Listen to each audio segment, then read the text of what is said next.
Welcome to our inaugural first episode of NerdyJock Media Presents, Anime Podcast presents Dragon Ball Z Megapod. What's up? Happy New Year, man. Happy New Year, Happy New Year. My name is Kevin Ketcham. I'll be one of your hosts here, as well as my friend DK, who also does have a power level over 9,000 from what I hear. I do. I have a power level over 9,000! This is our first ever pod, so we're going to do plenty of these, and hopefully we're going to get better as we go along. But just thank you for tuning in now. If you're watching on YouTube, make sure to like, subscribe, tell us what you think in the comments, what we can work on, and how we can make this pod better for you guys. If you're listening to a podcast as well, follow us on all of our socials. It is at NerdyJock_media on TikTok, Twitter, Instagram, Facebook, you name it, or X, whatever it's called now, right? Yeah, whatever. Yeah, it's as of January 2024, it's X. If it's something else in the future, sorry. So basically, and yeah, all of our social medias, follow us there. So basically, I wanted to make this media network, bring in all my various interests in one space for fun, basically. I've been an anime fan since I was probably 8 or 10 years old, and that actually came from finding Dragon Ball, which is really, really cool. I'm also an athlete. I love to play sports. I love to weight train, lift weights, which is actually something that I did also get from Dragon Ball. Yeah. A lot of people inspired to work out, take up martial arts, improve their lives, all of that from Dragon Ball. There are so many stories. Yeah, so for me, I was like, wait, that's one of my favorite, motivational tools is, Dragon Ball. I mean, I remember when the internet was still up and coming. I mean, tells our age here, but yeah. I'd watch videos on YouTube or whatever when they first came out, right, 20 years ago, like music videos. Well, you said already too, you were an athlete and you were into anime, and This is in the 90s. That must have been really hard. That's like a double life right there. That was tough, man. I mean, it's a little bit more acceptable now. And in the 90s, I remember, you couldn't tell people you liked anime. It would be like saying, "Oh, I like porn."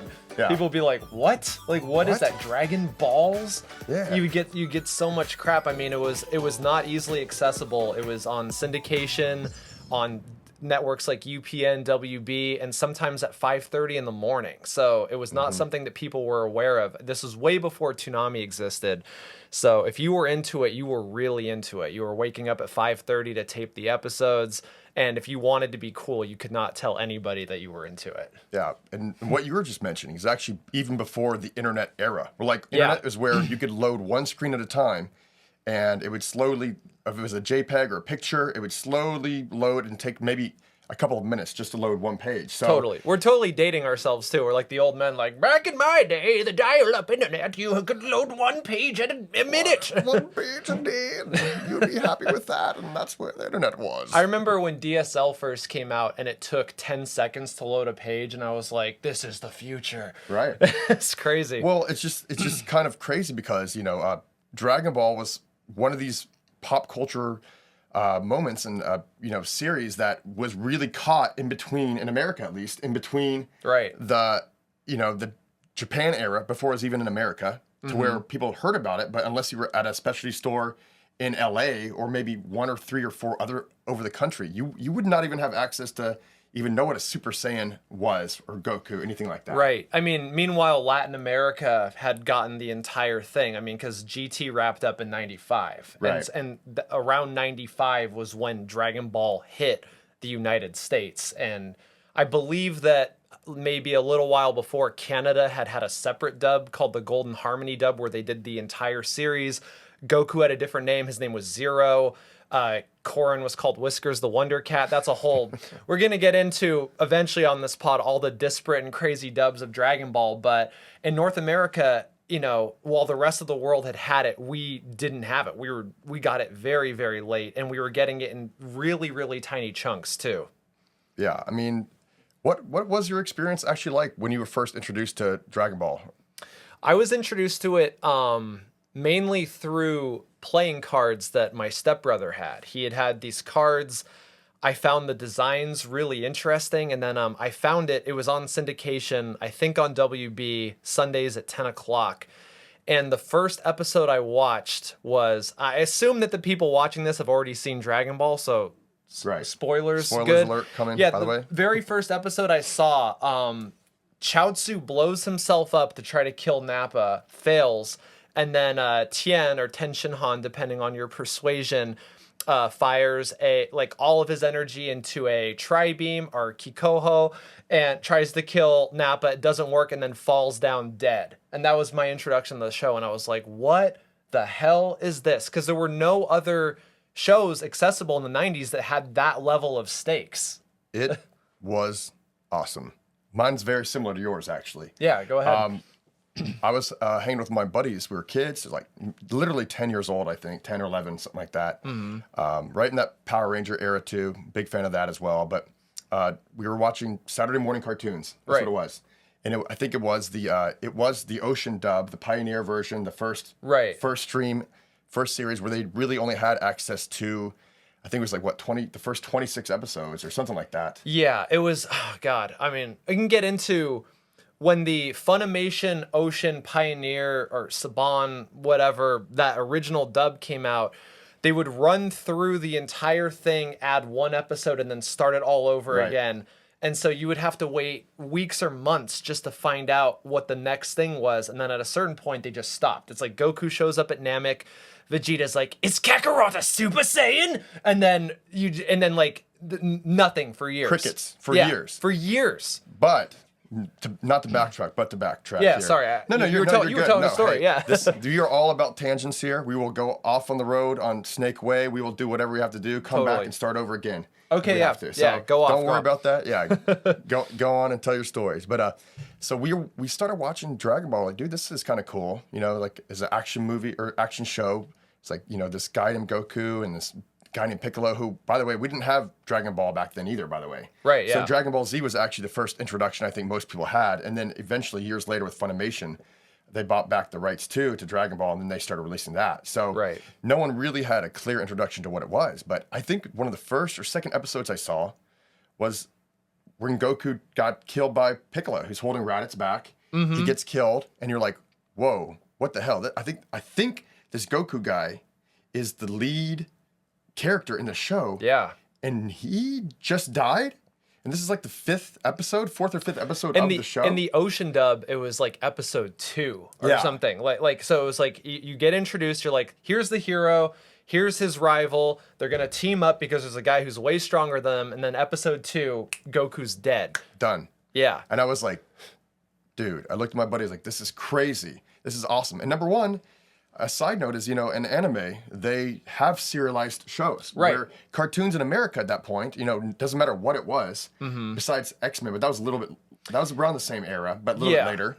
Saturday morning cartoons and Power Rangers had a serial component to them, but they were also still largely kind of monster of the week. Right, exactly. And this is the first show I saw where it's like, okay, we need to, you know, just like a soap opera, you need to watch every episode to stay up on the details. First serialized show I saw that was animated. And that was really interesting to me in a way. I was like, oh, this is awesome. And if you missed that new episode, every time they re-looped it and they added a new episode, you had to wait weeks or months to see what happened. Because they would just start it over again because they didn't have enough. The whole history of it is crazy. So just a little rundown on it really quick. In the 90s, for some reason, a lot of voiceover work went to Canada, went to Vancouver.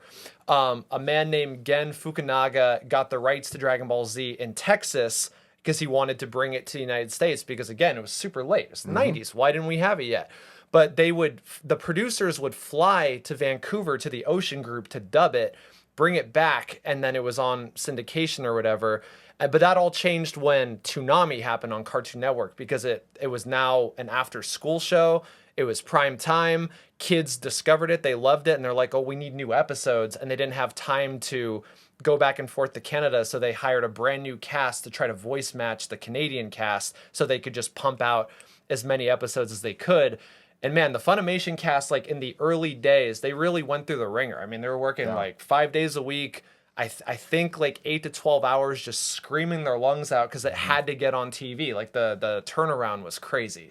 It was like 99 or 98, 99. Yeah, because I remember I got a tape from Costco because I saw there was a tape that had Captain Ginyu and Goku's Dogi with Gohan holding on to him like riding Nimbus. And I was like, oh, new episodes. And I put it on. And I think a lot of people who had it in syndication, my first reaction was like, wait, what the hell is this? Like, Yeah. the voices are all different. The music is different. Like, what is this? Like, it was crazy. And then eventually with Toonami, it just became the norm when the Funimation cast just kind of made it their own. They did their own voices. They stopped trying to imitate Ocean, and then it just, it became theirs.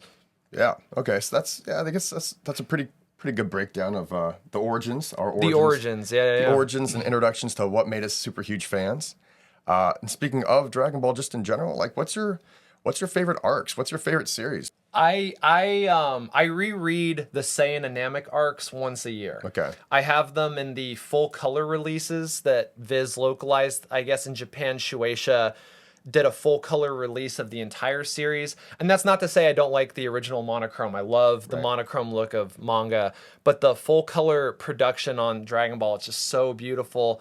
And I feel like the quintessential arcs, like the 3 best arcs in all of Dragon Ball, are the Tenkaichi Budokai when Goku fights Piccolo. That's great. Which immediately is followed by the Saiyan arc, which is immediately followed by Namek and Frieza. And those to me are like 3 of my favorite arcs all time manga anime. I just love those. The stakes, the character. It's just unbelievably good.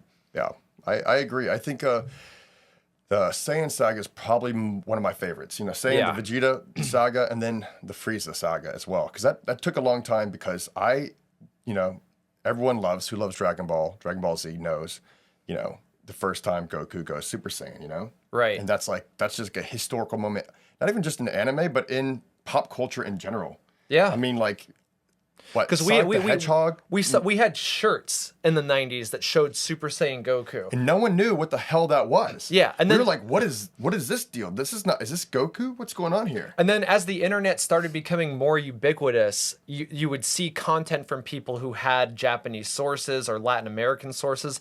I remember I saw Vegito versus Boo dubbed in Spanish because it's like that's what you could get in just random corners of the internet, like Netscape Navigator, GeoCities websites, and all that crazy stuff. But there were shirts, and there was like video games too. Like there's a game on PlayStation called Dragon Ball Z Final Bout that showed everybody Super Saiyan, and it was like, oh, when do we get here? But for us, syndication, Vegeta would just go Kakarot's Super Saiyan, and then it would just set over again. Right. And it was like, oh man, when are we gonna get that golden hair? It felt like.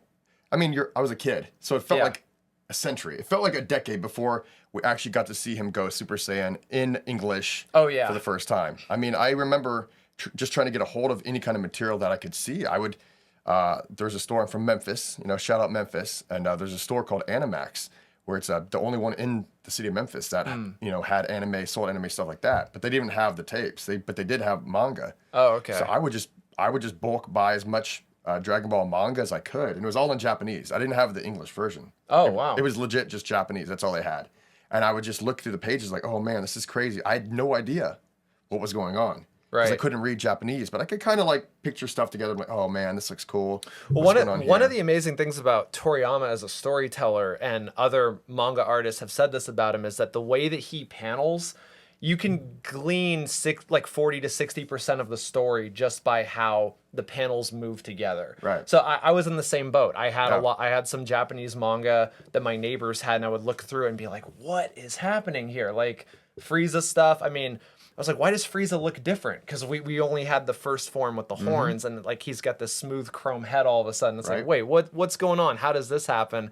But yeah, you're right. It did feel like centuries before we finally got any kind of okay, this is how it happens, this is why, all of that stuff. It felt like forever, but when we finally got it, it was worth the wait. I mean, that was kind of my like, oh, this is awesome. So I think the Frieza, Vegeta, Saiyan, Frieza saga was great. I mean, I didn't like how Namek was all green all the time. Like sometimes the way it was rendered in the anime. Yeah, like sometimes I got tired of seeing the same. I mean, obviously, Toriyama is notorious for having sets that are mainly just, outside, mountains, stuff like that. Vast landscapes that are never ending. Yeah. Never ending, so they don't have to draw, city life and stuff like that. We really only get in that in the Cell Saga, honestly, for the most part. But Namek, I did get tired of seeing those lollipop trees. Yeah, those blue, circular trees. Very kind of the same landscape. Yeah, I could see that. What I loved about that though was like the tension of like there's a guy that Vegeta is scared of. So Vegeta's being kind of like a secret agent trying to steal the Dragon Balls both from the Namekians and from Frieza. Right. And we know that the Earthlings are completely outgunned. Like Krill and Gohan, they don't stand a chance against Vegeta, much less everybody else. So all those moments when they rescue Dende and Dodoria's chasing them, it was just like, I mean, literally just like sitting forward, like, oh my gosh, like what's going to happen? Because Vegeta's scared of this guy. So what does that mean for these guys who can't even stand up to Vegeta? Yeah. I mean, tensions were high. I mean, it was a great arc as well. I mean, definitely one of my favorites here. I do have a quick question. We're already talking about the Namek Saga, Saiyan Saga with Vegeta. Now, I'm going back. I'm reading the manga, rereading the manga, as well as watching the episodes, the 291 version. So the full cut on Crunchyroll, by the way. I think you can get it on if you want to check it out and just kind of catch up with us as we go along later on in the series. You can definitely check it out. I know on Crunchyroll for sure, because Funimation was bought by Crunchyroll, which was bought by Sony, and then they're discontinuing Funimation at some point. The app is still there, but it will be gone someday. So that's the best place to get it. That's easily available, and I prefer the sub as well. Not to go on a side tangent here, but I definitely prefer it. I like the dubs too. We're gonna polarize the fans immediately because there are people who are like, I mean, this is what happens when you dole something out so slowly. Is that like you have people tend to prefer what they saw first. So I always, for me, like have a very soft spot for the Ocean dub because I mean, but especially if I can just gush about them really quick, like particularly Scott McNeil and Brian Drummond's performances as Piccolo and Vegeta, like they would do these metal screams when they would scream, like, and you know that they would fuck their voices up, like it was bad, but they really committed. And the second Goku that Ocean casted, Peter Kalamis, I think is the closest to Masako Nozawa, the original Japanese Goku, as we ever got in English, and would just do these crazy like Kaioken, and like just long screams. I mean, it was just amazing stuff. But again, going back, people typically prefer what they are used to and what they saw first. So there's a lot of fighting in the community about like Falconer's score versus Kikuchi's score, Ocean versus Funny. Like nobody likes Masako Nozawa's voice. Like I talk to everyone's like, yeah, it's the only one I'll watch dub, but I love her voice. Yeah. Especially if you go from Dragon Ball to Dragon Ball Z, it is a deeper voice. I mean, I'm a fan of all the subs myself, but so here, okay, we're gonna go right back here before we go even further into the Cell Saga and Buu Saga. Now, I'm rewatching the first bunch of episodes as we go along. We'll do some podcasts later about the, we'll go not episode by episode, but we're gonna do some chunks. We're gonna knock this out in chunks for sure. Yeah, just like really break it down, talk about why it works, like how it affected us. I mean, obviously, I've been watching it for over 30 years now, it seems. So, I've rewatched it, reread it. There are a lot of things, and it's as a writer, it's informed a lot of how I view writing too, which is great. Quick note for you here. So I'm rewatching the early episodes, and this is right when spoiler alert, obviously, if you haven't watched Dragon Ball, but Goku gets killed by Raditz, Piccolo, and we're not even going like in deep right now, but I'm just talking about like arcs in general. Like I realized, I wish I had one arc of more of the Z Warriors before Goku got in it with Raditz, like more Chaosu, Tien, Krillin, them training together, fighting together. Right. Maybe because in the martial arts tournament, they were doing stuff, but it wasn't like, a battle together against a bad guy. Against the bigger foe. That doesn't really happen until Nappa comes, and Goku's really not even a part of that until the end. So I was watching the other day, I was like, you know what? I really kind of wish they did one more mini arc before they got to Raditz, where they had maybe just another Earth threat, similar to like a Red Ribbon Army kind of thing from Dragon Ball, original Dragon Ball, but that included basically all the Z Warriors, before, this Saiyan Saga starts. Because once Saiyan Saga starts, it's kind of rough for our Z Fighter guys, Totally. That's an interesting idea, too. And I think that's one of the reasons that the threat of Nappa and Vegeta seemed so important, is that it was the first time that they had all united against a common threat. Yeah. And the biggest heavy Goku wasn't even there. I mean, he's like running like as fast as he can or flying across Snake Way to get there.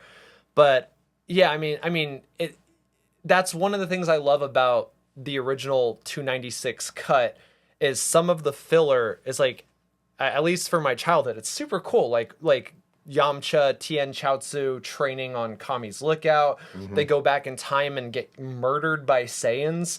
And then Kami's like, all right, well, the ones that are coming are 10 times stronger than that. And you're like, no. Yeah. So All right. yeah. I'm gonna cut you off right there, Dan, because this is actually great territory for our next episode. We will go a little deeper in the first 16 episodes. Oh, for sure. Yeah. But that's a great place to start. So just so you know, that's a little taste of future episodes to come.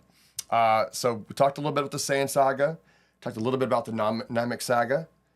Let's talk about the Cell and Buu sagas. What's your overall opinions on those? Well, so I love. So there was a fan rumor forever that Toriyama wanted to end it at Frieza, and I feel like that is alluding to a feeling in the community that everything that came after felt a little bit less important, and it became more about like how many more transformations people could have. I personally enjoy the Cell Saga a lot. Like I love it. I feel like the Android Saga it came out in 91 in the manga, right around the time that Terminator 2 came out, and and there's a character from the future who mysteriously has a John Connor haircut. So, I mean, it felt like there wasn't a whole lot of ideas, kind of gelling at that time. But once it came around to Cell, I feel like Cell, one of the great arcs. There's a lot of stuff I love about Buu, but man, if I'm being honest, watching Buu, especially in the original cut, it is a slog. It is so long. Yeah. There are so many just episodes of Goten and Trunks like, I gotta pee, and like going to an island and figuring out where they gotta pee. It is long. It is so I mean, we will try to cover Trunks, but we will definitely, I'll let you know. We'll let you know when we do these episodes, like, hey, this is filler. There's some things that get from this filler episodes. Right. There are some episodes that you might want to say, you know what, we can just kind of skip this whole. There's really not much to talk about in a couple of them. But totally. Well, that's more definitely down the road in the Buu and the Cell Saga. When we do get into this a little deeper in the Saiyan and the Namek Saga, that's going to be a little more in depth, I feel, overall. But what did you think about all the Super Saiyan? You said the Saiyan transformations were a little bit like, trying to just power up. But, what did you think when, Goku became Super Saiyan 2, Super Saiyan 3? Or was that like was that cool to you at all? Or was Super Saiyan 2 like, his hair is just a little bit longer? It was cool when I was a kid because, I mean, seeing Super Saiyan 3, you would see it on shirts and you'd be like, and Dragon Ball GT Final Bout, the Super Saiyan 4. Right. And so you're like, there are more levels to this. As an adult now, it kind of feels like there are too many transformations almost. Right. It's like Super Saiyan 3, Super Saiyan 4, Super Saiyan God, Super Saiyan God, Super Saiyan, Ultra Instinct, Ultra Ego, all this stuff. I mean, which those things are great. Those things are fun.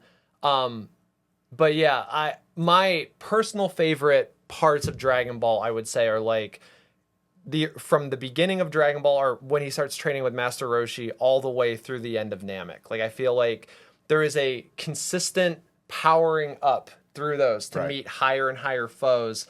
And then once it gets into Transformationville, it just gets all kinds of crazy, which does create a lot of funny arguments in the community about power scaling and stuff like that. Yeah, that's a great point you made there too, though, because from Dragon Ball up till the Frieza Saga, end of the Frieza Saga, there is, every one of his, Goku's transformations or his growth or Piccolo's growth or Gohan's growth or all of the growth from their main characters, whether it's physically, mentally, or learning new attacks as well. All those do seem like they're warranted. Like they were all well deserved. They had to go through training. That was a couple episodes here or there. It was a longer period of time. That made it a lot more interesting to watch. You know? I mean, I did enjoy the Cell Saga when Gohan comes out of the hyperbolic time chamber or the Room of Spirit and Time. Room of Spirit and Time. We'll go with the Japanese version of that. Sure. And like, oh shit, Gohan walks out the door. And he's a Super Saiyan, Yeah. And you're like, I was like, that's cool. And like, I guess that was a good way to kind of say, hey, we got to get somewhere quick as Right. far as power scaling, but we just don't have the time. And that I guess is a good way to jump through a little bit here and there. I like really quick if I can touch. I like the narrative mechanic where it's almost Toriyama seems a little self-conscious of the transformation thing because he makes Trunks and Vegeta this like the super Trunks, super Vegeta, where they're bulky. Ascended Saiyans is what they called it. Oh, right? okay, yeah. So they're ascended, but it hinders them. They're unable to defeat, even though they're more powerful than Cell. They're useless because they're slower. Right. That they can't actually functionally use all of their power. So they add this little mystery to it, where it's like Goku's like, well, let's just stay Super Saiyan all the time, and let's see what happens. Right. Let's not power up and down. Let's take. I think the line, at least in English, I don't know if it's in Japanese too, is let's take the long road to get the quick result or something. It's like the longer we take, the quicker the result we'll get. Right. Versus Vegeta and Trunks just going in there and just hammering it out, more power, more power, more power. I do like the theme of no, that's not the way. That's not how you get stronger. It's like you have to kind of relax into this state and then see what comes from there. Okay. And speaking of, Vegeta, Trunks, Goku, like do you have a favorite Dragon Ball Z character? Because there's got to be at this point, Dragon Ball Z, Super, there's got to be like 100+ great characters. I mean, that's one thing I love about Dragon Ball, by the way, that I don't know if I have a favorite. I really don't. Really? Mine changes. It was Goku at first, and then when Gohan was training Piccolo, I really, started loving Piccolo. He was one of my favorites. And then Gohan, he was kind of growing to like Gohan, but I was also a fan of like Yamcha back from Dragon Ball because he was kind of the comic relief. Funny. Yeah. And Tien and Chelsea, I feel like I wanted to see more of their backstory. I mean, I know it's there with the crane, Right. They're training back in Dragon Ball, but I wish there was a little bit more there to be had too.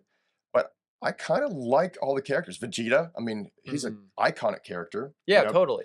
One of my favorites. I feel like he's always the most popular character, at least in the West. People love the bad guy who becomes the good guy.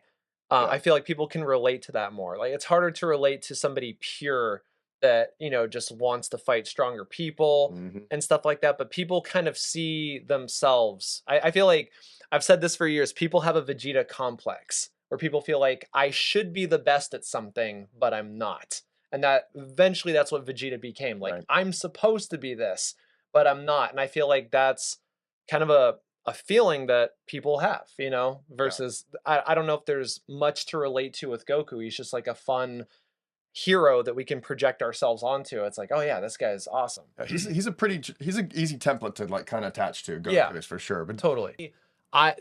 When people would ask, because everybody in my life was a Vegeta fan, and I wasn't, I mean, I didn't not like Vegeta, but he wasn't my favorite character. And when people would say, well, like Vegeta never gets his due, why can't he catch up with Goku? He's the Prince of all Saiyans. Why doesn't he do it? And I think it's encapsulated in one line when he and Goku are first about to fight, where Vegeta says to Goku, paraphrasing, like, look, Saiyans, they measure our powers at birth. And like, I was the most powerful. I was a super elite. And you're just trash. That's why you came to this planet with like weak people. So there's no way you can defeat me. And Goku has a line where he's like, well, on Earth, I learned that even trash can defeat an elite if they try hard enough. Right. And to me, through the whole series, especially when the rivalry really starts, when Vegeta's like, why am I not the strongest? Why am I not the strongest? He is so obsessed with being the strongest. If you think about it, that's what all of his training is about. It's about pride. It's about ego, which I guess makes sense. The Saiyan pride and ultra ego and stuff like that. But Goku trains because he just loves to fucking train. Yeah. Like he just loves it. There's nothing else he would rather do. He doesn't want to spend time with his family. Worst dad ever. Probably, for sure, in this series. We'll talk about that actually in the next episode where we do talk about the first couple episodes of Dragon Ball. Yeah. Because Dragon Ball Z, because that's actually a great place to start when that comes. But yeah, we'll talk about that for a little bit. But I think that's the theme that I love most about Dragon Ball Z is that if you try hard enough, you can beat somebody more talented than you. Yeah. And that's something, I mean, I was never a talented athlete or martial artist, even though I've been a lifelong martial artist, obsessed with it. And that was always my motto in my head. It's like if you work hard enough, you can beat somebody who's more talented than you. Sort of like Rock Lee in that regard. If Right. we're talking Naruto, Rock Lee is a character who can't use ninjutsu, so he just has to train physically to keep up with the ninjas. And he's one of the most beloved characters for that reason. He's just struggling against his deficiencies. Yeah, I think that's in general why Dragon Ball Z and Dragon Ball is such a popular series just worldwide is because of that. It's so inspirational to a lot of people. Yeah. It's just like, hey, whichever character, there's someone that you can latch on to, connect to, and let it inspire you to work to be better person or better. Whether it's well, Gohan, they didn't really worry about studies, but training to get better. Stronger, better. And if you work hard and put your time in and go through it fight, you will eventually reach your goals. Right. It's not dissimilar from a Rocky story. It's very Yeah, push yourself beyond your limits. I mean, like there's great filler stuff where you see Goku training in the gravity ship and he's just like can't move and he's like I need to take a break and then he's like nope, not taking a break. Yeah. My friend and my son, their lives are at stake. Yeah. I didn't mean for that to rhyme, but it did. Yeah, I mean, heck, that's what inspired me to start training. I mean, that for weight training, that's like I was like, So wait. many people. I was like, it's a cliche. Martial arts, Yeah. weightlifting, like Everyone at the gym, everyone, Yeah. they've got these shirts on. They got the Dragon Ball. They're repping it now. Everyone, no, people are proud of it, and it's for good reason. It reminds them that they look down and they see that and they say, okay, I can always do one more rep, one Right. more set, or train You harder. feel it if you wear a rash guard that's like Vegeta's Saiyan armor. You're Yeah. like, yeah, like I can push out that extra rep. I can do all that stuff.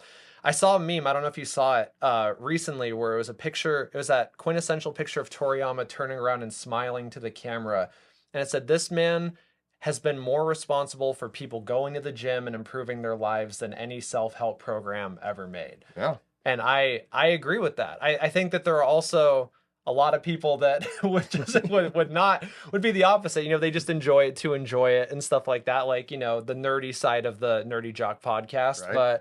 But it is a cliche. I see every time I'm in a gym, I see at least one person with Dragon Ball shit on. Yeah. Or like if not more. I mean, people, it inspires them. All the time now, all the time. But yeah, that's pretty much sums up like why I love Dragon Ball Z, and Yeah. I'm super too. And speaking of, we're what 35 minutes in this pod, but we still have so much more to go and cover here. No, I know you're not like caught up to date on Super, but Yeah, What I need to get on that. have you watched any of the first arcs at all, or? Yeah. Oh, well, I've watched all of Super. Oh, you watched it all. Okay. Everything in that was animated, I watched. Okay. And I also read the manga because I heard it was different. Yeah. So there were some differences. So I'm caught up as to the end of the Tournament of Power. Okay. Haven't done Moro, Granola, all that Right. stuff that everyone's done. I haven't seen Ultra Ego, but Yeah, that's what I was just wanted to talk to you about that real quick here because speaking of Dragon Ball, we've pretty much covered all the sagas. We didn't really go deep into Cell or Boo. well, I have a question. You asked me what I thought about Cell and Boo. What did you think about those? I really liked them actually a lot. Cool. I liked the Boo saga to where as far as a character, Majin Buu was never really. He's probably my least favorite of the characters because he doesn't really talk. Doesn't have much personality. Like I think he's not malicious either. Like Yeah. he doesn't have like a goal to destroy the world. right. Yeah. And when he does power up, when he absorbs the other fighters, it's not really him. It's just like him using the other's powers. So actually, Cell did that a lot of that himself with the androids. True. Before he became. But that was Ultimate baked in. version. That was baked into who he was. Right. He had to take them. So. But with the Boo saga, it was like for me, I really enjoyed a lot of it because it was you can actually tell. I mean, as far as action and in mixing comedy and action, because original Dragon Ball was a lot more, gag jokes, a lot more comedic, a lot more lighthearted. Right. And even though you get to the Saiyan Saga, Vegeta Saga, that starts to go pretty hard. Namek Saga is where it's really no jokes at all. It's pretty serious there for the most part. Like children are being murdered. Yeah, it gets pretty brutal. You're like, oh wow, this Frieza guy is crazy. This stuff's going down. So it does take a more serious tone there. And then Cell Saga kind of like I feel like it from a it kind of one-ups that as well, and it just keeps, you know, let's go, let's go, let's go. And the Buu Saga, that's when they have every character in there. They have Mr. Satan and Pan and Videl and Gohan, and they're, you know, They brought back comedy it elements. brought a lot Yeah. more comedy elements that I actually really enjoy about Super. Is what Yeah. I was going to mention. That's kind of a little segue there. That Super is pretty enjoyable to me because it does look like it's like, hey, we'll take the best elements of Dragon Ball Z, the action stuff, stuff like choreography, and we're going to also take the best stuff that you could tell, you know, Toriyama and the guys loved about original Dragon Ball. Right. And so some people, you know, I have heard people like, oh, I'm not a huge fan of Super. It's a little bit, you know, hokey or jokey or just too, you know, not Right. really serious. I'm like, well, I was like, if you you know, didn't watch just Z and you watched Dragon Ball and you read the Dragon Ball manga, it's a lot more like Dragon Ball than actually, you know, Dragon Ball Z kind of. I feel like Dragon Ball Z in a way got away from a lot of that with all the fights and stuff, which I do love. Which we will get into action sequences and fight stuff. I think as well, too but that like a lot of localizations around the world really made they emphasize the action, especially in Right. America, with the Falconer score and the scripts that they because for some reason Toei wouldn't share the Japanese scripts with Funimation. Right. So they had to try to localize it off of Spanish scripts from Latin America and then just approximate what they should be saying, which kind of and around the time this is a time during like the Monday Night Wars, like WCW versus WWF at the time, now WWE. And so the show kind of became I mean, I remember when Funimation started releasing movies too, they would put like Disturbed and Deftones songs in them. Like it was like the new metal era, you know? So it was like, it was edgy, it was hard. This is serious shit, nothing funny about this, you know? But even if you watch Z in Japanese, like there's a lot of gags in it. There are. Not as much as Super, but I agree with you. I appreciate the lighthearted element of Super. I like that it has that. Yeah, I mean, and Super does still have some, you know, amazing fights, and I do like, as far as power scaling and trying to switch it up from the super, you know, you can only go Super Saiyan so many times, you know, 3 or 4 or whatever, you know, infinity. And no one's learned any new techniques. Yeah, that's kind of something I miss too. I like the new techniques. I like them, you know, learning moves besides, oh, we're just gonna do a Super Kamehameha or a Genki Dama, you know, something like that. Or even like Senko beam, you know, even like Yamcha, who gets shit on, like in the Tenkaichi Budokai arc, when he busts out the Sokidan or the Spirit Ball in English, the thing that he can control. He controls it and jerks it all around. Like that's an awesome technique. Cool. Yeah. I mean, Goku kind of uses a little of that in actually against his fight with Raditz. He does a Kamehameha, and he rips it up. He kind of holds the energy, and then it kind of it follows Raditz, which is really, which we'll get into in the next episode. But that's pretty cool too. I don't want to jump the gun here on that, but yeah, but the Buu Saga was a lot of fun too. I really did enjoy it. I definitely think you can cut out quite a bit of the filler episodes. But overall, it's which if you watch Kai, like if you're inclined, you want to watch Buu and you want it a little bit more truncated, you can just watch Kai and especially if you like English too. I feel like the Funimation guys did a really good job on the dub on Kai. Like it's solid. So I have to admit, I actually have not seen Kai. Okay, it's on Hulu. Yeah, it's on Hulu. It's on Crunchyroll as well. I do have Crunchyroll, so that's gonna be it's on my agenda next. But I am still watching, you know, the original full series just to go through this, so we can talk about some of those early filler episodes too. Sure. I've been also leaning like this. I hope I'm not leaning out of frame. No, you're fine. No, you're. I mean, we'll figure it out. Whatever. It's okay. If I've been out of frame half the time, you know, this is gonna look better as we go. Yeah, this is episode 1, literally 101. So just gonna have a good time here, and we're really excited to get going. If you watch Kai, watch it dubbed, I would say, because you will watch the subbed in Japanese anyway. That will always be there, and that to me is the preferred way to watch it. The Japanese cast, they're much older when they do Kai, so I feel like they can't give it as much energy as they could when they were younger. No disrespect to them. I mean, Masako Nozawa, I believe, is 90 years old now. Wow. The lady who plays Krillin, who also plays Luffy, I mean, she's in her 80s. I mean, like, they've been doing it since the 80s. So they're up there. But what I love about the Kai dub is that they use the Japanese scripts, the terms. Destructo Disc is Kienzan. You get to hear Chris Sabat say Makanko Sapo for the special beam cannon.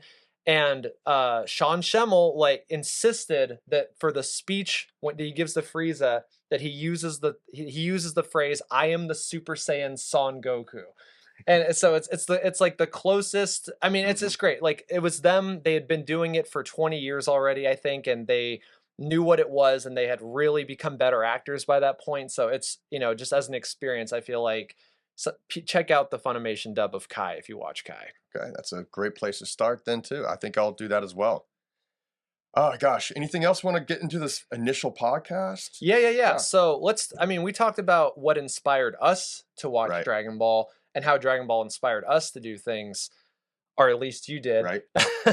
I'm a lifelong martial arts nerd, Yeah. so Dragon Ball was right up my alley. All that stuff from the 90s, like Ranma 1/2 and Dragon Ball that was martial arts themed, I loved it. But I think it'd be interesting to talk about what inspired Toriyama to make Dragon Ball.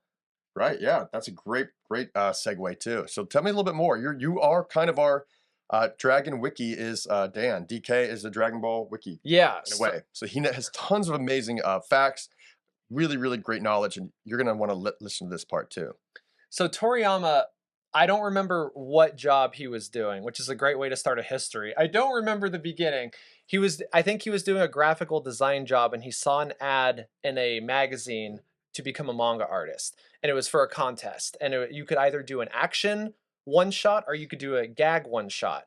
And he saw that the requirement for the action was 22 pages, and the requirement for the gag was 15.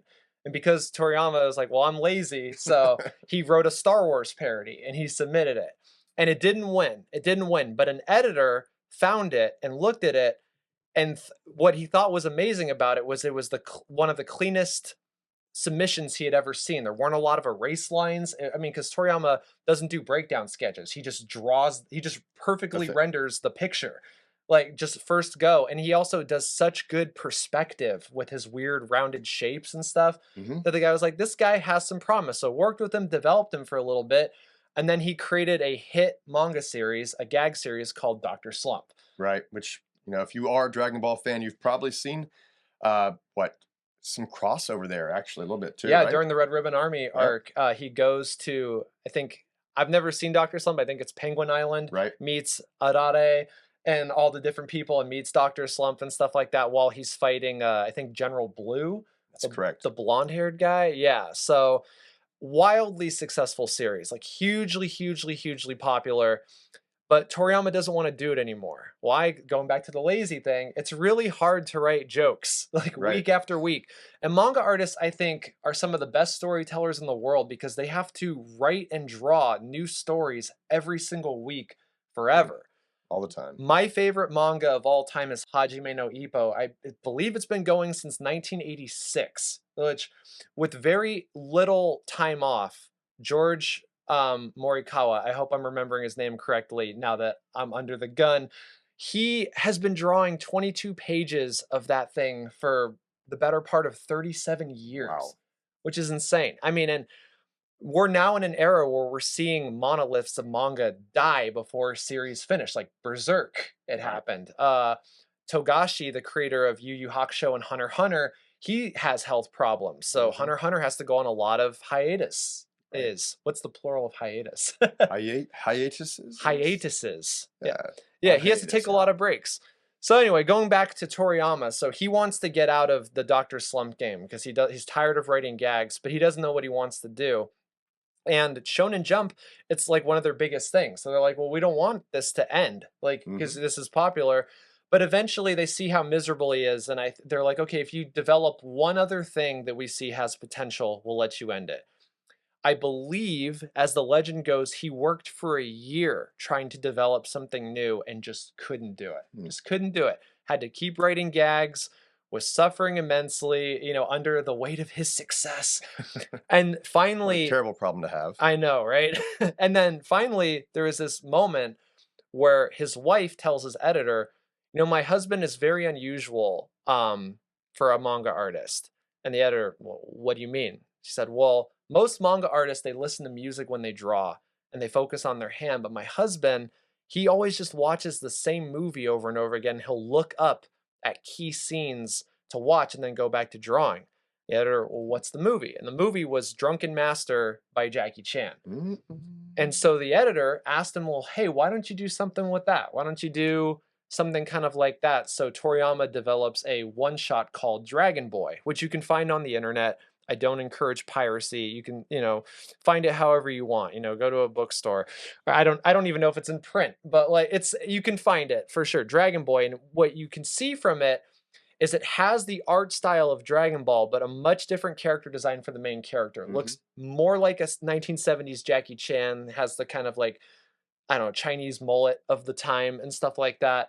And it does well. And so then from there, he develops Dragon Ball. He takes elements from the Chinese myth, Journey to the West, about the monkey god, gives the character the monkey god's name, which is Sun Wukong, which is in Japanese, Son Goku, and all that stuff. And then the rest is history.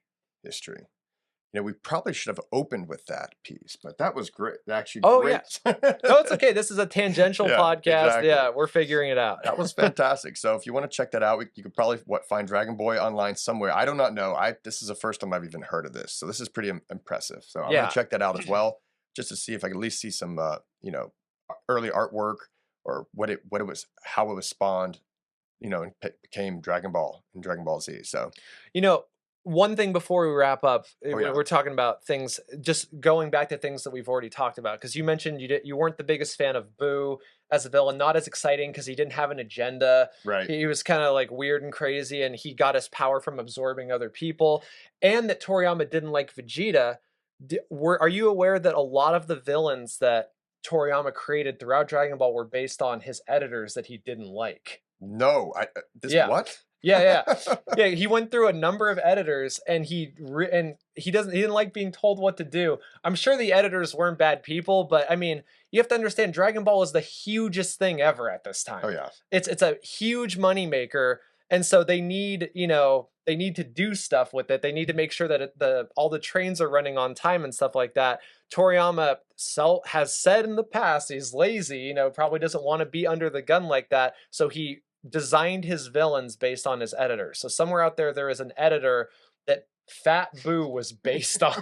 I mean, it had to be from somewhere, because that's the first time he's ever had a character like that. Besides, I mean, like a Mr. Satan, but it's just, he's a joke in and of himself. Right. But I was like, they're always, every character in Dragon Ball is, in shape or buff or working out or trying to get there. And you got this Fat Boo, like, what the hell? Right. Who is this character, In terms of like significant characters, sure. It's like Popo is fat. Yeah, that's right. Mr. Popo is kind of fat. And then, God, there's a couple other ones, but yeah, I mean, and then some of the Namex, that just kind of chill out. The elder Namex got a little, Yeah. They don't work out so much anymore, but They don't. I mean, they get fat from drinking water, those Right. Namekians. that's gonna all come back to me like, hey, who else wasn't, what other characters weren't, in that kind of shape? But it doesn't really matter. All that matters is, it's a great series overall. And but I don't want people to think I don't like the Boo Saga. I really actually enjoy it. I love fusions, are one of my favorite things. I used to try as a kid to perform fusions all the time, It's really hard. When we did the Dragon Ball Z music video on 3, actually just use a second to give a shout out to 3 exclamation point. Yeah, that's okay. I know that we're 51 minutes in, but we should talk about how we met and all that stuff, and sort of discovering how ubiquitous the fandom for Dragon Ball was. So Kevin and I met on a movie called Water for Elephants. Right. We were back. I had just moved to LA, I think maybe a month and a half before. I just moved to LA. I was like 2 or 3 months in. Yeah. And there's extras, there's background actors, as you know, in Hollywood, but we were a very interesting kind of extra on that. We were literally trained in circus labor. Yeah, we were real roustabouts, trained professionally by circus. We were paid to learn how to hammer stakes the proper way into the ground, and we had to physically actually pull up real circus beams unassisted by machinery. Yeah. There's a shot where Rob Pattinson, super nice guy, where he's just kind of stepping over as the roustabouts are like yanking up these giant things. That was real. That fucking sucked. that was a tough day. But that was actually one of my favorite experiences on set. So just so you do know, I didn't really go into detail earlier, but I am an actor as well. I recur on General Hospital every now and then. So I'll let keep you guys posted if I'm doing something special there. But I do act, and that's what I came out to LA to do.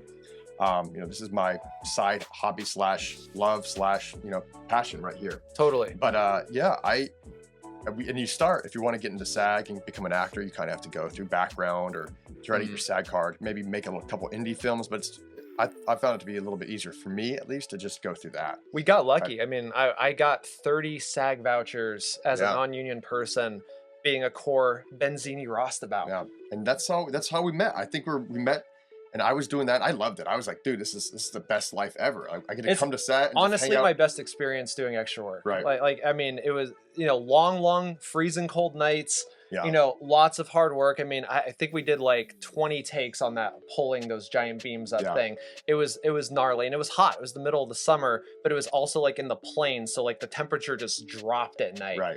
It was crazy, but still one of my favorite experiences. Like, we had a really good group of people, but I remember we had a very varied group of people. Right. We had alpha males like Kevin here, and a dude whose name is actually Thor.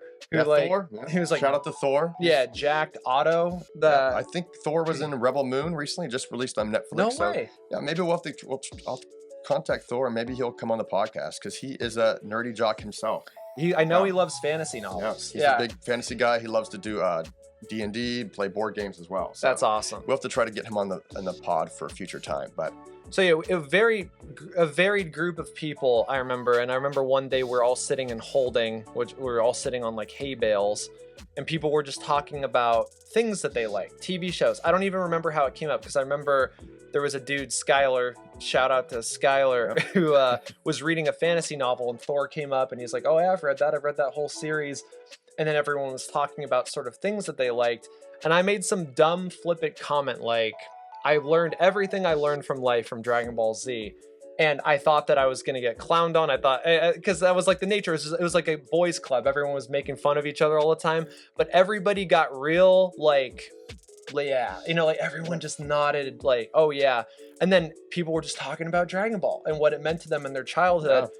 And when I saw you do that too, that was the moment for me where I was like, oh, like it has become mainstream. It's mainstream.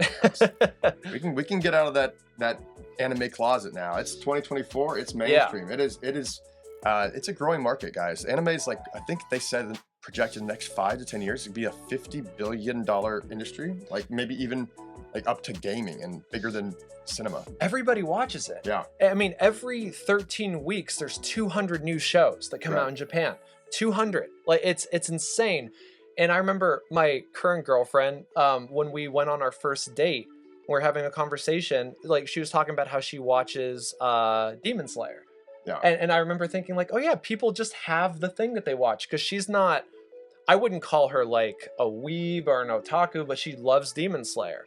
Her sister just watched all of Chainsaw Man. I think that's her first anime. Her other sister is like now just gunning it through One Piece. Right. So, which actually is an interesting thing to say. Like, I think that maybe the most important thing about Dragon Ball Z is that it became the template by which all of the monolithic anime shonen properties that have come after it have been based on. Yeah.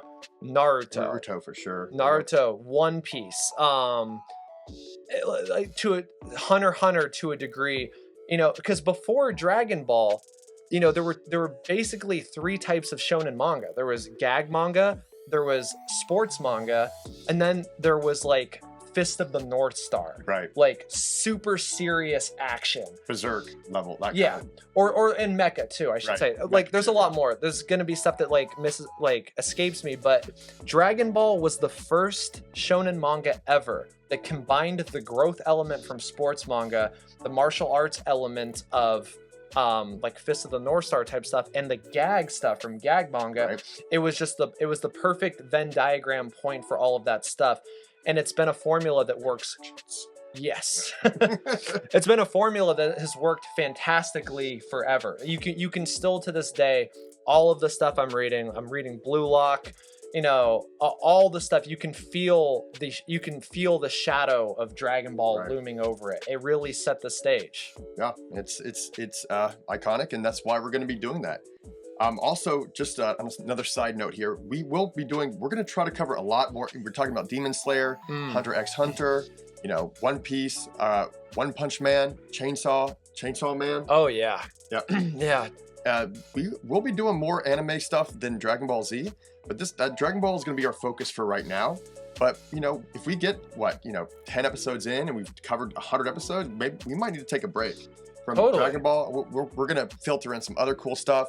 I'd love to do a Demon Slayer pod. I don't know if you're a huge fan or not, but I love Demon Slayer. I've seen some of it, and I'm happy to catch up because it's definitely something that I appreciate. I love it, but I think we talked about too. Dragon Ball is the most appropriate place to start. Great place to start. It is the inception of all of these things. And it's accessible to everyone.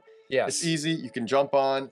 You can even, sometimes you can have it, I hate to say it, but you can even have it on the background if you're doing chores, doing stuff around the house. One of my favorite things to do. I suggest 100% focus, but if you have to put it on, do some homework, work on a project, do some laundry, just put some Dragon Ball Z in the background and get caught up with us because we're going to have a great ride here. So Totally. Yeah. Anything else we need to cover in this initial pod? I think we got everything out. That seems like the most organic place to end it. Yeah, I think that felt pretty good, and we're super excited to go on this journey with you guys. Yeah. So stay tuned. Remember to follow us on all socials and NerdyJock Media. Watch us. We're going to put this on YouTube as well. We're going to work on our setup as well. So you'll see this evolving just like Goku from a little boy up to Super Saiyan 1, 2, 3, and Ultra Instinct. Same thing with this show. We're going to keep pumping it out. Keep bringing you guys cool, new, insightful information, and hopefully, you'll have a great time enjoying the ride. Yeah, thanks for joining us. All right. Dude, fuck yeah. Hi, everyone. Welcome back to the NerdyJock podcast. This is episode 2. We're beginning in the first group of episodes of Dragon Ball Z. I am your host, Kevin Ketcham, aka the NerdyJock. I'm here joined by my co-host for this podcast, DK. How you doing this afternoon? I'm doing great, man. How are you? I'm doing great. I'm glad to have you back. It's a beautiful day, as you can see behind us. We're in a great spot. Yep. The island is looking fantastic, and we're going to get deep into that in just a little bit.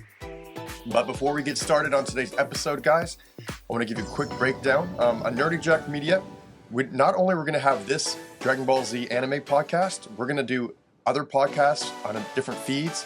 We're going to talk about different kinds of anime. We're going to have an episode pretty soon. We're going to talk about our top 10 animes probably, or at least some of our top favorites of all besides Dragon Ball.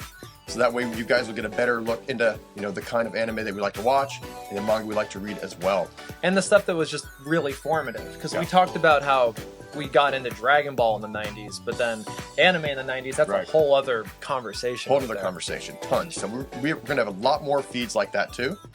And also watch on TikTok and social media, Instagram, Twitter. Follow us everywhere because I will be posting tons of content, and so will DK here at NerdyJock_media, NerdyJock Media. So follow us on all of the social media sites, and listen to us on all the podcast networks, anywhere where you find your podcast, like Google, Apple Podcasts, Spotify, Amazon Music. Stitcher, Rip. Yep. Anywhere, SoundCloud. No, we're going to get you there. So just keep your eyes peeled. Hopefully we have a lot of great new content to come. We're going to be exclusively on Stitcher Premium. Exactly. No free ads, right? No. Yeah. All right. So this episode, we're super excited to talk about Dragon Ball Z. We're going to go through episode 1, roughly to episode 15. We're not going to go super heavy into all the details. We'll give you a brief synopsis of the episodes as we go along, but we're just going to kind of keep it casual, keep it fun, and just talk about the first couple episodes of Dragon Ball Z and how it got started. Now, for one quick reference point there, Dan, is can you give us a little background on Dragon Ball before we go into Dragon Ball Z, because that's what we are talking about? So as a lot of you who are fans may know, and for those who don't know, the manga was continuous. Dragon Ball, the manga, never is called Dragon Ball Z in Japan. It's Dragon Ball from the time we meet Goku to the end of the Buu saga. So in the anime, they called it Dragon Ball Z or Dragon Ball Z. Zeto is how they say it. So using Z to mark the demarcation point from the time that Goku defeats Piccolo at the Tenkaichi Budokai to the time when Goku's brother Raditz shows up at Earth. So just a little bit of background for those of you who don't know, who are interested in hearing without watching it, but I absolutely recommend read the manga, watch the anime, all this stuff. It's a great story. The baddest villain in Dragon Ball was a guy named King Piccolo, or Piccolo Daimao. Right. He was so strong, Master Roshi in his prime couldn't beat him, even when he teamed up with his rival, which is a theme that we're going to come back to later. The Crane Hermit couldn't beat him. They sealed him away in a rice cooker. He was released. He got his youth back from Shenron, Eternal Dragon, whatever your persuasion is. And Goku, and he killed a bunch of Goku's friends, and Goku almost died beating him. He beat him, but he jumped through him single-handedly. Kamehameha punched his way through him. But before Piccolo Daimao died, he spit out his essence into a clone / reincarnation / something, which was originally called Ma Jr., like Demon Jr., and that's the Piccolo that we know, who was way stronger than Piccolo Daimao. And Goku had to train, I think, 3 years to get ready for that fight, and he almost died in that fight too. It's a brutal fight. Goku versus Piccolo. I waffle between that and Goku versus Vegeta as my favorite fights in all of Dragon Ball. Like the Goku versus Piccolo is an incredible fight, and it is clear by the end of that fight that Piccolo as a threat is not done. He's not done as a threat. I mean, Goku does his typical Goku thing. He gives him a sensu bean, heals him, and everyone's like, Goku, what the fuck? Yeah. Like, he almost like killed you, like whatever. But Goku loves fighting so much. He's like, yeah, let's do this again sometime. And Piccolo's like, yep, someday I'm gonna kill you. Which leads us into Dragon Ball Z. Typical Goku. Let's heal the enemy and let him try to kill his skin. Right. Just for the fun of it. Yeah, that was a great little synopsis. And, you know, we literally just touched the surface. So yes. So you should also check out Dragon Ball. Watch all the episodes. They're on Crunchyroll. I think they're on Hulu as well. Yeah. Easily accessible. Read the manga. It goes much quicker if you want to. Yeah, read the manga a lot quicker. But Dragon Ball is one of my favorites as well. We'll do a separate pod on Dragon Ball in the future. I can't put a time frame on that, but that's something we do want to tackle, and I think we're going to go pretty in depth on that as well. At the risk of alienating the audience from me as a person with an opinion, I actually enjoy Dragon Ball more than I enjoy Dragon Ball Z. What? Yes. That is crazy. No, I do love Dragon Ball as well. I couldn't say, hey, definitively, I love Dragon Ball more than Dragon Ball Z. For sure. But I do think, it's a great segue, actually. I do think it's actually extremely important to have watched Dragon Ball before Dragon Ball Z. Right. Now, when we were all got access to Dragon Ball Z for the first time on TV, on Saturday morning cartoons, on the CW or UPN, wherever the Pioneer, that Ocean version was first shown. Right. We didn't have Dragon Ball. We really didn't even know who Piccolo was, any of the characters were. No. Kami, or Master Roshi, or even Bulma, really. Oolong, Puar, no one. Yeah, and I could touch on that really quick too. So actually, Funimation Ocean tried to do Dragon Ball first. They dubbed the entire Pilaf arc. And that's... I think that's 13 episodes, because I had that. I had those VHS tapes, right? I had the VHS. And the first movie, which was The Legend of Shenlong, which was localized as Curse of the Blood Rubies. Right. Which was that was the first Dragon Ball thing I ever rented after I saw that episode. We talked the last time about Chaozu and Tien dying and stuff like that. I rented Curse of the Blood Rubies, and from there, I was hooked. I was like, that was the first time seeing the Kamehameha, or Kamehameha, they call it the Kamehameha and that. But I mean, it's just, I was absolutely in. But they took a shot at it. They wanted to do it. And I don't know if it ever aired. That's one thing I don't know. I just know that at some point a decision was made, well, maybe the action-packed version of this is better when Goku is a grown-up and stuff like that. And they abandoned Dragon Ball, sadly, right before Dragon Ball gets good. I mean, if you have opinions about the Pilaf arc, it definitely finally becomes Dragon Ball when Goku starts training with Master Roshi. Right. And we never saw it back in the day. It just went straight to Z. So right. And Pilaf alone was one of the best. Was a great character. I mean, really funny. Yeah. He plays a huge part in Dragon Ball Super again.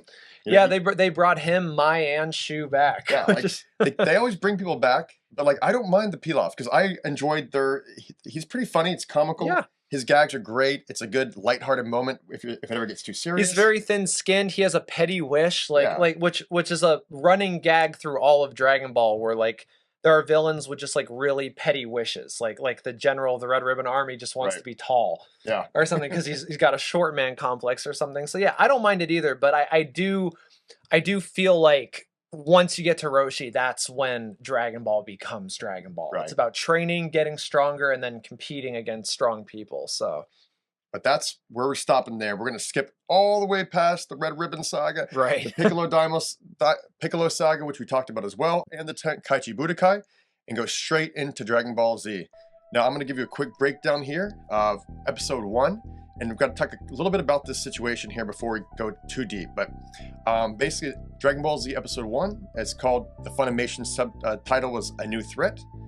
Quick synopsis, basically, it's revealed that Goku and Chi-Chi have a son, Gohan, named after Goku's adopted grandfather, of course. Goku becomes lost in the wild. Gohan, sorry, gets lost in the wild, but he's later rescued by Goku. Now, this is just all brief points, by the way. None of this is like, detail by detail. This is just a synopsis. Then a mysterious alien pod ship lands on Earth and immediately takes his first victim, whoever that is in that. I don't know. Dun, dun, dun. That poor, oh yeah. Raditz, yeah, poor farmer. We got to talk about that farmer in a minute here. Yeah. And then, of course, Raditz meets Piccolo. And that's basically episode 1 of the show. Now, before we go a little deeper into this, I just want to tell you, the manga does not really have any of this filler episode. Right. This is actually, there are some scenes from this in the manga, but basically it's about introduction to Gohan, which is kind of cool. It shows him wandering through the forest. He meets a saber-toothed tiger that takes his hat, kind of a little fun back and forth. He chases after him. There's some foreshadowing because he seemingly performs an impossible physical feat for his 4-year-old sort of wimpy presentation, and it kind of sets up a little mystery. It's like, oh, does this kid have something special about him that we don't know? So yeah, he falls off a waterfall, and that's when he, Goku at that point is searching for Gohan. Chi-Chi's obviously a bad mother as well. They just let their kid run loose in a forest that is populated by dinosaurs and saber-toothed tigers. Not safe if you're a parent of a 4-year-old toddler. So no, I have a 4-year-old, and I only let him do that sometimes. Exactly. That's more for 4.5 to 5, like when Piccolo takes over. Right. Early 4, way too dangerous. Like you raise an interesting question, which has been asked and debated infinitely in the fandom: is Goku a bad father? Do you guys want to know my take? Yeah, I'd love to hear it. Okay.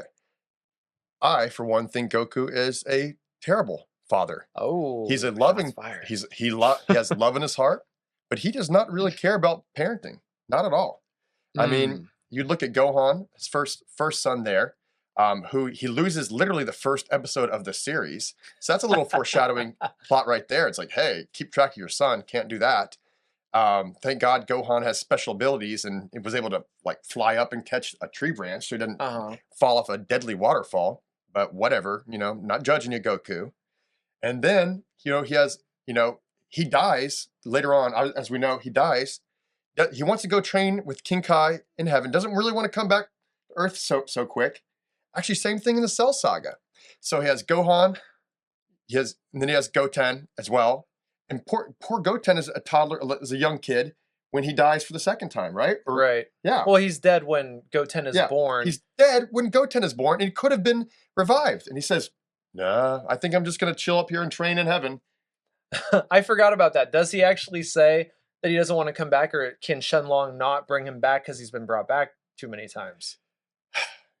Or does he say like? Does he do it ultra? Is there like? I mean, it's been a while since I've seen the Japanese dub. I remember, I think in the broadcast Funimation dub, they give him like a hero speech, and I don't know if it's 1-to-1 with the Japanese, where he says like, no, all of the things that happen wrong with the world are because people want to fight me. So if I'm dead, nothing bad will happen, or something. So I don't know if that's the thing, but really quick, if I may, I'm gonna make a controversial take here.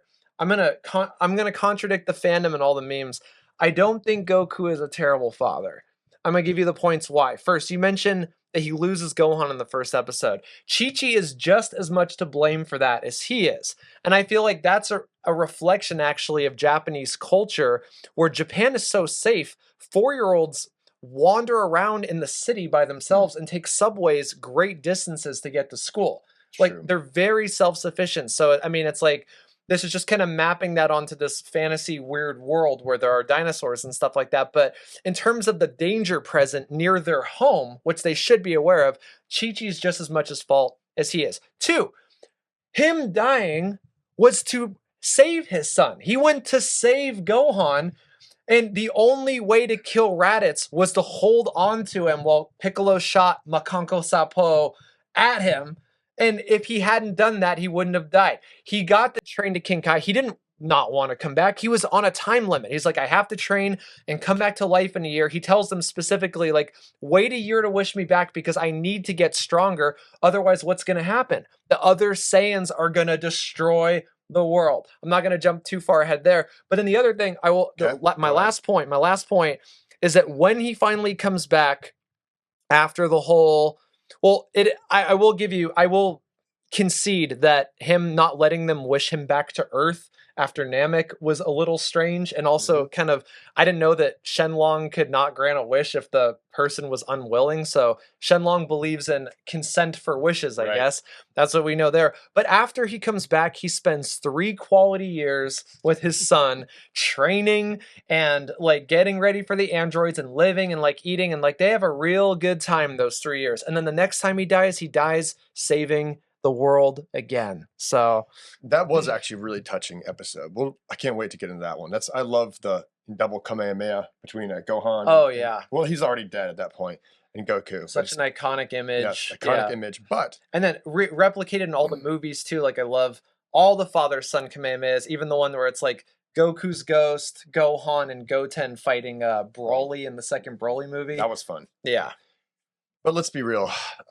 As much as your points were great and valid, let's just be real. Piccolo raised Gohan, and he still raised Gohan in Super. For 10 months. He still has, and if you've seen the new Dragon Ball superhero film, Piccolo's still like his dad. Pretty much. Yeah. Well, now Gohan actually is a deadbeat dad. Like he's like, I gotta write a research paper, and Gohan is raising Pan. I mean, Piccolo is raising Pan instead of Gohan. So it seems like maybe it's cyclical that he's a bad father, like Goku.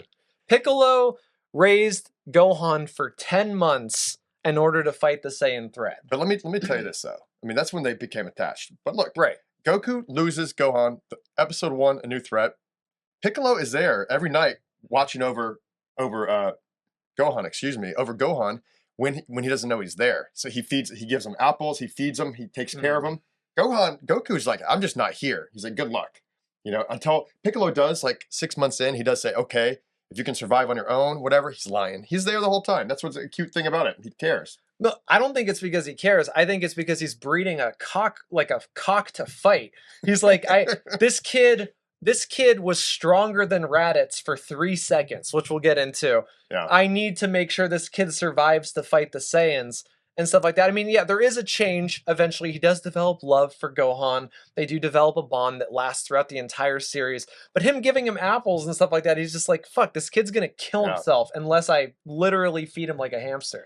Okay.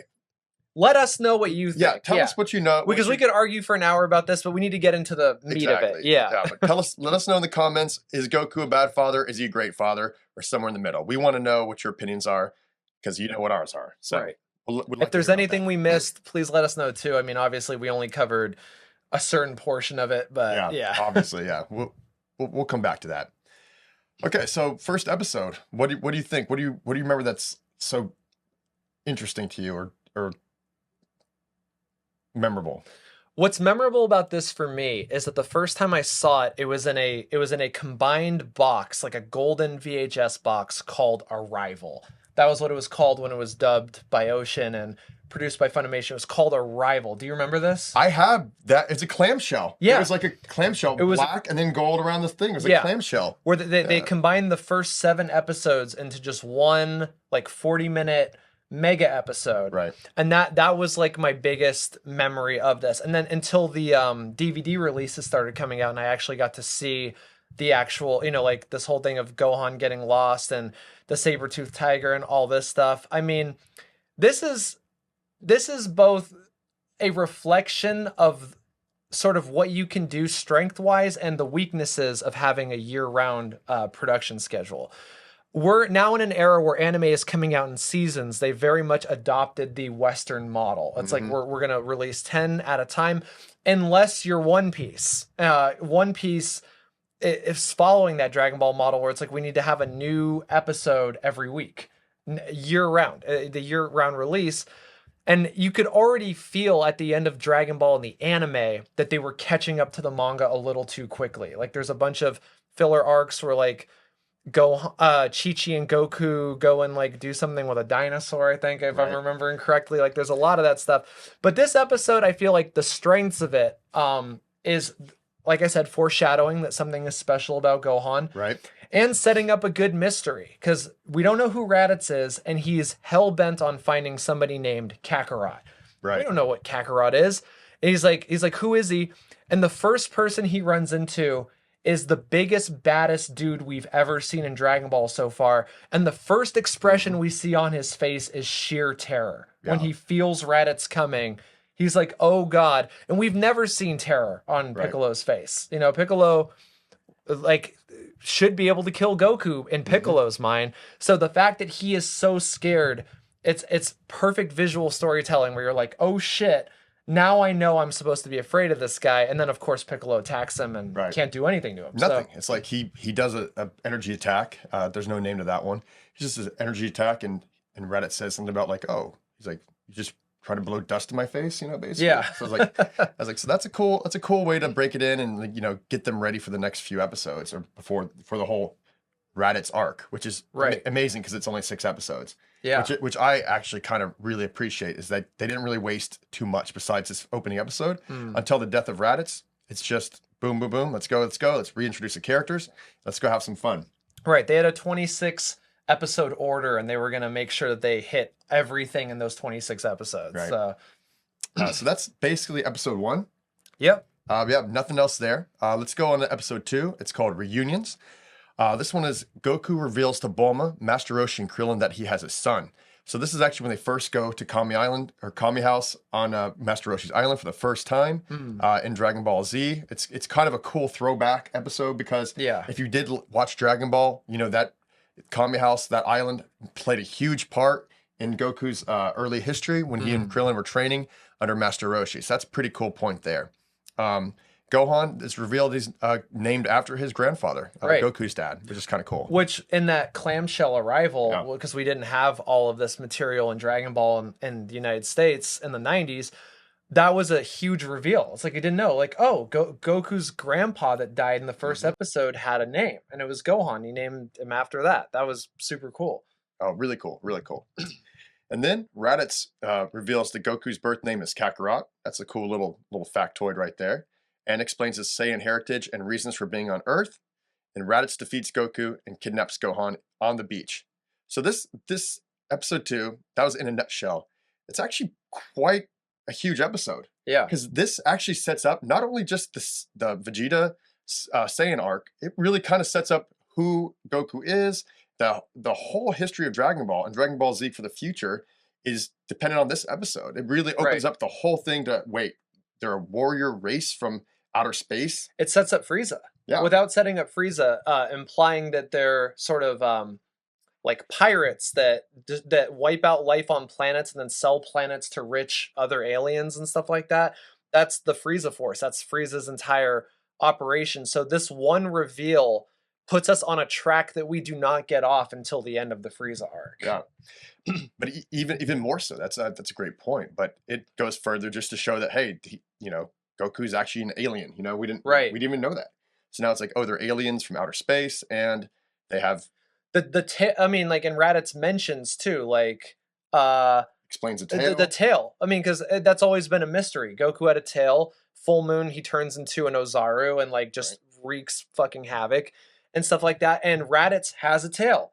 And they're like, oh, like this means something. Like now it makes sense because Goku is this freak, and now we get why he's a freak. Now, back when he, turns into a giant giant ape in Dragon Ball, in like the first arc at the Pilaf saga, Right. when he does it for the first time, when he gets his tail cut off, actually. Um, it's not really a, you know, at that point he was still based off the Monkey King legend, you know. So Yeah. this is actually like the hugest retcon possibly in anime. I don't know. You tell me. Retcon. I mean, they never. Okay, so a lot of elements were borrowed from Journey to the West. The Right. Ox King, Goku's staff, the Nyoibo in Japanese is Sun Wukong, the monkey god, takes a pillar from the palace from the Jade Palace in heaven, and it turns into a staff that can grow to any size. So it's taken like that. Sun Wukong rides on a cloud, Kintoan or Nimbus, all that stuff. So there are a lot of elements, but I don't feel this is a retcon because I feel like they never provided an explanation for any of that stuff. They always left it open. Right. It's like, well, like, why does he turn into a giant monkey? Like, is he the Monkey King? Like they never even asked that question. Okay. I mean, it's kind of like a tongue-in-cheek thing, like, oh, his name is Son Goku, he turns into a monkey, ha ha ha, whatever. But then having like a sci-fi sort of origin for it, I could see this going wrong in so many contexts when you make this big of a swing, and it worked so well here. Yeah. Like, I mean, that's not like, new narrative adjacent. That's like, hey, we're going aliens from outer space. And that kind of actually reminds me a little bit of like, the Superman story, classic Superman story. Right. Child, sent to an alien planet, is found, raised by someone else, and then later on, eventually, family comes to attack you, kind of like in a way, like the stronger dudes come. Zod comes to go after Superman. Well, that's interesting because we talked about in the last episode how the Android arc came out right when Terminator 2 came out, and the influences are, I mean, they're so obvious. I wonder when Dragon Ball Z made the shift, was there anything significant happening with Superman's mythology at that point in the comic books? I'm not a huge Western comic guy. I don't know if there was like a movie or something that Toriyama was like, oh, maybe this. Yeah, but maybe. Either way, that's just a pretty, good coincidence, little coincidence there. It's a big swing though. It's a big swing. This is a martial arts fantasy epic. Now it's a sci-fi fantasy epic. Yep. And one more note for this episode real quick here. Yeah, go ahead. So we got to keep rocking and rolling on this one. Is that Raditz defeats Goku in like, one punch? Yeah. Knocks him down, and Goku's like down and out for the rest of the episode. He's in the water, just can't even get up. Yeah, he's the first time, I think, like debilitated. Yeah. Except not by like a technique that prevents you from moving or something. Like he literally can't move. Like he's trying his hardest to move and he just can't do it. So it just shows the strength of Raditz in the first meeting there. So we're going to jump right ahead to episode 3. Is that cool? Yeah. It's called Unlikely Alliance. Now, Goku and Piccolo, they team up in order to take down Raditz. Now, this is crazy because, Piccolo, Goku, sworn enemies, always makes for great plot, Right. Goku and Piccolo, they fly off towards Raditz to rescue Gohan. Raditz, who is sick of Gohan's crying, places him inside the space pod to keep him quiet. Boom. Episode 3. I think we could run through a couple of these and then just talk about them Let's do that. Generally. Yeah. So episode 4, Piccolo's plan. So Goku and Piccolo begin to attack Raditz. Piccolo fires a special beam cannon at Raditz, which he dodges. Gohan breaks out of the space pod when he gets raged. Speaking of enraged, that's episode 5, Gohan's Rage. So Gohan first reveals his rage boost by dramatically increasing his power level, enough to stagger Raditz, which we do get to see through the what's that called? The Scouter. Scouter, yeah. I mean, I just brain it's fart cool. right It's cool. Yeah, when you're talking to an audience, you have a different brain. Yeah. So also, Raditz warns Goku and Piccolo of the 2 Saiyan warriors who arrived to Earth in 1 year. Really, really cool point there. And Vegeta and Nappa decide to head to Earth to obtain the Dragon Balls. Goku sacrifices himself by locking Raditz in a full Nelson. With broken ribs. Yep, with broken ribs. He holds him, which I don't really get, by the way. We'll talk about that in a second. That's kind of a little far-fetched to me. And this allows Piccolo to use his special beam cannon move, or Masenko beam, killing them both. Huge holes through their chest. Done and done. Then we picks right up in episode 6, which is called No Time Like the Present. So Piccolo takes Gohan away to begin his special training, and Goku begins his journey on Snake Way I think once he's dead. that's a good spot to good talk spot. about all this stuff. So yeah, I mean, it's a huge moment narratively, especially like if we had had the benefit of having Dragon Ball all the way through the end of it in the United States, I think it would have hit even harder. That like if you read the manga and then you read the beginning of the Saiyan Saga, it is a huge deal that Yeah. Piccolo not only teams up with Goku, but that he is the one that offers the alliance. Right. He's like, look, like just being real, like we're gonna get fucking killed if we don't do something, and you and I are the only, like we're the best option. Nobody else can do it. No one. And, Yeah. and the cool thing about that is that Piccolo, that shows, growth right out the bat for Piccolo. Right. And Piccolo, if you watch, the whole series, like he is one of the ones who does mature and he grows, and he kind of takes that burden of responsibility right there. So it's a huge shift in character from Piccolo last time we saw him. Like, I'm going to kill Goku, take over the world, basically. Right. Still one of his plans. I mean, he was so scared by Raditz's power when he met him that I forget if it shows this in the anime, it shows in the manga, but he secretly follows Raditz. Like he follows him to the Kame Island stealthily just so he can hear who this guy is, what the deal is, like what the problem is. And so he's just sitting there like, oh shit, there's a race of people that are way stronger than me. I'm not going to be able to do anything. And their plan is to wipe out this planet and sell it to aliens. Like, the only thing you can do is like, okay, I got to team up with the other strong guy. Right. And just basically do a suicide attack and hope that we survive. Yeah, that's basically how it goes down. It's pretty crazy just from, looking at it, because like, number one, they don't have any time to plan their fight. It's very much spur of the moment kind of situation, right? Right.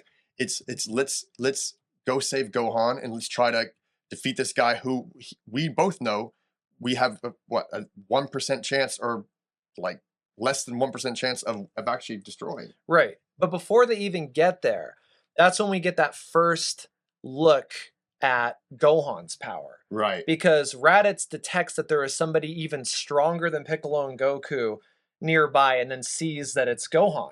Right. And it's like, okay, the scouter's broken. This piece of shit isn't working, whatever.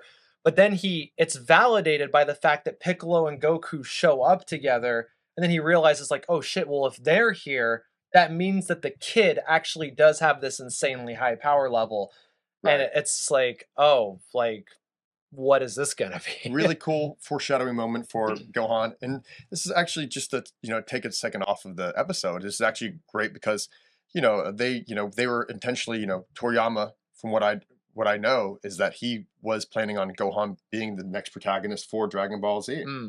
And so I have read multiple sources. I'm not perfect. I might not have all the answers here correctly, but I do know that Gohan, was going to be pretty much the main protagonist for Dragon Ball Z, pass it on from Goku. And didn't you say that he moved more towards a physically realistic art style because it was harder to draw the smaller thing? Right. So it's funny if that's true that he was like, okay, well, I'm going to go back to the small body thing again. But yeah, definitely whatever the motivation sets up a huge narrative through line for Gohan, which eventually gets paid off way the hell further in Cell. Gohan's ultimate arc, I feel like, reaches its climax in Cell. But yeah, right here, we see that Gohan has power, and the first time that Goku and Piccolo attack Raditz, they just get fucked up. They get smashed, guys. Piccolo gets his arm blown off. Like it's like, okay, this is bad. And this is them without their weights on. Right. Which took forever in the Tenkaichi Budokai for Goku to like take his weights off, I think. But yeah, like they take it off right away, and they're still like, even Raditz is like, you think you're better than me? Like, even though you took all that weight off, it's like, hell no. Let me show you what real power is. People often overlook Raditz, but the truth is, I love this first 6 episodes because there is no filler.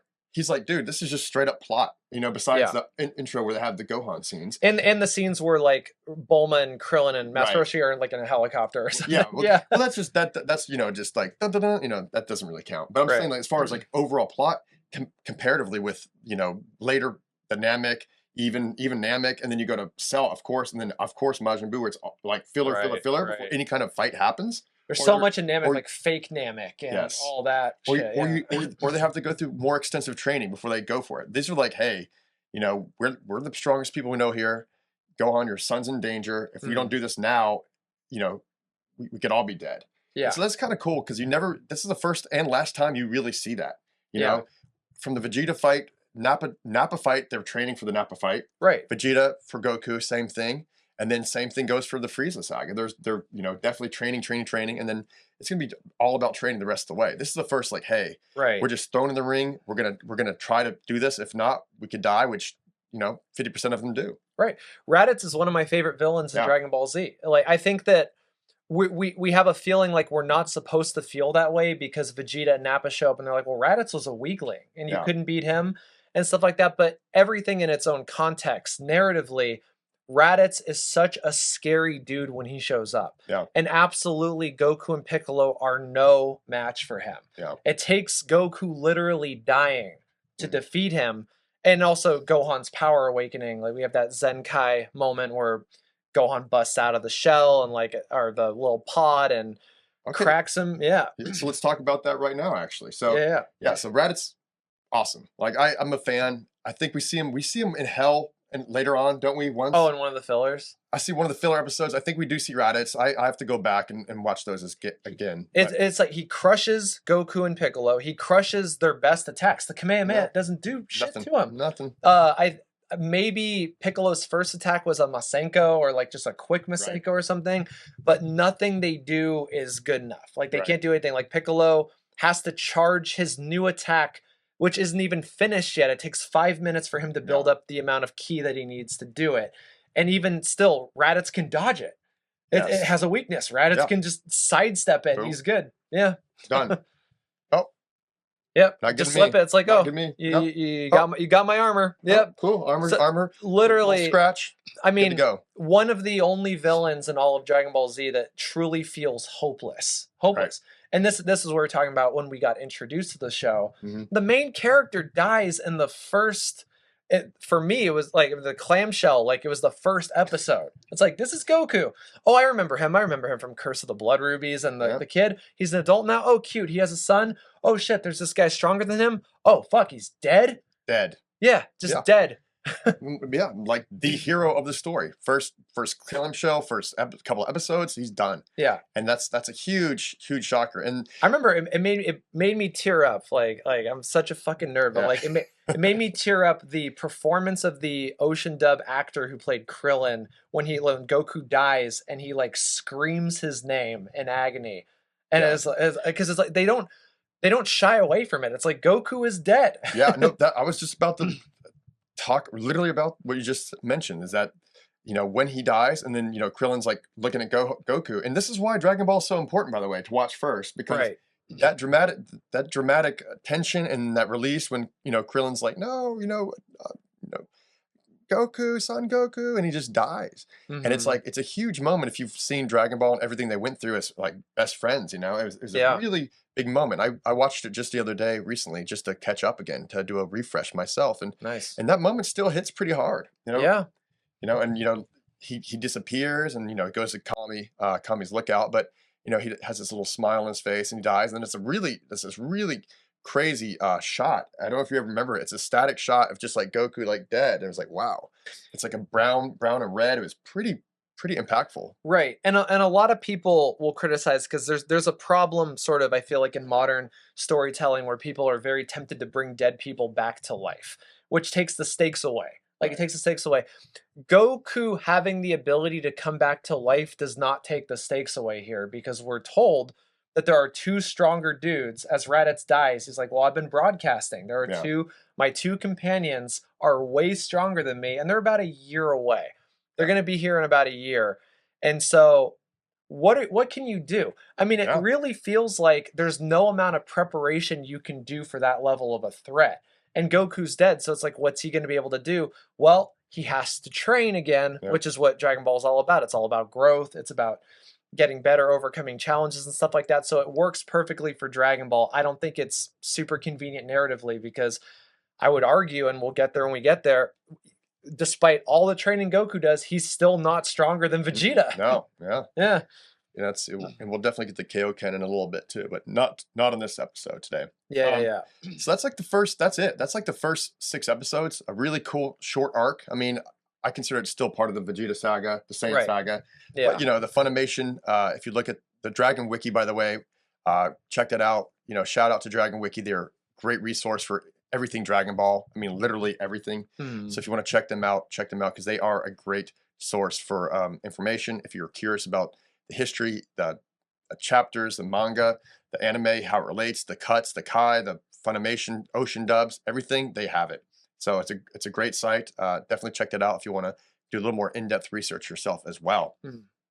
Now, after this, we get a whole shift. Now we shift to the Gohan life, Right. Yeah. I mean, and it's the way that the Japanese does it. The Japanese version does it over every English version that preceded. Now we have like uncut. We can see what they do and all that stuff. But it's a scary situation because Piccolo just straight up is like, okay, I'm not gonna mince words. Your dad's dead, and then Gohan, 4-year-old boy, like what? And he's like, shut up! I'm gonna kill you if you don't stop screaming. Like I'm going to kill you.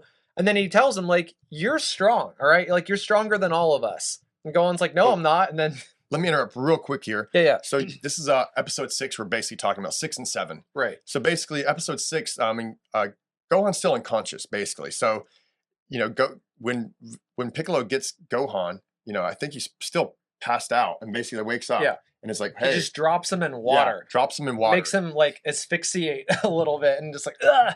So not only we get to see Piccolo talking to Roshi and Krillin and Bulma saying, hey, I'm going to take this kid. But this kid doesn't know who the hell this guy is. Yeah. They're this crazy looking, green goblin demon guy. He's only heard about the evil Piccolo. Right. Like it's intimated that he's only heard about him and all of that stuff. So this guy gets kidnapped. This little poor kid, 4-year-old kid gets kidnapped by Piccolo. After he just got kidnapped by his uncle. Yeah, just got kidnapped by his uncle. Just got re-kidnapped by Piccolo. Yeah. who just actually did kill his father. Right. Yeah, exactly. So poor Gohan is not in a great spot right here.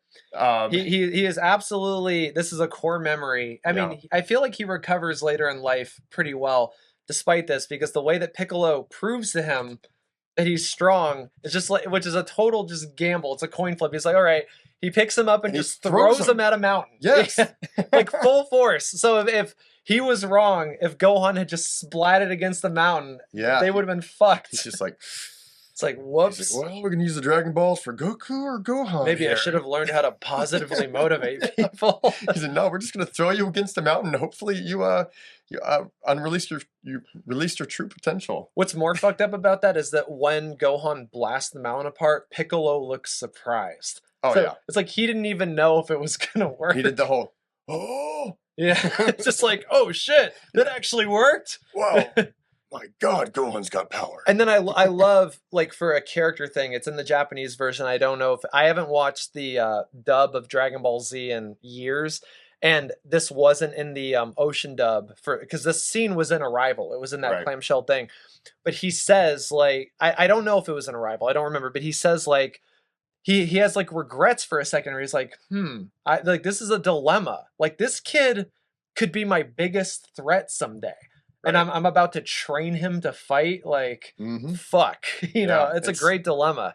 It's a good problem to have if you're not really actually, but it's a great narrative problem to have. It's a great narrative. When you're writing, you want to write yourself into corners and dilemmas like this, and then you have to fight your way out of them. Like, because that's the stuff that's going to keep the audience at the edge of their seat. So yeah, this just to go back on the episodes here. That was episode 6, 6.5, 7. We're gonna shoot right here through. We're just gonna knock out a couple more. I think 7 is where we'll be starting. Oh yeah, sorry. His first day out in the wild. Oh yeah, So before I get into this next little arc here after the death of Goku, Raditz's death as well. Episode 7 through 15 is what we're gonna roughly cover today. We're halfway there, but basically, most of these are filler. There's a couple scenes from these that are in the manga, but there's like 3 or 4 episodes in a row that are literally not even in the manga. That are just filler. Yeah. But some of my favorite episodes, and we're going to talk about that in just a second. The best filler, I feel like, in Dragon Ball, yeah. All right, so I'm going to give you a quick breakdown, starting with episode 7 right now. It's called Day 1. So Gohan uses his hidden powers accidentally and ends up stuck on a mountain. Of course, that we'll talk about it in a second. Piccolo seemingly leaves Gohan to survive on his own for 6 months before he's willing to start training Gohan himself, which obviously we find out later that he's still there. Right. He's taking care. Episode 8, Gohan Goes Bananas. That's obviously the dub. Yeah. Yajirobe. Because the Japanese titles are always like, surprise! The ultimate reveal of the ape form of Gohan is set, or something. It's like always like some weird, like long name. But you know what though? Just a little side tangent here. I appreciate that Japanese. No, I love those. I'm not ragging on them. Like for me, for me, like one of the things that is great about anime is that it is a different way of telling a story than what we grew up with in the West. And every little one of those cultural Japanese nuances that's just extra icing on that cake for me. Like I love that. And then when you get those crazy titles with the crazy it's almost like in a way it's like a monster movie. You know, Godzilla with the music. Yeah, it's very much reminiscent of something you'd see. The only thing I hate about them, I said I wasn't ragging on them. I will rag on them in this one way. They're full of spoilers often. Episode 2 in Japanese is called like Goku has a brother. It's like before Raditz even meets Goku. That's the name of the episode. True. So that makes a lot of sense. I hate that shit so much. But yeah. But we are going by the Funimation episode titles as well. Gohan Goes Bananas. Yeah, so Yajirobe delivers the news to Krillin. So Yajirobe, we'll talk about him in a little bit here. That the Z fighters have been summoned to Kami's lookout to receive special training from Kami and Mr. Popo. Gohan transforms into a great ape for the first time. Piccolo seemingly destroys the moon. Huge plot point there. Which is interesting because Toriyama has said he notoriously has the worst memory. And I think I don't remember if the moon ever came back, but Master Roshi destroyed it in Dragon Ball. Yeah, he destroyed it in Dragon Ball as well. Then leads us right into episode 9, which is called The Strangest Robot. Now, this is a filler episode that's not in the manga. Gohan meets a friendly android named C6. They become friends. Later on, they go through a mild adventure. C6 is destroyed after it sacrificed itself to save Gohan from a pile of rubble from a building collapsing. Episode 10, or not a building, I think it's actually like wilderness. A cave or something? It's a cave. Episode 10, A New Friend. Another filler episode. We'll talk a little bit more of this one too. This is a really touching episode as well. Yeah. Krillin recruits Yamcha to join him on the way to Kami's lookout, which is cool, like getting the gang back together episode. And then, of course, Gohan befriends an injured dinosaur. Oh, man. This episode as a kid was brutal. Devastating. Brutal. Yeah.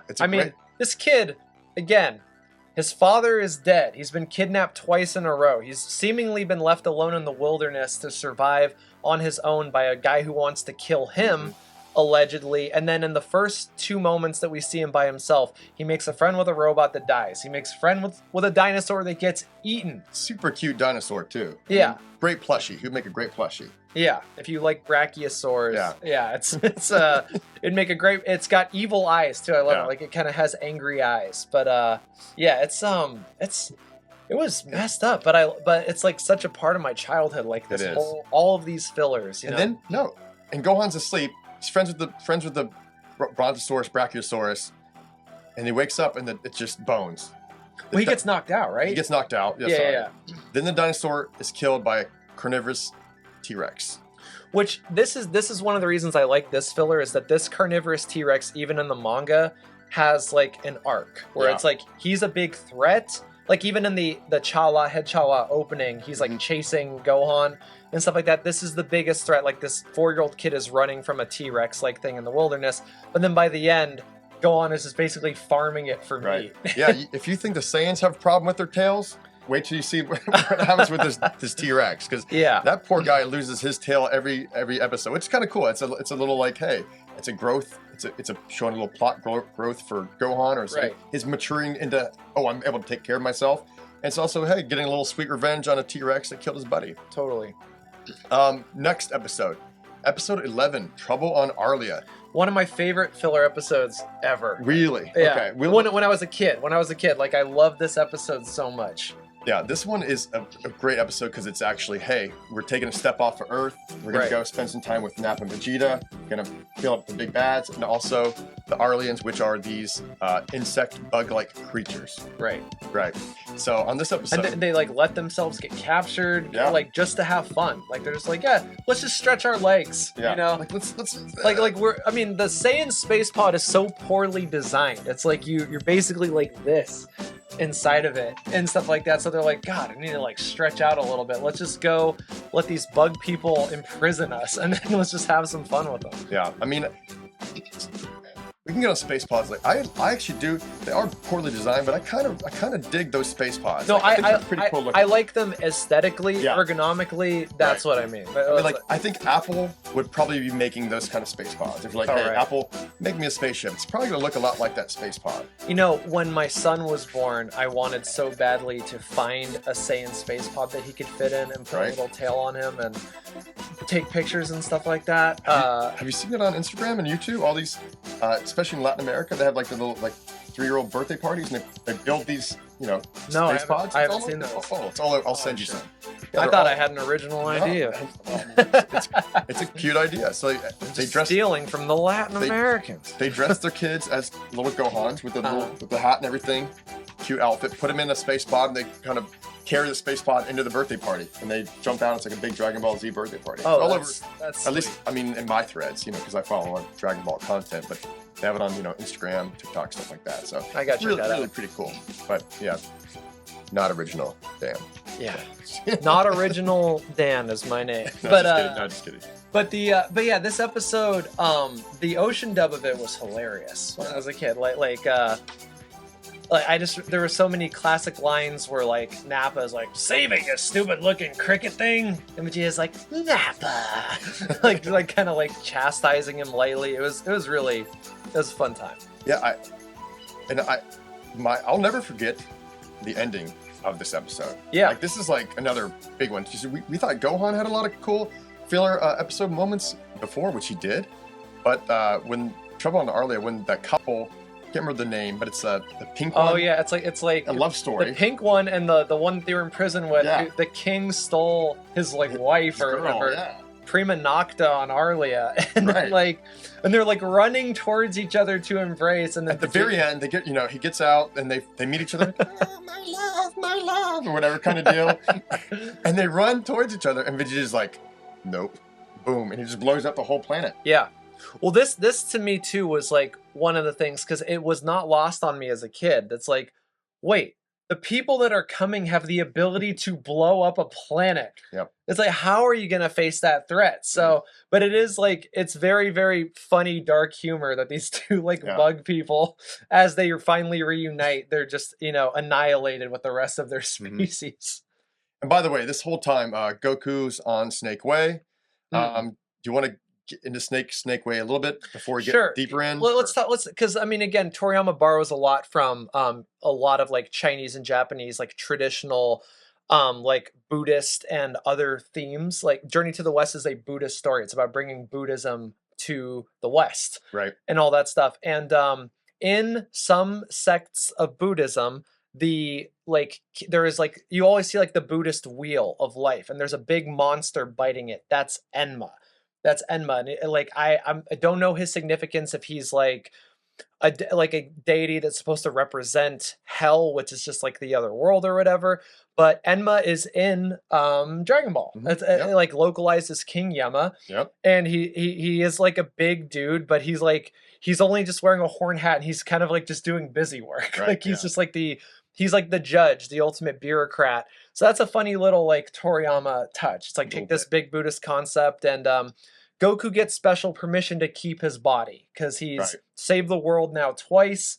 And Kami personally goes with him to Enma, and he's like, please let him keep his body. Like, don't send him to either heaven or hell. Like, let him journey across Snake Way to train with King Kai, because he's going to be brought back anyway. I mean, like, they've got the Dragon Balls. I made them, baby. So, Excuse me. Yeah, and that's why you also see, and when he's in heaven or hell or limbo, wherever you want to call it, really. Right. You'll see all the little floating the souls, the spirits, little like Right. clouds, little clouds, floating clouds. It was basically. never explained in the ocean dub because they always wanted to stay away from religious stuff. Right. Like, you know, but like I always thought it was weird. It's like, how come all the other dead people are just little clouds? Right. But Goku is a corporeal form.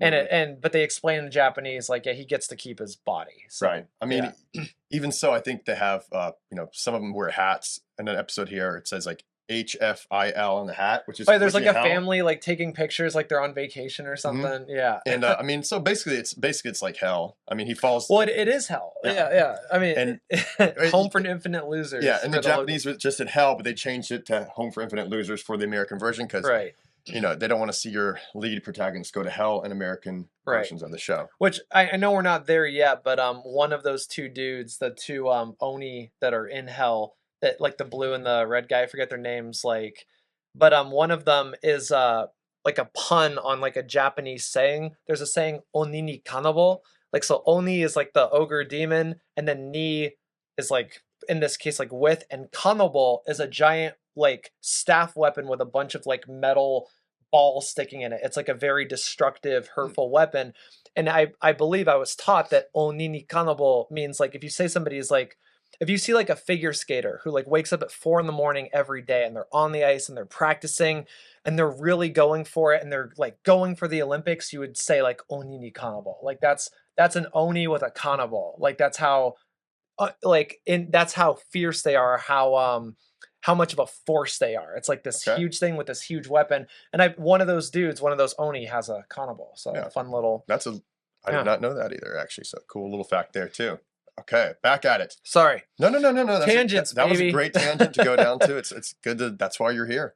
We're both here to, you know, add on to what we know and make a more fun experience there. For sure. Oh, Gaz and Mez. I see it right there. Yeah, Gaz and Mez. That's episode 13. Yeah. We were right past, we just ended with episode 11, Trouble in Arlia. And now we're at episode 12, which is Global Training. Another filler episode. It's pretty cool. We can talk a little bit about this. Piccolo continues to train alone in the wasteland. He does, I think this is the episode where he does he splits himself and trains double form. And then which I don't believe is in the manga. Yeah. So most of this episode is not even in the manga. I mean, some of it's cool, but most of it is kind of you can kind of skip this. But I do like the scenes where Krillin does go to CTN and Chaozu, and he goes to recruit them to go train with Kami at Kami's Lookout, which is kind of cool. We didn't even touch when Krillin meets up with Yamcha. Yamcha is a professional baseball player, but he's bored out of his mind because it's like there's no fighting. A brawl breaks out, and he just kind of jovially runs in and he's just, like, let's go. Yeah, it's like, oh, finally. And then Krillin finds him there, and he's like, hey, you know, God wants us to come train with him because Kami basically is God. Mm-hmm. He's so it's like, yeah, God wants us to train with him. Want to come? And it's like, all right, beats baseball. Yeah, on this contract. But okay, so that's where we're at. Krillin recruits them. They go to train. Goku falls off Snake Way, ends up in hell. This is kind of annoying because I do like the next episode. It's fun. It's a cool filler, but the fact that once he does get out of hell, he has to go back to the very beginning. To the beginning, I'm like, bro, you're killing me here, Smalls. But so Goku falls from Snake Way and ends up in hell. He tries taking fruit from a tree, but is knocked unconscious, and that brings us right to episode 13, called Gaz and Mez. It's another filler episode that's not in the manga as well. Really quick, just because I don't remember, I didn't watch. I feel this far. Does he try to take a peach? Is that what the fruit is? It looks like an apple peach. Okay, thing. That might be a play on the actual myth of Journey to the West. Is that Sun Wukong steals a peach from heaven, the peach of immortality, and that's one of the reasons that heaven hates him and like wants to destroy him because he steals the peach of immortality. I forget who grows that tree. It's like a famous figure in either Taoism or Buddhism, and so that's kind of a funny little gag that he's in hell. We don't know he's in hell yet, though. It's like maybe he's in heaven. He tries to steal a peach and he gets knocked unconscious. Just like I don't think they say what kind of fruit it is. Okay. Yeah. I don't think they're super clear on that. But that's that they do. Gaz and Mez, they just have back and forth. You know, they kind of trick Goku a little bit here and there. Eventually, he breaks out. Right. Gets out of there. Also, in the same episode, Yamcha, Krillin, Tien, Chaozu begin climbing Korin's tower. Kind of cool. A little bit throwback to Dragon Ball, where Goku had to climb Korin's tower. I don't remember how long it took Goku specifically to get there, but it took him a while to climb up that tower. It's a big ass tower. It goes to Yeah. basically outer space, the edge of the atmosphere, in my Right. opinion, somewhere around there. It higher than the Red Bull Stratus jump, that's Yep. for sure. And that's when, and then it cuts back to Goku escaping from hell, those guys, and he jumps out of there. And it turns out he's back at the beginning of Snake Way. And so he's like, oh, got to start running again. But he picks it up. You know, he's like, okay, no time to waste now. Let's go, let's go, let's go. Right. Now, episode 14 is called Princess Snake, another filler episode. I have mixed feelings about this episode. It's a classic in Yeah. terms of just what we had in the West, but it is kind of like if the party is that there's going to be fights with aliens, like this episode is a huge, just kind of like, okay, we're just doing a random Yeah. little side adventure with this Princess Snake lady, and it's not really clear by the end of it like what really happened. Right. She's like seducing Goku. Yeah, She's trying to seduce Goku. trying to seduce him, but then it kind of is implied that maybe her and all of her like little minion girls aren't real, Right. and that she just is a giant snake. And so like, wait, was it all hallucination? Why was she trying to seduce him? Like, it's very unclear. All right. Well, let us know if you're watching this on YouTube. Let us know in the comments what you think is actually happening here, because I Right. think, I think she just changed. I think she can change forms. I think she just changes shape into the big snake that tries to. Well, the palace changes into the Yeah. snake. Like, it's like you're Yeah. you're in my belly already, That's but true. I'm no longer gonna fuck you. I'm gonna eat you. Yeah. It's like so it's a little unclear. It's a little unclear. But again, if you were in the 90s and you saw this on syndication, this was like one of the only fucking episodes you got for years. So Yeah, and yeah.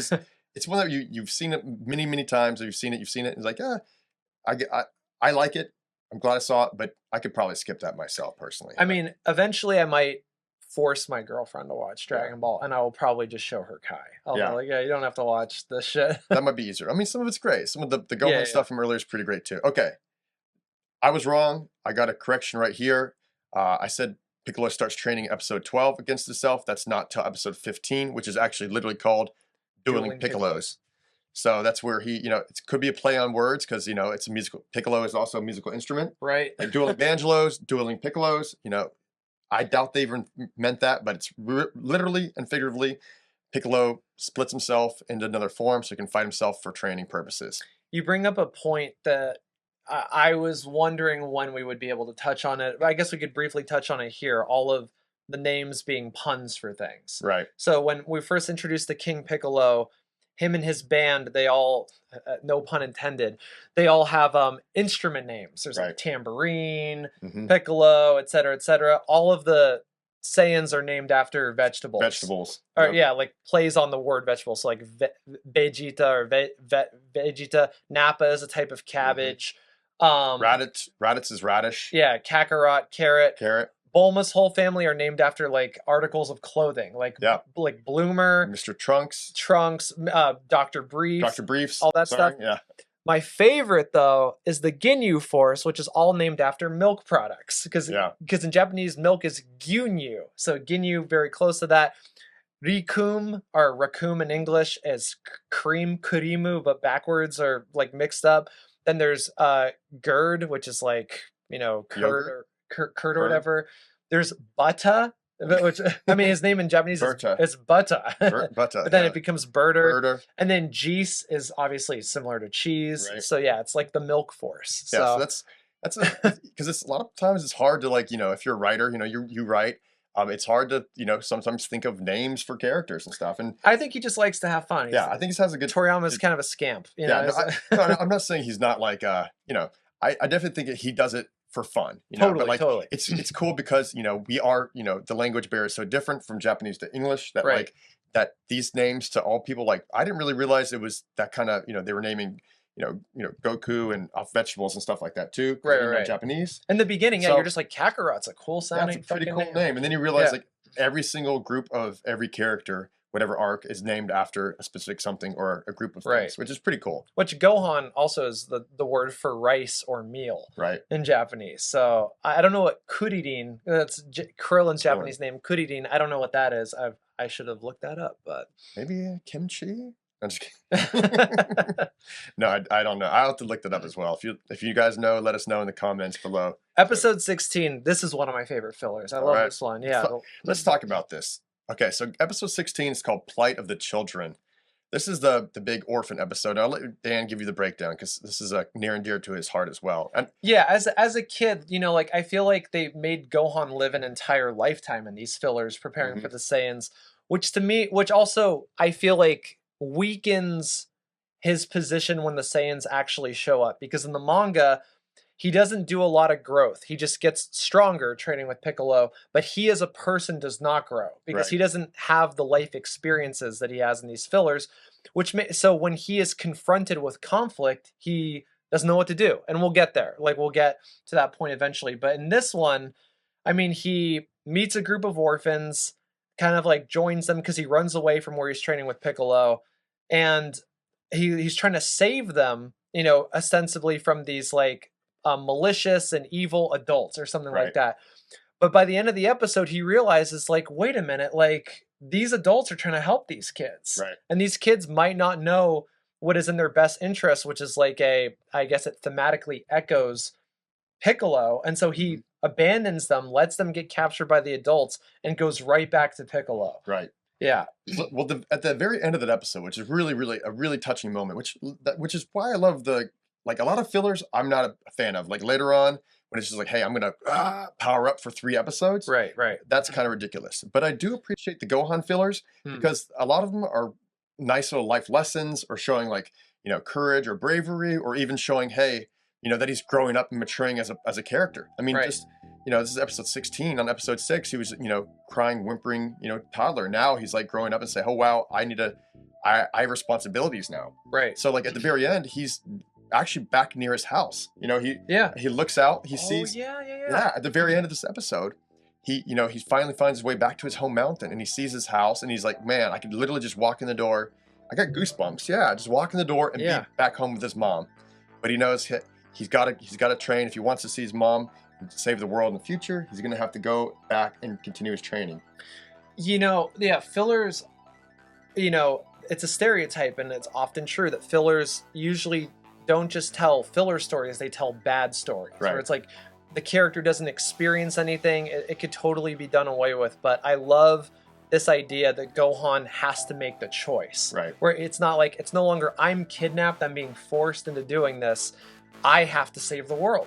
And he chooses not to go home, and his mom kind of senses something, walks outside, and he's gone, and he goes right back to Piccolo. It's right here, right there. You know? That's a good one. It's a good one. It's a good one. And just a quick side note on that is that, you know, because, you know, Toriyama was writing the manga concurrently with, you know, some of the animation. They're getting caught up in Japan originally. And so Toei Animation, I was reading about this the other day on the Dragon Wiki. That they had to do, so they had to do a lot of these filler stories just to like let the manga, you know, get ahead or catch up. Yeah, it's always a dilemma. Like, do you tell a filler story, or do you just power up for 3 episodes?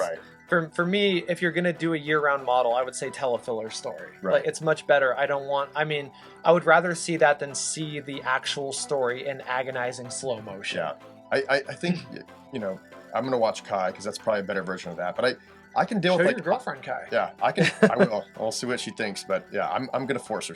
I'll bring her on the podcast too. So hopefully she'll. We should just have a episode where we bring them both on, and it's like, so what do you think?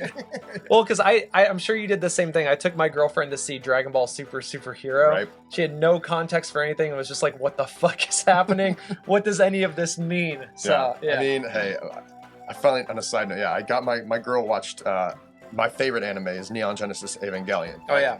Overall. And, I mean, I got her to watch that series, and she was like, the first 4 episodes, she was like, I am not about this. And I'm like, just give it time. And then by episode 13, she's like, oh, whoa, this is getting crazy. This shit's getting crazy. After like the fun, like Magma Diver and all that stuff. I'm right there with you. Like that was one thing when we met too, or you revealed to me a couple years later that you consider that like the Stanley Kubrick of anime. And I was like, this guy fucking gets it. Yeah, it's the best, in my opinion. But she loved it. She finished the series. We watched End of Evangelion, Death, Rebirth. You know, even you watched Death and Rebirth too. I forced her to. I can't do it. It's a rehash of both, but it's the same episode. But I don't know. For me, it's a purity thing. And then, Okay. of course, End of Evangelion, and she loved it. And she was like, wow. But long story short is I'm gonna make her watch some Dragon Ball Z, guys. We're gonna bring her in on this pretty soon. Right. Eventually. Kai will be the way to do it. Yeah, Kai's I'm gonna be the telling way to do it. Like in dubbed, so she doesn't have to read. It's the best that they've ever done. Yeah. I'm telling you, just give it a try. She also does like Demon Slayer. She's watched a lot of Demon Slayer with me. Not all of it, nice. but she really enjoys that, actually. It's one of her favorites. So. I made my girlfriend watch Golden Boy. I don't know if you remember that. Oh God, I've seen all of Golden Boy. Yeah, Golden Boy's amazing. Yeah, but not so. I mean, she thought it was funny. She thought it was funny. Yeah. Yeah, and that's good. We'll do a podcast about that. We'll do our adult animation, Adult Swim version of like the anime. 18 plus only episodes. But yeah, We'll do that eventually. We got one. You know what? We should. I think we should stop here as far as the episodes with the Plight of the Children, because it's a great place to start. Because episode 17, it's not filler anymore. It goes back to the manga. Well, I would argue that episode 17 has the best filler in all of Dragon Ball Z. Okay. So we could either end on that or we could start on it next time. I say okay. Let's do this. Let's do the episode 17. Okay. Pendulum Room Peril. Now this is both filler and in the manga as well. Right. Okay. So Piccolo finally begins his training with Gohan. This is where everything starts gearing up here, and this is fun. This is actually like, if you enjoyed the other ones like I did, it was fun, but it wasn't like, oh, we're back on A plot, not B plot or C plot. We're back on track here. So Piccolo's training Gohan. Krillin, Tien, Yamcha, and Chaozu are transported to Alien City at Kami's lookout, where they are to battle two Saiyans. Not just battle two Saiyans, they are murdered by two Saiyans, Right. like murked by two Saiyans. And I feel like I'm being too hyperbolic, like I've gushed about filler, but this is my favorite filler in all of Dragon Ball Z. This is it. This is it, because as a kid, you see they've been training with God. It's not Right. lost on me that they've been training with God. And I think it starts out where like either Krillin or Yamcha are like, come on, like let us do something real. Like we're just kicking trees and shit. Like Right. we're not really doing anything. And Kami is just like, all right, come here, guys. He's like, you're gonna go in this pendulum room. And goes it. Go over there. They meet these two Saiyans. They get absolutely murked. They can do nothing to them. They die. And then they come out having experienced their own death. And then Kami's like, oh yeah, the ones that are coming are 10 times stronger than those guys. Or whatever it is. Like, Dun, dun, dun. like the steaks, man. It's so juicy. It's a ribeye. It's so good. I think that's more of a sirloin, in my opinion. I'll tell you why. Okay. I prefer the ribeye because they're not dead. They don't really die. So it's like They don't really die, but they get a taste of what a lesser foe could already do to True. them. So it's like, yeah, you guys better like step up your shit. Yeah, I mean, it sets the table for the dinner that they're gonna have. Right. So. And just in case like we're forgetting, Piccolo is now training Gohan, which means 6 months have passed. Right. We're halfway through, and they can't defeat people who are less strong than the people who are coming.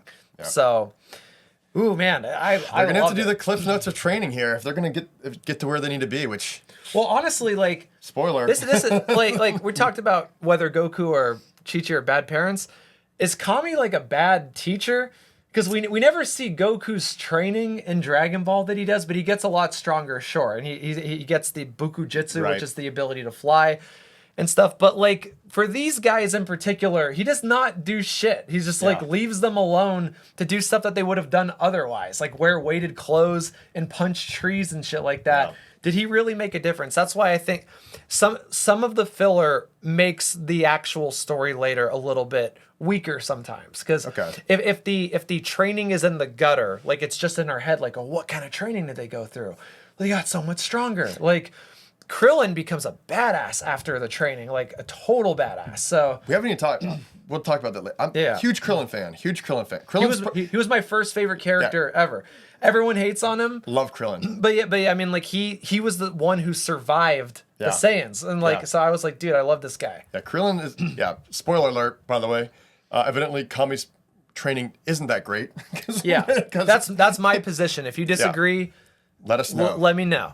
I do like, I love Kami. I like spending time at the Lookout. Like, that's one of my favorite places to hang out on the world of Dragon Ball Z. Right. It's Kami's Tower. It's pretty cool. Get some sensu beans. Right. You know, it's The a great spot. locales, man, like this beautiful thing. Yeah. Maybe we'll be on the lookout. So thanks next for time. listening Maybe to the we pod. will. Yeah. We'll tune in next time. We're Our gonna backdrop will be dive we'll even see. deeper. We'll It's gonna surprise be you a guys. great episode. Yeah. We can't wait for you to What guys else to join for us. that? And Well, also, we might do before. We might much- diverge much from this it. a little bit and talk Yeah. about other anime that we liked. Yeah. So Like we maybe might- do like a mini-sode or something. we might do another mini-sode where we pop in and we just talk about other animes that have influenced us growing up. Because I can honestly tell you, guys, I know we're on the Dragon Ball Z pod, but I've probably seen 100 series, maybe some. Do you keep track? Are you one of those My Anime List people? That So keep my track? brother keeps every anime he's ever bought, and he has, I mean, literally tens of like all the Slayers, Wanderers, El Hazard, Record of Lotus War. Lotus Wars, Yeah. Gundam, Evangelion, you know, all of Dragon Ball, all, you know, it's not really much Sailor Moon, a little bit of Sailor Moon, like the first season I think I've seen, and I really lost interest, but. Did you not have it when you were a kid? I had it, but like, they kept showing repeats, you know, like Yeah. Dragon Ball a lot, and I was like, well. It was syndication. For me, it was on UPN. Actually, that was the first anime I ever saw. Yeah. Because it was the only one that was on after school on UPN. It was Bananas and Pajamas, which was a kids show from Australia, and then it was Sailor Moon. And there was just something interesting about it. It's like I felt like I was gonna be made fun of if I told people that I watched it, so I kept it a secret. But there was just something interesting about the art and the way the story was told. It was like, yeah. who the hell is this tuxedo mask? Yeah. He can't obviously be the guy who looks exactly like him without the mask on. I just can't place it, but it's somewhere at the tip of my brain. Oh god, yeah. Like Yeah. It was that was the That annoyed the hell out of me. that and Ronin Warriors were like the first two Ronin things. Warriors, yeah. Which well. and they mirror Power Rangers, which was like maybe the biggest IP America produced when we were kids. Oh yeah. Like I mean, which was for people who are, I don't know what the You know. age range of people listening to this are, but you know they're the Super Sentai shows in Japan. They got localized here in the '90s as Power Rangers, and it was a phenomenon. It was like. Yeah. It was insane. Like it shut down the 101 freeway to Universal Studios in Hollywood just to like have like an on-stage like meet and greet and stuff like that. It's Right. just crazy stuff. But yeah, anyways. Yeah. We might do a little mini pod about that. Not even a mini pod. Maybe we might do like might have to be like 30 minutes because there's a lot of stuff to get through. So That's a mini pod compared to this. So. yeah, it is. But we're definitely gonna put some stuff in between episodes because you know we're doing all of Dragon Ball Z at least. So it's gonna be a lot. So we're gonna put a lot of episodes in between, give you guys some breathing room, and also we're gonna post some really fun videos. We're gonna go, you know, like I said, I'm doing training to be Super Saiyan videos, workout videos. We're gonna do a little Korean barbecue experience to see how much we can eat, like Goku and Vegeta can. Yeah. So we can throw back. So we're gonna do that He's as bigger, well. but I think I can eat more. Yeah, So. I doubt it, honestly. I put money on that. I'll actually put money on that. All right, we'll put money on Yeah. that. And then I think we're going to do something special. We're not going to announce it yet, but for Goku Day, May 9th, we're going to do That's something. gonna be happening too. So Yeah. all right. Either way, thank you for joining us, and we'll see you guys next time on the NerdyJock Media Dragon Ball Z Megapod.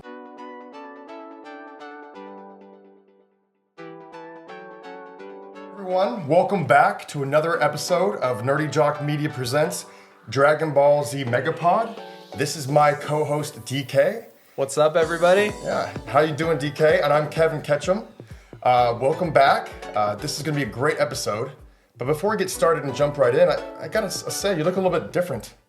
Yeah, man, something happened. Something happened, huh? It looks like you know, I awakened an inner rage and a purity that I didn't know I had laying dormant within me, and it changed my hair color, it changed my whole life. That's what it was, the hair color. Okay, so you Yeah. decided to just skip Kaioken and go straight to Super Saiyan, I guess, huh? Yep, exactly. I mean, Okay. I had to lose my childhood best friend in order to do it. So, but whatever. I got awesome hair. You know, he'll be fine. We go on in the afterlife. We know this now because of Dragon Ball. You continue. So, Or you come back again. yeah. Either way, thanks for joining us here. You can follow us on all of our social medias at NerdyJock _media on TikTok, Instagram, YouTube, Facebook. Just follow us on all of the socials, and we'll try to keep you guys plugged in as well with lots of new fun content up and coming. All right, so let's get started. Want to give us a little recap of where we were last time? Yeah, I think last time we were talking about the pendulum room. You had the name of the episode up, but it was the special training that was filler. That's actually a pretty good story where they're basically sorry, go ahead. Oh no. Episode 17, Pendulum Room Peril. That's right. And by the way, on this episode, we're going to cover episode 17 through what? 25. It's a lot. It's a lot. It's a lot of episodes. But it's some of the best stuff in the series. Yeah, so if you guys want to get caught up, this is actually my favorite section of the anime probably. Oh, maybe in the whole series. So stay tuned, plug in, because this is where it gets awesome. All right, yeah. I mean, a lot of cool stuff happens. There's a lot to say. The pendulum room, I mean, I think we were talking last time about how, the training that's done with Kami, no one knows what the hell it is. Even when Goku trains with them, we never see it. Yeah. At least in the comic. Yeah, we never see it, and then he just shows up and he can levitate. He's got that Bukujitsu or whatever. He can levitate. But now we actually get to see, thanks to the filler, we get to see what the training on Kami's Lookout looks like, and it's not very remarkable. Not at all. It just kind of looks like the same stuff that they would do anyway, like weighted clothes, sparring, like Krillin flipping over like a palm tree and bouncing off of it. I mean, it's just high in the sky, so it's like extreme altitude training, right? Yeah, I mean, I guess they probably got a quick level up from climbing. I mean, that's a large, the lookout, Kami Lookout, I remember when Goku and Dragon Ball was climbing that was a nightmare to climb. Yes. And that took a lot of endurance, strength training, grip, dexterity, obviously. Right. But it seemed like, our guys, for plot purposes, they got through it pretty quick. I just realized, is it canon then that he leaves the Nyoibo, or the power pole as it is in English, does he leave it connected from Korin's tower to the lookout? Great question. Just one of those things. Akira Toriyama notoriously says he has a terrible memory. So a lot of these questions sort of pop up throughout the entire run Dragon Ball in every iteration. All the time. So, but we do know that Tien, Yamcha, and Chaozu, Chaozu can float. We know that from when he first shows up. But yeah, Tien and Yamcha certainly can't fly. Right. By the time that we're at this point. So they get to the lookout somehow. So we'll just assume that Nyoibo is just up there because we never see it. I don't think in any Z except for like a movie or two. Anyways, I digress. Pendulum Room. This is cool filler because basically this is a moment where characters do something that I love in narrative where they address a question that the audience has. Or basically they're like, Kami, what the fuck? Like, we've been training. You're not teaching us shit. Like, what do we do? And he's like, all right, come with me. And then he sends them to their deaths. Like, he sends them into a pendulum room where they go and they fight Saiyans in the past and they just get murked. And they're like, oh shit. And he's like, yes, you're dead. And the guys that are coming, they're stronger. And these guys, these old guys, they're like Waldorf and Statler from the Muppets, basically. Yeah, basically, the same version of the old guys from the Muppets, that just talk shit on the Muppet stage. Like, those kind of guys. They kill them in like really elaborate ways too. Like they like hide like in a skull that melts and stuff like that. It's like pretty. It's not a straight on thing like most Saiyans would do. Right. Like they make a meal out of the horror of it. It was a fun filler episode to watch because Krillin they get murdered brutally. It's pretty. Yeah. It's pretty crazy. Like I think Krillin's head gets Chaozu's head gets like smashed in. Yeah, it's pretty. And you can kind of see his hand. You can't if you're on the listening to the pod, you can't see this, but you can just kind of see his hand and his head is off screen, getting like smushed. Right. And then dropped dead. And like, holy crap, Chaozu's gone. Boom. Yeah. And the point of the lesson is just Kami basically reiterating like, oh, the guys that are coming can kill you way worse than those guys could. And they're like, okay, let's get back. Let's put the weighted clothes back on. Let's do our extreme altitude training, I guess is all it is. Yeah. So and there's a fun quick little, snippet into where we were from last week with the Pendulum Room Peril. And the good thing about this one, as after this episode, this filler one, it's exciting because like, hey, if you've seen it before, the good stuff is coming. Right. Okay. Next episode, which is number 18, which we're going to just jump right into right now, is the end of Snake Way. Now, this is one of my favorite episodes. Just this whole next 20 episodes rock. Now, basically, here's a quick breakdown of episode 18, End of Snake Way. Gohan continues his martial arts training under the watchful eye of Piccolo, but a strange transformation takes him over. A full moon causes the young Saiyan to rampage out of control. Meanwhile, Goku finally makes it to the end of Snake Way and mistakes a friendly ape named Bubbles for the mythical King Kai. With two of our heroes going bananas, it looks like the two sinister Saiyans will have an easy time invading Earth. Shout out to the Dragon Ball Wiki for Yeah. these amazing recaps. Yeah, bookmark and use Dragon Ball Wiki all the time. It is a fantastic resource for anyone who wants to learn more about Dragon Ball. We should mention really quick that the way that we're revisiting these things is a little bit different. Like, you're actually going through Z. Correct. He's doing the hard lifting here. Like, he's going through Z, all the fillers. Trying. I mean, I'm doing Kai because I'm a dad. I don't have, I'm mainly watching my son during the day, and then I have a couple of hours to watch stuff at night. And I'm showing this to my girlfriend as we go. And by episode 18, they've already gone through Vegeta. It's already done. So remind me, is this the episode where the full moon that makes Gohan transform is the one that is projected from Goku's pod? Not yet. Actually. Not yet. That's coming Okay. up. That's like a few episodes later. Never mind. All This right. one's pretty cool. Okay, so this is when a lot of really fun stuff happens. Goku finally makes it to King Kai's planet. He doesn't know. He gets into Snake Road. He looks up. He's like, "Where the hell? What's going on here? Where's this planet?" He looks up in the distance, and boom, he sees King Kai's planet. He jumps up there, gets on there, and then immediately, smack, goes straight through the earth, like inches in the ground. And he can't even lift up. He can't even do one push-up. Right. He's like desperately trying to get up off the ground here. And then he sees this ape, this little monkey guy come over, and he automatically assumes, being Goku, that this is King Kai, and this is something Goku unfortunately would think, is that the ape is King Kai.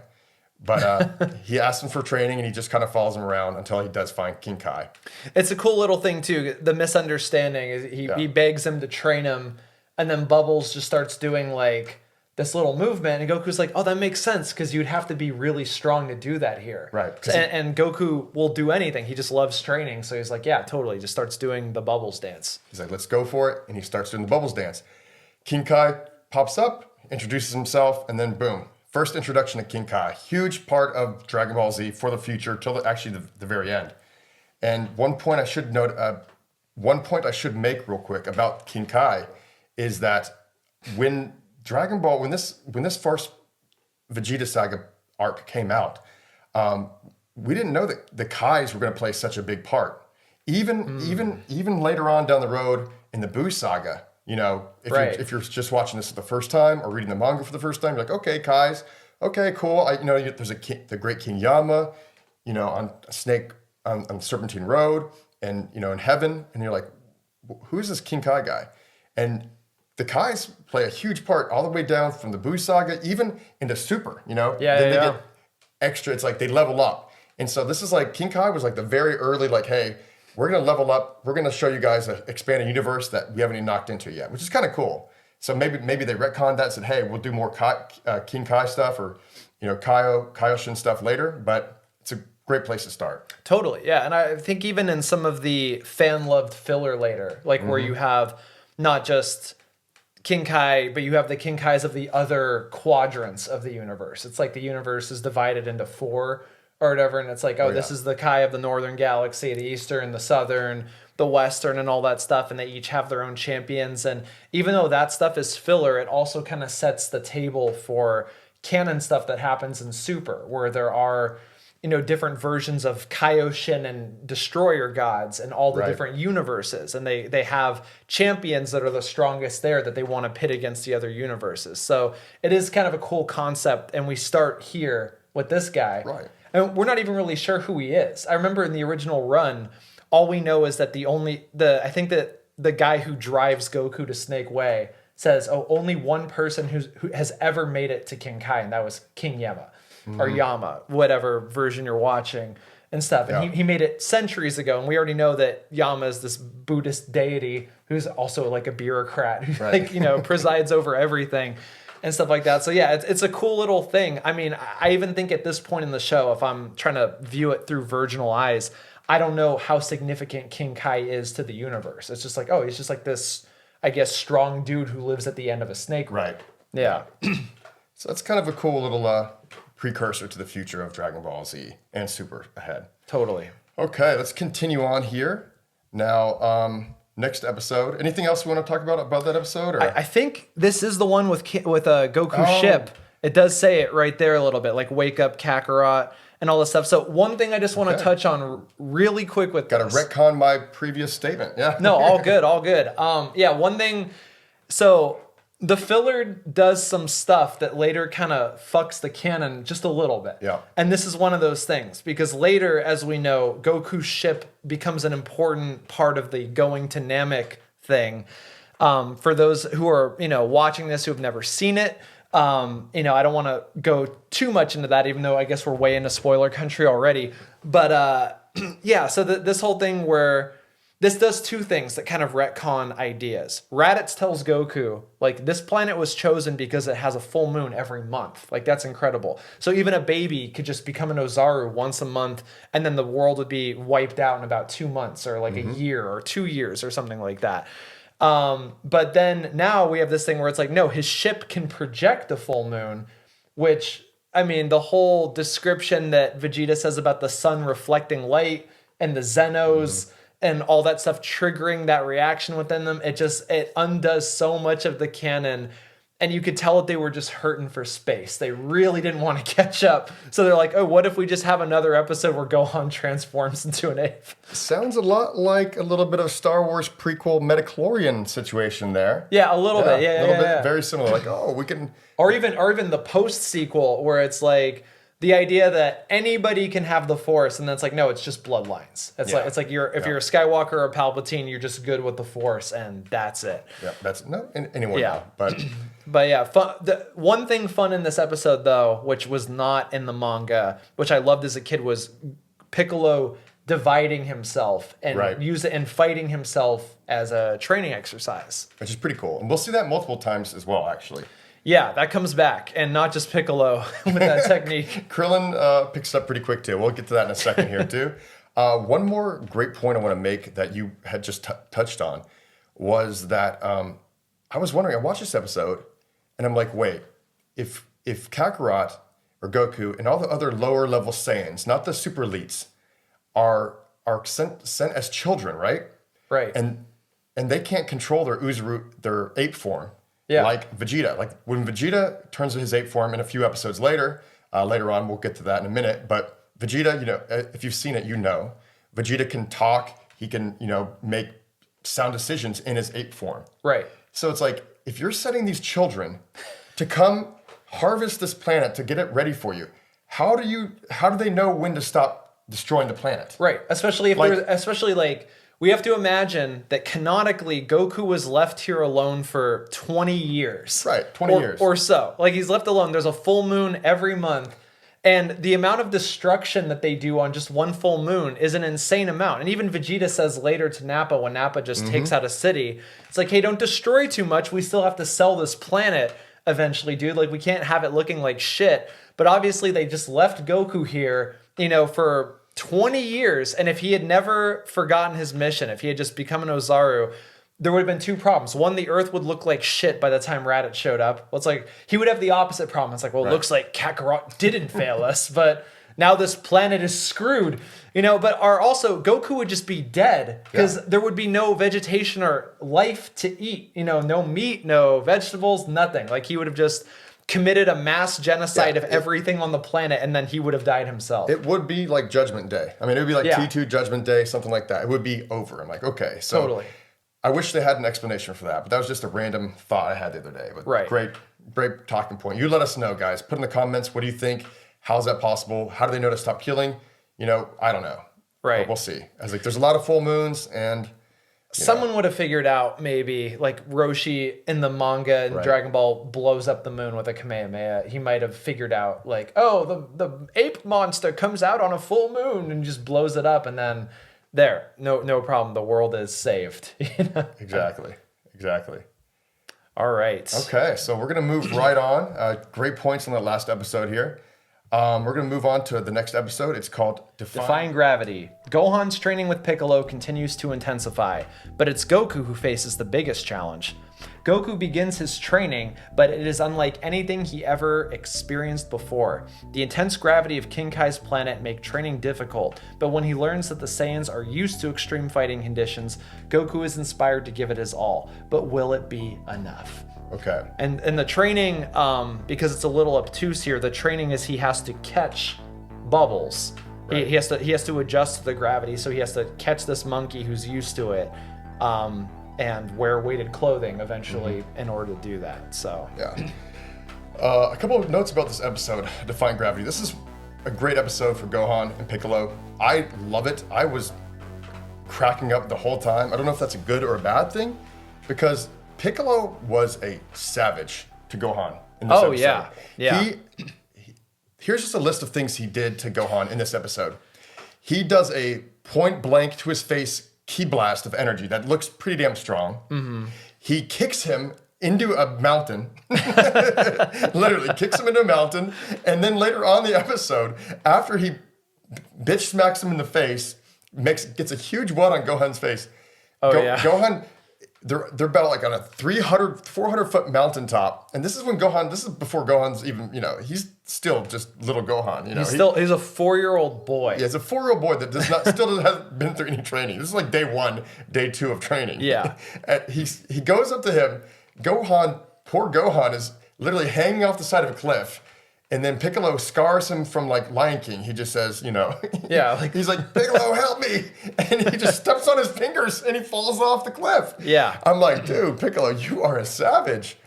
But no, he doesn't care if he lives. He's just like, he's like, I'm going to go as hard as I can on him. And he's got to adapt because otherwise he's useless in the fight. He's either a help or he's a liability. So, but it is pretty brutal to watch. Yeah. So Piccolo is more of your 1940s kind of 50s World War II kind of father, like, hey, I'm gonna send you out there, survive or die. Or like a 12th century Mongolian, they could ride horses and shoot up like those heavy bow and arrows by the time they were like 8 or something. Right. They're just bred for war, So yeah, eventually the training does pay off. But that was a fun episode for me because it was a cool moment to just see Gohan learning to take some punishment. Totally. Up until now, it's just been a little couple punches and kicks, and we saw some really good, actual, cool, fun training sequences there. Right.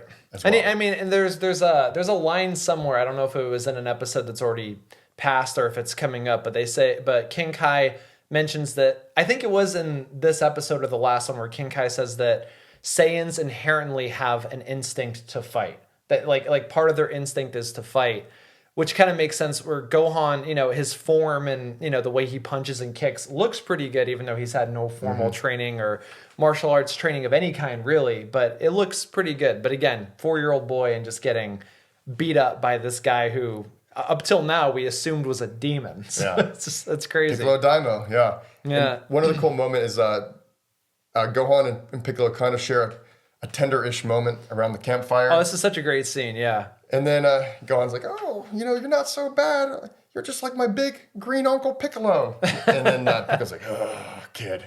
But it's like, my dad always said that you're just grumpy, you're not evil. And like Piccolo's chafing so hard. Yeah. His brow is like furrowed. He's like, oh. Yeah. This damn kid. And he's like, go to sleep or I'm gonna kill you or something like that. Yeah, it's crazy. It was fun. It was a great episode. And this is where it's going, guys. It's getting better and better every episode. Less filler now that we're going deeper. Right. And that was episode 19. Just a really fun one, kind of get you amped up, motivated for what's about to come. Number 20, it's called Goku's Ancestors. And this was, a majority of it was filler. They had a couple sequences. Let me read this first. Go ahead, yeah. Goku's Ancestors. After Goku completes the first phase of his special martial arts training, King Kai instructs him to bash Gregory with a hammer. Easier said than done. After an exhaustive chase, King Kai tells a story of the Saiyan race. Inspired, Goku resumes his training, eventually manages to put the hammer to Gregory. Impressed, King Kai agrees to train Goku personally. But will it be enough to stop the incoming Saiyan invasion of Earth? Okay. This is an interesting episode because we're gonna fall back on this theme that keeps coming up about filler stuff undoing canon. Right. So as we've previously discussed, King Kai oversees basically all of that part of the galaxy. You know, like everything where Planet Vegeta was, Planet Earth, all of that stuff. King Kai is horribly misinformed about the history of the Saiyans. Horribly. Like just makes up shit. Basically, like, oh, there was this war with these people called the Tuffles, and then a full moon happened. It was the first time in 10 years, or however long it was, or it was a long time. And so the guardian of the planet Vegeta was like, you know what? Enough of this bloodshed, and brought down a meteor storm to destroy the planet, and that is a glaring oversight for somebody who rules the galaxy, especially someone that we know later is aware of who Frieza is. Because when he finds out that Frieza's on Namek, he's like, Goku, stay the fuck away from Frieza. Right. But yeah, he had no idea that Frieza destroyed the Saiyans who were employed by him. He didn't even know about that. Yep. So yeah, I mean, this is just... I thought it was fun filler when I saw it as a kid, because I didn't know it was filler. I mean, you get to see that shot of Goku in the Saiyan armor. Right. And all of that, and I was like, "Oh man, this is actually like a really cool like world building thing." Yeah, no, this was a fun. I mean, every episode on King Kai's planet I kind of like. I have a good big spot in my heart for anything on King Kai's planet. I wish they do spend more time there later in the future, but I like all the stuff that happens there. Gregory wasn't even in the manga, but evidently, Dragon Ball Wiki says that they did actually get approval from Akira Toriyama to add Gregory, and he wasn't in the manga, but he is a canon character. He is, yeah. Even if you are watching Dragon Ball Z Kai, which is edited to be more in line with the manga, both Bubbles and Gregory and the trials of catching them and hitting them with a hammer are in Kai. Right, and yeah, exactly. And that was made after Dragon Ball Z, but before Kai. They said, okay, he's going to be a part of it. Leave him in Kai. They're like, should we cut him because he's not in the manga? He's like, nope, leave him in. He's a great character. Right. Adds a little bit. He's pretty funny, great comic relief. Gregory, he likes to talk smack to Goku, which is pretty great. It's great training too. I mean, trying to hit a tiny, like almost light speed like cricket on 10 times gravity planet with a giant hammer. Hammer that's heavier than anyone has ever used before. Right. Which is probably just King Yama, actually. Yeah. From what I can tell from the previous trainees. And you see, I didn't even remember that all this happened in one episode, but I love like that Goku is just basically demolishing King Kai's planet. Like there's like hammer craters all over. He smashes his car. His Cadillac gets destroyed. If I'm King Kai, I'm not happy about that. I'm like, dude. No. I mean, he complains a little bit. I'm like, dude, you're gonna fix that shit. Right. He's like, that's a classic car. That's his favorite possession. I figure it just gives him something to do because his life must suck being on that tiny planet. He's got nothing to do. He said previously, like, oh yeah, there's lots to do. I look at grass. Me and Bubbles have like peeing contests and stuff like that. Yeah. But I mean, if his car gets broken, he has to fix his car. It's like, all right, well, that's like at least a year, like trying to figure out how to fix this Cadillac. So that's a new hobby. But don't really worry about King Kai's planet and destruction because I think Cell comes and does like an extreme home makeover pretty soon. Yeah. In the Cell Saga, I think something like that kind of happens. I think so. Yeah. I'm not sure. I don't know, but I think Goku does worse later on. Yeah. He's like. Hold my beer. Right. Come back in the Cell Saga. We'll see how much destruction we can do to this little planet. Which raises so many questions. I mean, if he's been to the cold depths of space and he knew he was going to die anyway, he could have just brought Cell to the cold depths of space. Anyway. He's like, sorry, King Kai, I guess you're going to die with me. I know. Sayonara. We'll get there. Yeah. And just another key note. It took... just for time frame, because these episodes are going fast. When they first came out, it took forever for a new episode to air. Oh yeah, it was a long, tenuous process. Those horrible years of just the same episodes over and over and over again, and it's like, when is something new gonna come out? But like you got little teases here and there saying how time is passing. Besides the narration, like it evidently took Goku 2 weeks to hit Gregory. 2 weeks of training, just like running around, and 3 months to catch Bubbles. Right? Yeah, it was insane. But then by the end, he's pretty strong. Anything else in this episode we need to talk about? Let me see. So, I mean, I guess back on Earth. Krillin, Tien, Yamcha, Chaozu, and Yachirobe complete their training with Kami, which in a couple episodes we'll see didn't really do much training. No, they didn't. But I would say whatever they did or didn't do, it was very effective. Yeah. Because they're all stronger than Raditz by the time Vegeta and Nappa show up. So it's like, oh, okay, so... I mean, I don't want to spoil the plot here, but Totally. Krillin does pick up one of my favorite like special techniques in Dragon Ball. Oh yeah. So that's something like he just randomly learned, but we'll get to that in a second here. Yeah. All right. A couple of them. I mean, when we get to that, there's a couple of things that he does that are canon. That's like, that's a badass move. Why didn't he do that more often? We're getting there. Yeah. All right. Want to read 21? Yeah. Counting down. Goku's training with King Kai complete. Master Roshi and the gang summon the Eternal Dragon to wish him back to life. And they're not a moment too soon. There's only 1 day left before the Saiyans arrive. The problem is it's going to take Goku 2 days to return on Snake Way. Because King Kai miscalculated. He let Goku train right up to the limit and didn't factor in the amount of time that it would take him to travel back across Snake Way, which are amazing stakes. It's like now the people who we know are weaker than Goku have to just hold it down until he gets there. And Goku straight up says it. He's like King Kai. He's like, they're probably gonna be dead before the time I get back there. He literally called the Earth that out. might be gone. Yeah, the Earth might be gone. I mean, I don't know why they can't do any kind of instant transmission. I know he hasn't learned that technique yet, but I'm sure King Kai has the power to like zap him, transport him. Well, Kami does it when eventually he gets back. So why can't Kami just go to King Kai's planet? And okay, here is the reason for it though, is because narratively it is awesome that Goku has to travel all the way back. Right. Because that immediately, like my girlfriend's reaction when that happened was like, oh my god, he's not gonna make it. Like I think she said those words. And when she said that, I was like, yes, this works. Okay. It works. Yeah, like it builds great tension there. Yeah. But it's one of those things, like people have pointed out in the Harry Potter series how, in I think it's book 3, the time turner is introduced. Like Hermione uses it to take more classes than she normally would be able to take, and then it ends up saving what's his name? It saves Harry's godfather. I'm sorry for any Potter fans out there. Gary Oldman, yeah, it saves that character. It saves that guy. Sirius Black. I know. We're gonna get destroyed by Harry Potter fans. Oh yeah, totally. I love Harry Potter. It's just one of my favorites. Well, no one's gonna comment because everyone pretends that they don't like Harry Potter anymore. Love Harry Potter. Huge fan. So I mean, it's an amazing plot device in that book. Like book 3, Prisoner of Azkaban, amazing. But it does beg the question: why didn't people just use the time turner to kill Tom Riddle before he became Voldemort?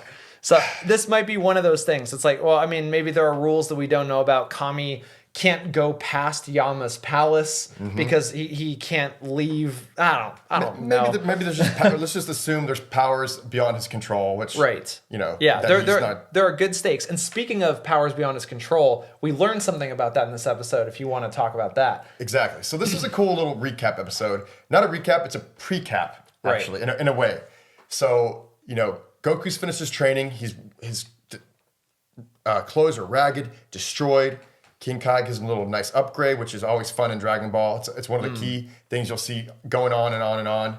You train with the new master, you get the new upgraded gi, you get the new logo on the back, boom. I loved that as a kid. I had a Goku toy that came with the option of stickers, and because this was the only era that I was so used to, it was like I had to have the Kame sticker in the front and the Kai logo in the back. And that's they do that all the way through Super and the rest of the series as well.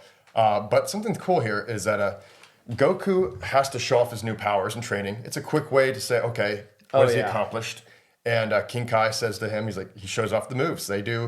He does the Spirit Bomb. Right. On that brick that is levitated, King Kai throws a brick around the world super fast, and Goku has to bash it using a Genki Dama, which is a Spirit Bomb, which is a really cool move that we're going to see multiple times in the future, which is one of my favorite techniques of all. And I also think it's a great technique just for a finishing move for a big bad. I mean, I know it gets reused a lot, but it is kind of like an ultimate, hey, use the power of the earth. So Genki Dama, want to describe what Genki Dama is first? Actually? Sure, yeah. So Genki Dama or Spirit Bomb is a technique that draws just a little bit of Genki, like health energy or life energy, from all things, and not just living things too, like from the sun, from water, just everything has Genki, and it just draws just a little bit of that together over time to create something that, like an attack basically that is designed to, later we learn, destroy the one thing that you're focusing on. Right. Because the whole thing with when Krillin has to use it later, which we touch on, is that he can't use his eyes. And I think King Kai says it right here too. You can't use your eyes. You have to feel the thing that you are trying to aim at and then use it that way. He's actually talking to Krillin about that one too. Right. Yeah. And it also becomes a great narrative thing later, because when the stakes get ramped up to a certain point, it's like Goku isn't just asking for a little bit of energy from everything. He's asking and begging because the survival of everything depends upon it. Right. It's not just like, oh, here, let me borrow everybody's energy for like a little bit of this thing. I feel like when the Genki Dama shows up, it's always because, look, like, this is a way that all of you can help defeat this thing that's going to wipe all of us out unless we stop it. So it is a cool technique, and it has that built-in vulnerability that Piccolo's attack, the Makanko Sapo or Special Beam Cannon, has, where it takes time in order to gather the energy. And the person doing it seems to be aware of that, because like when Goku uses it, he always is aware of, like, when he's focusing on his target, he's like, it's not enough yet. It's not enough yet. It's like, I need more. Little bit. Yeah, little bit. And the size of it fluctuates throughout the series. Right. Like, it can be the size of, like right here, or it could be as big as the moon. Right. You know, Bowling ball to the moon. Any size that you can make. Right. But it is a great technique, and it shows up a lot more all the way through the rest of Z. Right. And it's a cool one that stuck around. So. And one of my other favorite techniques, besides Super Saiyan, which is, I don't know if that's a technique or just more of a, I think it's just a lifestyle. Well, eventually, techniques, I think we touched on in an earlier episode, techniques go out the window and it just becomes about transformations. Right. So I feel like we're at the end of the technique era of Dragon Ball Z here. Like because eventually it's just upgrades, unlocking hidden potential, transformations, etc., etc. Actually, these are in the Saiyan Saga are the last new techniques that we see for possibly all the way through until Vegeta busts out some stuff like Final Flash, Big Bang Attack, stuff like that. Well, Goku does learn instant transmission as well. That's true. On Yard Rat, I think that's the name of the planet. Yeah. Okay, so... But that's about it. But Kaioken, awesome technique. Amazing. One of my favorites. So basically... Oh, yeah. Oh, no, you go ahead. Okay, so basically, Kaioken is a technique that takes whatever your battle energy is, whatever the level is right there, and then it multiplies it. So if Goku is training, he soups up his power level, he gets up to 17,000, 18,000, 19,000, 20,000, boom. He's strong, he's up there, he's nearly unbeatable. And then he uses Kaioken. Times 1 is like, so 20,000, well, we should be like times 2, but essentially it doubles it. I think when he uses it, it's automatically times 2. It's automatically it times 2. It doubles his power, yeah. But he will say, to let you know that he's going to go even further. If Kaioken times 1 is not enough, he'll go Kaioken times 2. And that'll quadruple or double what he just doubled. So basically... To address the fans really quick, too, I know some people are like, it's Kaioken. Look, we all know Dragon Ball Z has gone through so many English translations. There are so many versions of it. So, like, whether you say Kaioken or Kaioken, it doesn't matter. I say Kaioken. I say Kaioken. Yeah. Like, it's like tomato in that way. I mean, unfortunately, that's just how it is in English. I mean, even the word Saiyan is incorrect. It should be Saiyan. In Japanese, it's Saiyan. So, but we all say Saiyan because that's what we're used to. So nobody chafe. Nobody be a purist. It's Kaioken, it's Kaioken. That's just the unfortunate reality of the localization. I mean, that's all we can say about it, really. But going back to this, I didn't mean to cut you off. No, you're fine. Yeah, thank you for protecting me from I mean, onslaught that might come. My apologies if I'm not pronouncing it right. I've always just called it Kaioken as a kid. At this point, there just is no right because there is more English material of it being Kaioken than it is being Kaioken. The first time I ever heard it called Kaioken was in the Pioneer movies. So for people who don't know, when Funimation Ocean did the original run of the series, there was a brief period where Pioneer localized the first 3 movies, Dead Zone, World's Strongest, and Tree of Might. And the original Goku, Ian James Corlett, was not Goku in those movies. It was the second Goku, Peter Kalamis. And he, I think, maybe referencing Masako Nozawa's performance, he pronounced it Kaioken. Right. And I remember being like, well, what the hell is that? This is pre-internet. I'm a kid. Why is he calling it Kaioken? Why is he kind of, in a World's Strongest, it sounds like he's doing a Masako Nozawa impression. He's like, Kaioken! Like, it sounds very similar to the way she does it.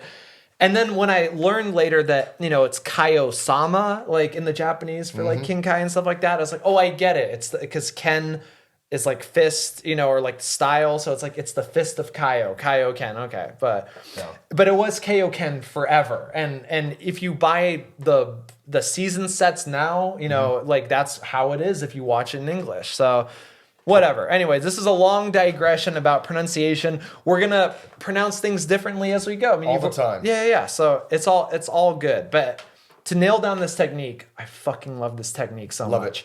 I love it.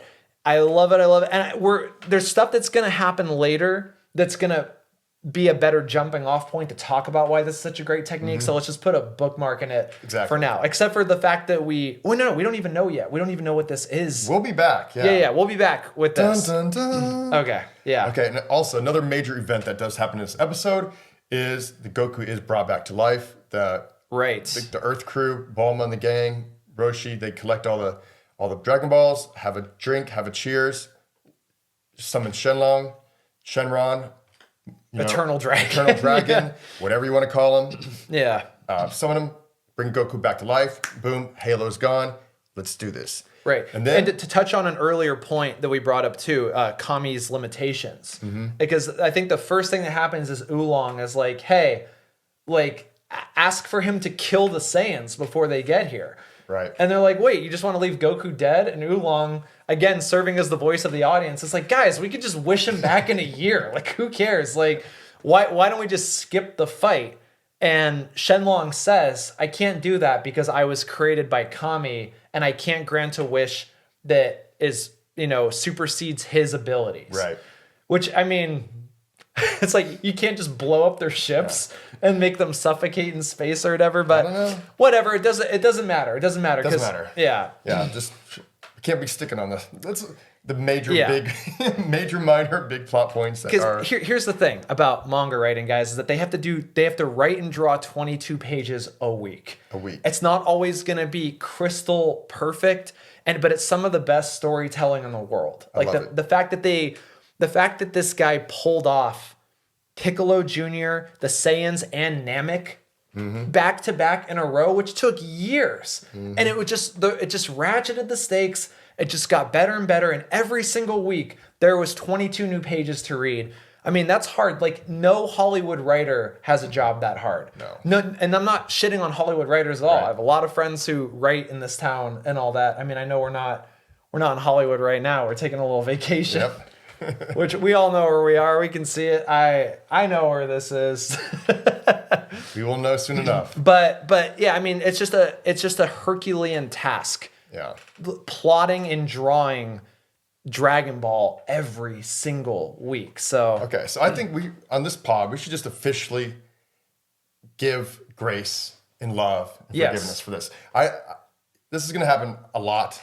We might mention it, but we're just not gonna dwell on the little things. So, right. You know. I think that's part of the fandom too. Like for people who love Abridged, you know, like Abridged is made by people who obviously really, really love the material. And who also are happy to just, you know, take the piss out of it and stuff like that, which is why it's great. But that's fandom, and we love it. So okay. Also, big thing we just didn't talk about yet. Counting down, episode 21, last part. The Saiyans finally arrive in East City or on Earth. All right, episode 22. We're gonna go right into it. Want to read it for us? Sure. The Saiyans, Vegeta, and Nappa defiantly announce their arrival on Earth with the complete destruction of East City. Sensing their power, Vegeta, Gohan, and Krillin prepare for the worst. I think that's supposed to be Piccolo. Piccolo, Gohan, and Krillin prepare for the worst and meet the Saiyans face to face, where Piccolo learns of his origins on the planet Namek. Yajirobe also learns of the Saiyans' arrival, but uses it merely as an occasion for profit. Our heroes are left facing an onslaught of sprouted Cybermen under the grinning command of Vegeta and Nappa. Yeah. Wow, a lot in just this episode.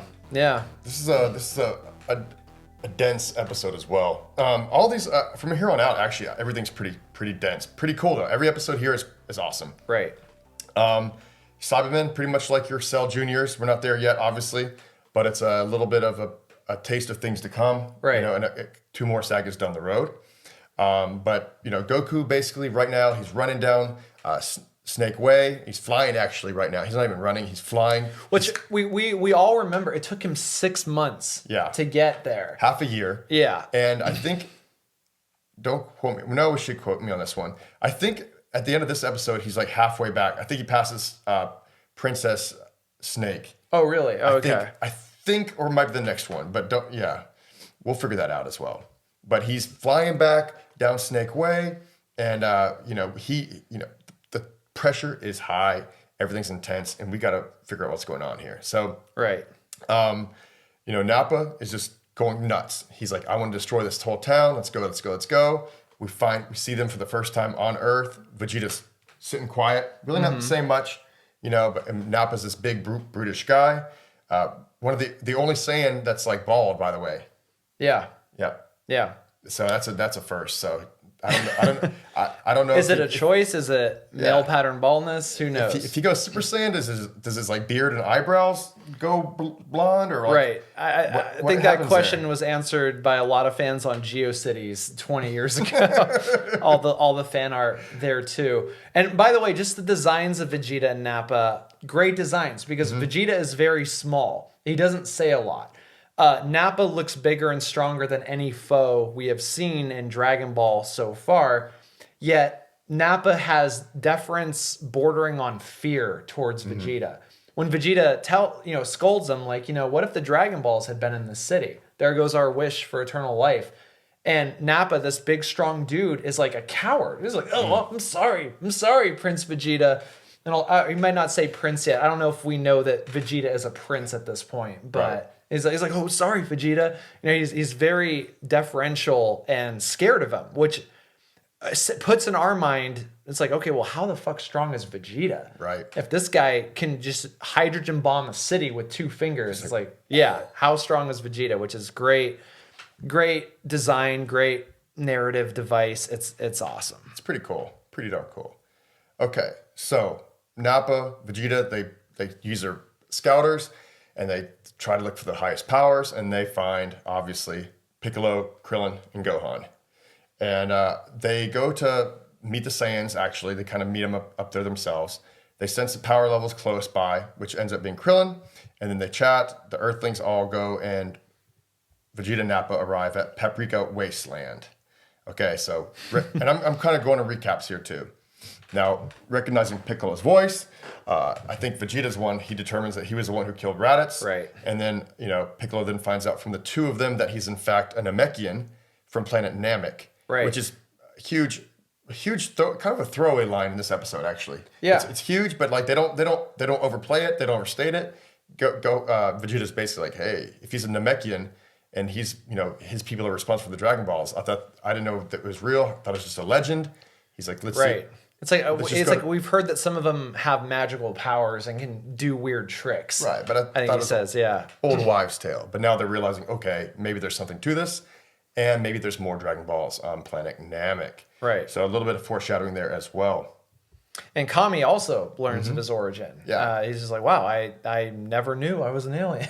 Yeah, no, these, Nappa and Vegeta are actually great about teaching them about their heritage. Goku as well, learning about his Uzuru form, and we'll talk about that in a second here. Totally. That. All the exposition that comes out of Vegeta and Nappa is honestly great stuff. Yeah, this is all stuff that furthers the plot. It enriches the story. It gives them a lot more roots to grow from for future storylines.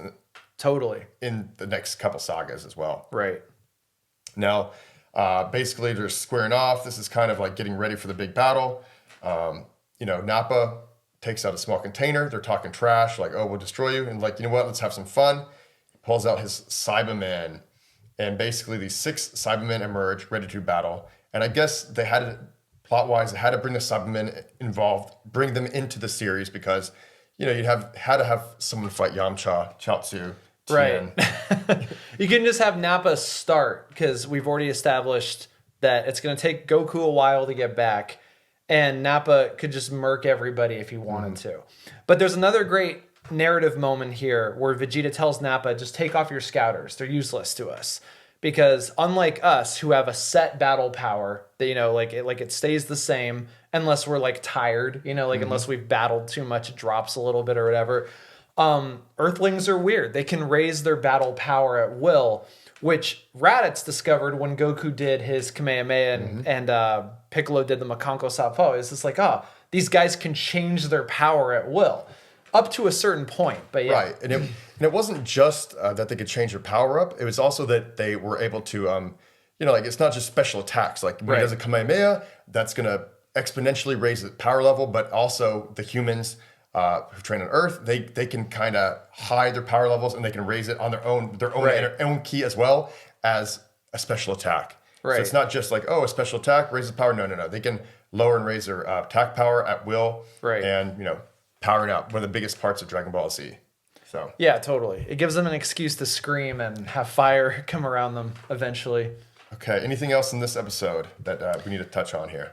I just want to know what kind of world they needed to conquer where they needed Goku's help, because that was what Raditz said. And it's like, yeah, we ran into a world that it's going to be too much for us, but we figured that if you were here and maybe you weren't like a total weakling, you could help us. So if we imagine Nappa plus Vegeta plus 5 or 6 Cybermen who are all as strong as Raditz plus Goku, that they might have a chance. I'm like, what the hell world was this that they were trying to conquer? Dude. We never see it. I mean, I feel like Goku would love to go train there. Oh, yeah. He would, too.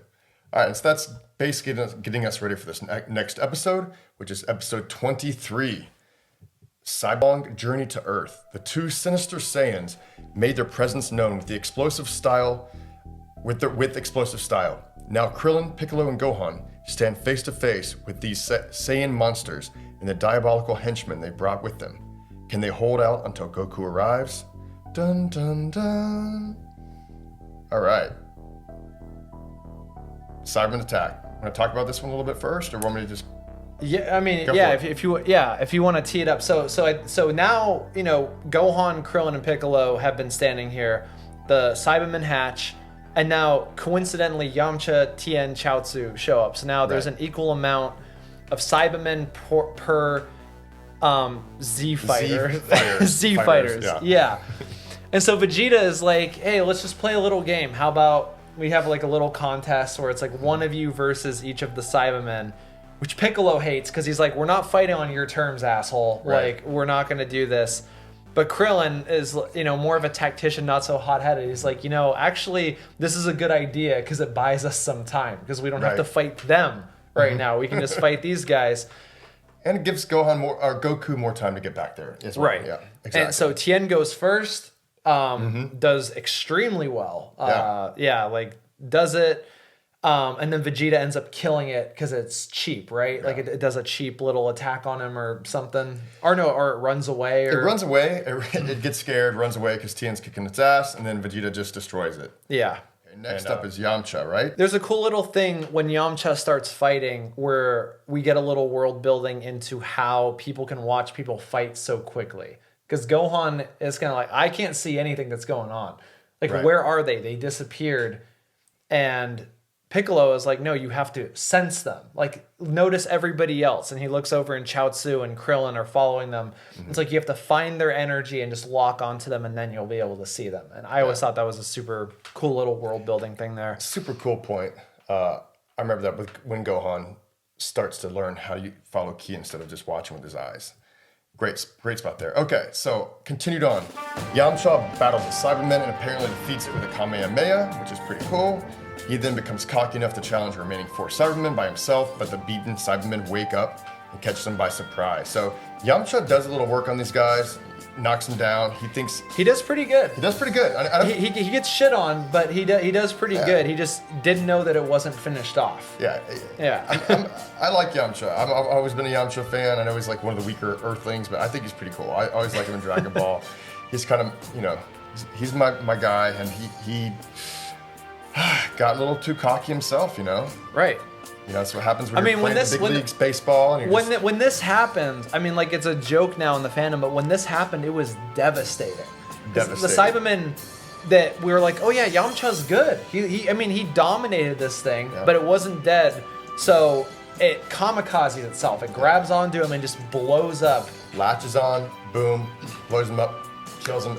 And then you get a really sad moment here at the end when they're like, oh, you know, first word to fall here is Yamcha. Right. You know, I was like, you would have thought it was Chaozu or someone, you know, a little weaker for sure, but...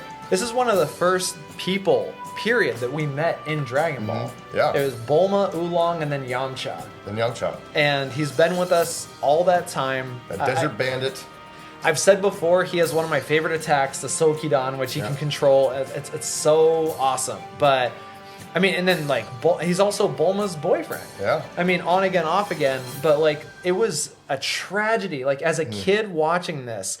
Because, again, the stakes here. Vegeta and Nappa haven't even entered the fight, and somebody is already dead. Yeah. Imagine that. I mean, like, all of the great shonen anime manga that have come after this, Naruto, everything. No one that I can remember has done something like this, where it's like a big consequential battle, and right from the beginning, everybody starts getting killed. Yeah. Yeah, it's horrible. It was horrible, and it was a game changer. It's like, okay, these stakes are real. Goku's stakes, when he died, they were real, and now these Saiyans are here, and guess what? It's happening. And and it's going to go quick, and it's going to go hard, which is actually really cool, though, that this saga, we haven't mentioned this yet in this episode, but, you know, now... From episode 16, 17, stuff starts to flow. And this is like actual plot, not too much filler. Right. And now we're really getting into the meat of the stuff. You get a really great scene here, which DK just touched on, where they're watching, you know, back at Kami House, they're watching, you know, the fight on screen because there's, you know, camera crews and the news is there, and they're just, you know, trying to get all the battle they can. And then you see Yamcha lying there dead, and, like, you know, Roshi senses it. They sense it, like, oh wow, Yamcha's dead, and you know, Bulma like has a flashback and shows like some great moments of Yamcha back in the past. And it's really touching. You know, it's like it got me. Almost like Piccolo when Piccolo comes up, but like this one, it kind of stung a little bit. I was a little more affected this time around than I remember being. So it is a important mark in the story to remind you what the stakes are. And it's like okay, this guy. He is good enough to defeat the Cybermen, but even good enough isn't good enough. And the Cybermen are weaker than the two guys who are about to go. And it's almost like a measuring stick for how hard the fight ahead is going to be. The fact that Yamcha just dies right here. It's great. It's good stuff. Yeah. Raged over the loss of his friend Yamcha, Krillin unleashes a powerful attack that destroys the maniacal Cybermen once and for all. But the victory is only temporary. Now the Earth's defenders must battle the Saiyans themselves, and the terrifying Nappa is ready to fight. Or ready for a fight.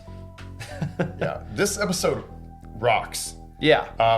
I love Krillin. Krillin's probably, you know, he's one of your favorite characters, one of my favorite characters. He was my first favorite. Yeah. It was because I saw these episodes first.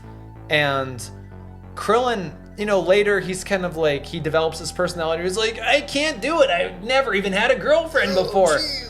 But he wasn't like that. He was a tactician, and he actually, you know, fought his heart out, even though he was outnumbered, outgunned, whatever. Even on Namek, you know, he was the first person to volunteer to go to Namek. He was a great character, and this attack that he does up top, he just basically does this crazy ki blast, which Nappa and Vegeta are like, what the hell is that? Like, look how slow that dumb thing is. And then he just whips his hands up, and it splits into a bunch of attacks that hit every other remaining Cyberman except for one that like hides in a rock, and Vegeta and Nappa. It's a pretty powerful attack. It's a goat move for a human. That's Krillin. One of my favorite things about Krillin that he does have a lot of great cool moves, and it shows he is definitely one of the strongest humans in Dragon Ball Z for sure. Yeah, and it's really really cool. And so anytime I see Krillin take a W, I'm happy. You know, totally get a W. And also he out of all the humans except for Yamcha with the aforementioned Sokidan. invents his own techniques. Right. Because even, Tien has the Kikoho, or Tri-Beam, and that is established in Dragon Ball. It's a stronger technique on its face than the Kamehameha, but it is the technique of the Crane school. Right. It's the Dodonpa and the Kikoho are those two techniques.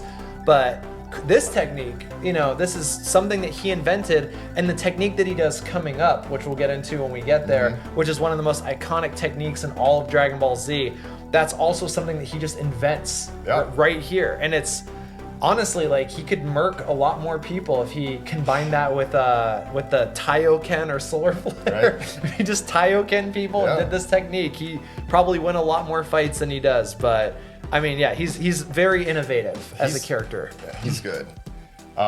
Continuing on, Vegeta and Nappa, however, come out unharmed. Cybermen are dead, okay? And then they start advancing on the team of our Z fighters. So Nappa, however, volunteers to begin the battle himself. And at random, he picks Krillin and charges toward him. But Piccolo appears in his way and fires a blast. Nappa quickly dodges and delivers a kick to Piccolo during the confusion, sending him into a nearby rock, which happens quite a bit. And then Nappa begins powering up and his power level skyrockets. Now, this is when Nappa starts fighting Tien. Long story short, Nappa powers up and he strikes Tien. You see a really cool visual on this shot here. I think it goes like black and white, like inverted colors, and then boom, Nappa like does a karate chop and cuts his left arm right off. Right like at the elbow. And we were like, holy crap. Yeah. I was like, I don't know if Tien can punches his arm off. Yeah. He chops it down right off. I was like, I don't think he can grow it back like Piccolo. There was even a line in the original Ocean dub that aired in syndication where after he got his arm knocked off because they had to lower the stakes because it was children's television, right, the voice actor had to say, "You just wait till he grows back." It's like, oh, okay. Like, so everyone can grow their arms back. But I believe, I think I mentioned in an earlier episode, this might be the first episode of Dragon Ball Z I ever saw. Oh, wow, really? Just jumped right in, with Krillin doing that crazy technique and it having no effect, and then Tien getting his arm punched off, and then what happens next to Chaozu, which is totally devastating. Where, Chaozu basically pulls a Cyberman. He grabs Nappa from behind, latches himself on, and self-destructs. He's like, I will kill myself to take out this threat. And he's saying goodbye because he's psychic to Tien in his head.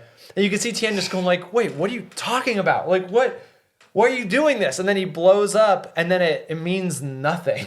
It doesn't do anything. It doesn't even scratch Nappa's armor. It's like we need some drinks to just pour out here for all our homies that are just going down. Right.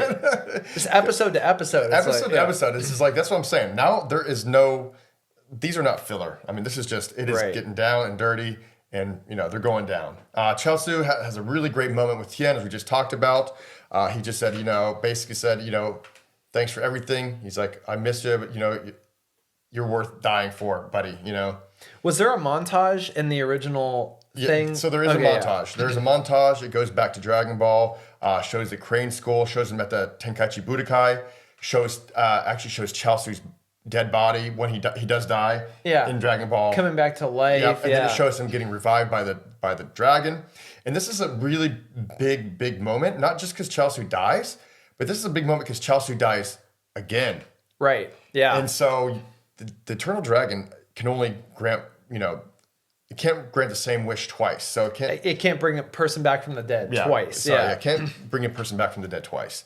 And he even says, because Krillin wants to go first, and he's like, wait, you've already died before Krillin. Right. Let me take care of this. Which might lower the stakes a little bit. At least emotionally, I didn't think it does for a first-time viewer. Because, I mean, again, my girlfriend is watching this for the first time. And when Yamcha died, even though she knew that the Dragon Balls existed, she was just, devastated. Yeah. Because it doesn't matter that you can bring him back later. If there's no Earth later, if Piccolo dies, there's no Dragon Balls, then nobody comes back. So it doesn't matter. But you're right. Chaozu is the first permanent death. Yeah. And that hit Tien and everyone who's watching pretty hard. So that's a great moment there, too. So pour one out for our boy Chaozu, okay? Yeah. And I mean, it was completely meaningless, too. Blew himself up and didn't even scratch Nappa. And that's why the episode in English is called The Power of Nappa. It's the power of love. Yeah, really, Tien Chaosu, who knows, Exactly. I mean, yeah, they were brothers. Yeah, they're whatever. bros. Yeah. They're close. They're homies. All right. This is the last episode we're going to cover for this pod. You want to give us a quick breakdown? Another great one. Sure. Sacrifice. In a desperate attempt to save his friends, Chaozu sacrifices himself to stop the evil Nappa. But when the smoke clears, Nappa is left standing or floating. Now Tien and the others must carry on without their friend as Nappa launches another devastating attack.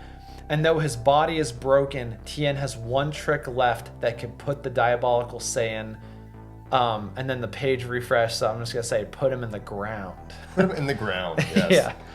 And this is like the charge that Tien does with one arm against Nappa, the furious charge with the veins in his eyes, and he's got one arm, and he's just like going all out against him. This was a beautiful moment, but there's more to touch on in this episode. Yeah. Well, no, but let's just you're on the Tien part. Let's just go there right now. Yeah. So you think it would be, Chaozu just died. Yamcha's dead already. You think when, Tien, he's a very emotional fighter, Right. He's pissed as hell. His buddy just died. Chaozu's gone. And Tien just furiously, he tries his best. Fiercely, but he's really not making any ground here. No. I mean, I think he gets a couple punches on Nappa, but nothing significant. Yeah. Nothing where you're like, oh wow, that did damage. I mean, probably not even a scratch on Nappa. Right. But you definitely know once this onslaught starts happening, at least with Tien trying to attack Nappa, within the first 10 seconds, like, oh no, this is not going to end well. Oh Kind yeah, of. Yeah, totally. And there's some filler stuff here too, where Krillin and Piccolo do like Naruto's technique, and they divide into multiple versions of themselves to attack Nappa when they're trying to let Tien rest a little bit, which is funny. And then when they get defeated and their bodies just happen to all perfectly land and go right back into each other, it's pretty funny. But yeah, what this turns into, with Tien's last move, he's at death's door. And he's like, and he has one arm, and he's like, I'm going to do one last Kikoho and take this guy out. And as we know, if we're reading the materials, the Kikoho is way stronger than the Kamehameha on its face. It is hugely destructive. So if anybody's going to do anything with a blast, it's going to be him. It might be the strongest just on its face key attack, as we'll see in Cell later. Right. And he does it and doesn't do anything again, and then he just falls down dead. Yeah. And that's it. So in 3 episodes, we've lost 3 people, which again is just unprecedented. And I can't think of another example of a shonen anime that's done that since. Yeah. Usually, like in Naruto, which I love Naruto, like not gonna crap on Naruto at all, but there are big battles where friends fall, but not in this, and not at this quantity, and not this early in the fight. Right. I mean, we've just Yamcha, Chaozu, Tien, boom, just all gone in a row. Naruto never does anything like that. I can't think of any example that does. I mean, it would be like for people watching One Piece, and I'm not current, but I'm pretty sure this hasn't happened. If the final fight, like in the first episode, Brooks gets killed, and then Chopper, and then Sanji, and then Robin, or Nico Robin, and stuff like that. It's like, wait, what? Like, what is happening? Yeah. That's a ship without a crew. You know what I'm saying? Yeah, totally. All the Nakama are going under. Yeah, that's not a good look for our guys here. And poor Goku still's not even back yet, which is like, he's definitely flying, but he's arriving, but not before Tien's dead. And there's a moment, because as Nappa's been attacking, he keeps hearing this name Goku, and he asks at one point, like, Goku, who's that? Is he strong? And Piccolo or Krillin's like, yeah, just you wait, you'll see. And then they meant, like, Krillin screams out when Tien dies, like, Goku, where the hell are you? Yeah. And Vegeta's like, they keep talking about Goku. Who the hell is Goku? And then Nappa's about to kill Krillin, and Vegeta's like, hey, Nappa, hold on a second. Like, hey, Goku, is that the guy that we call Kakarot? And kind of puts the pieces together. And then it's funny because it's like, what are you talking about? Like he had a power level of 400 11 months ago. Like he couldn't even, he got killed fighting Raditz. Like what chance does he have against us? And that's when Gohan finally, gets a little courage in him. Oh, because we haven't even gotten to the part where we need to touch on Gohan for a second. Well, while we're still in the Kakarot thing, the Goku's Kakarot, that reveal right here, this is another interesting moment here because we're gonna get to this reprieve where Vegeta's like, okay, kind of honestly, it's more filler, it's for filler. It's like, but I think he does. 3 hours. We'll give you guys 3 hours so we can basically let the manga catch up. Right. But he basically says no. He's like, you know what? I'm gonna take a break here because I want Goku to be here, Kakarot to be here while I kill his son, right, and then kill him, and I want to talk shit and disgrace him for being a terrible Saiyan and being a pathetic loser. He's a traitor, so he gets a special treatment. Yeah. I mean, because Nappa serving as the voice of the audience is like, what are we doing? Like, why are we waiting? Why not just kill them all now? Mm-hmm. But Vegeta is a proud Saiyan. He's got Saiyan pride, and he's like, Kakarot is the lowest of the low. He is a traitor to the Saiyans. So he gets a special treatment. He gets to watch as we kill his family and friends. Just brutal. Yeah. Really cool, though. Like I said in a couple episodes ago, they don't do that in American shows. No. Especially for children. That's why anime is amazing. When this came out, when I saw this in like 97 or whenever it was, I was like, what? This is nuts. I mean, and rewinding really quick. So Gohan has been training with Piccolo for a year. Mm-hmm. And we're seeing, that all the training in the world, he's still just a 5-year-old boy. Yeah, he's not ready. There's a moment where in order to capitalize on Nappa's distraction with Tien, Piccolo, Krillin, and him have to do an attack that might do significant damage to Nappa if they catch him off guard. Thank you for reminding me. Great part. Continue. Right. And then Piccolo and Krillin do their part. And Gohan is so scared that he literally runs away and hides. Mm-hmm. Literally runs away and hides. And this is a moment that my girlfriend was like, well, what was the point of all that training and stuff? And it's like, I mean, he is a 5-year-old boy. But something that is kind of funny when you factor in the filler is that in the filler, Gohan goes through significant growth. He matures. He sees the consequences of life and death. He refuses to go home because he's like, I have a responsibility to, with my life, guard my home, and goes back. But then all of that goes out the window the second we snap back into canon.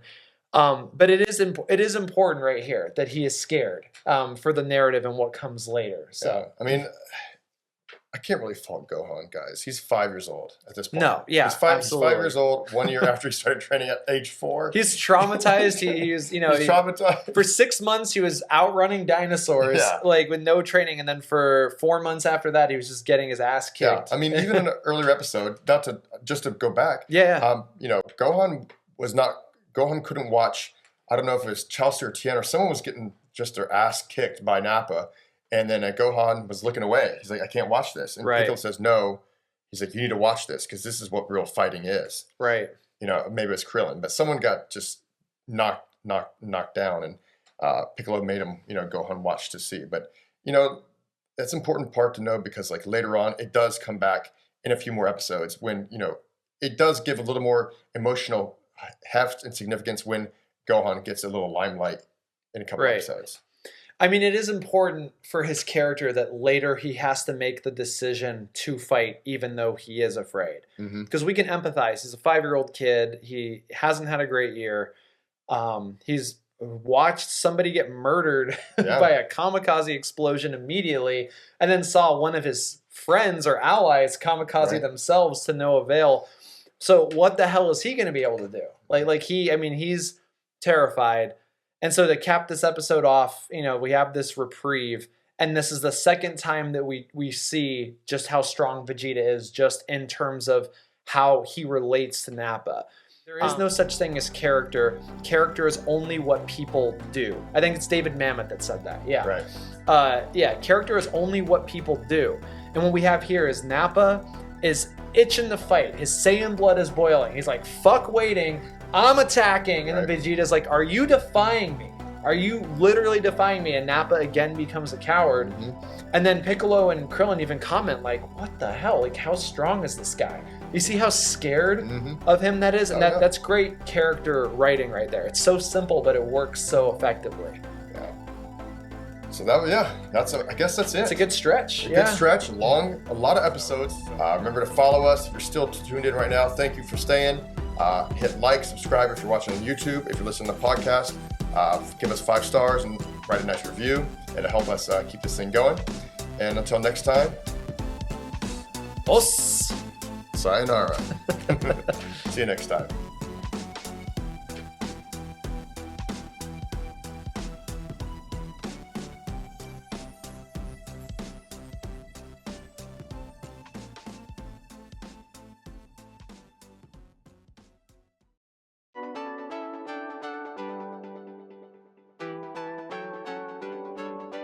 Hey everybody, welcome back to another episode of NerdyJock Media Presents Anime Pod presents Dragon Ball Z Megapod.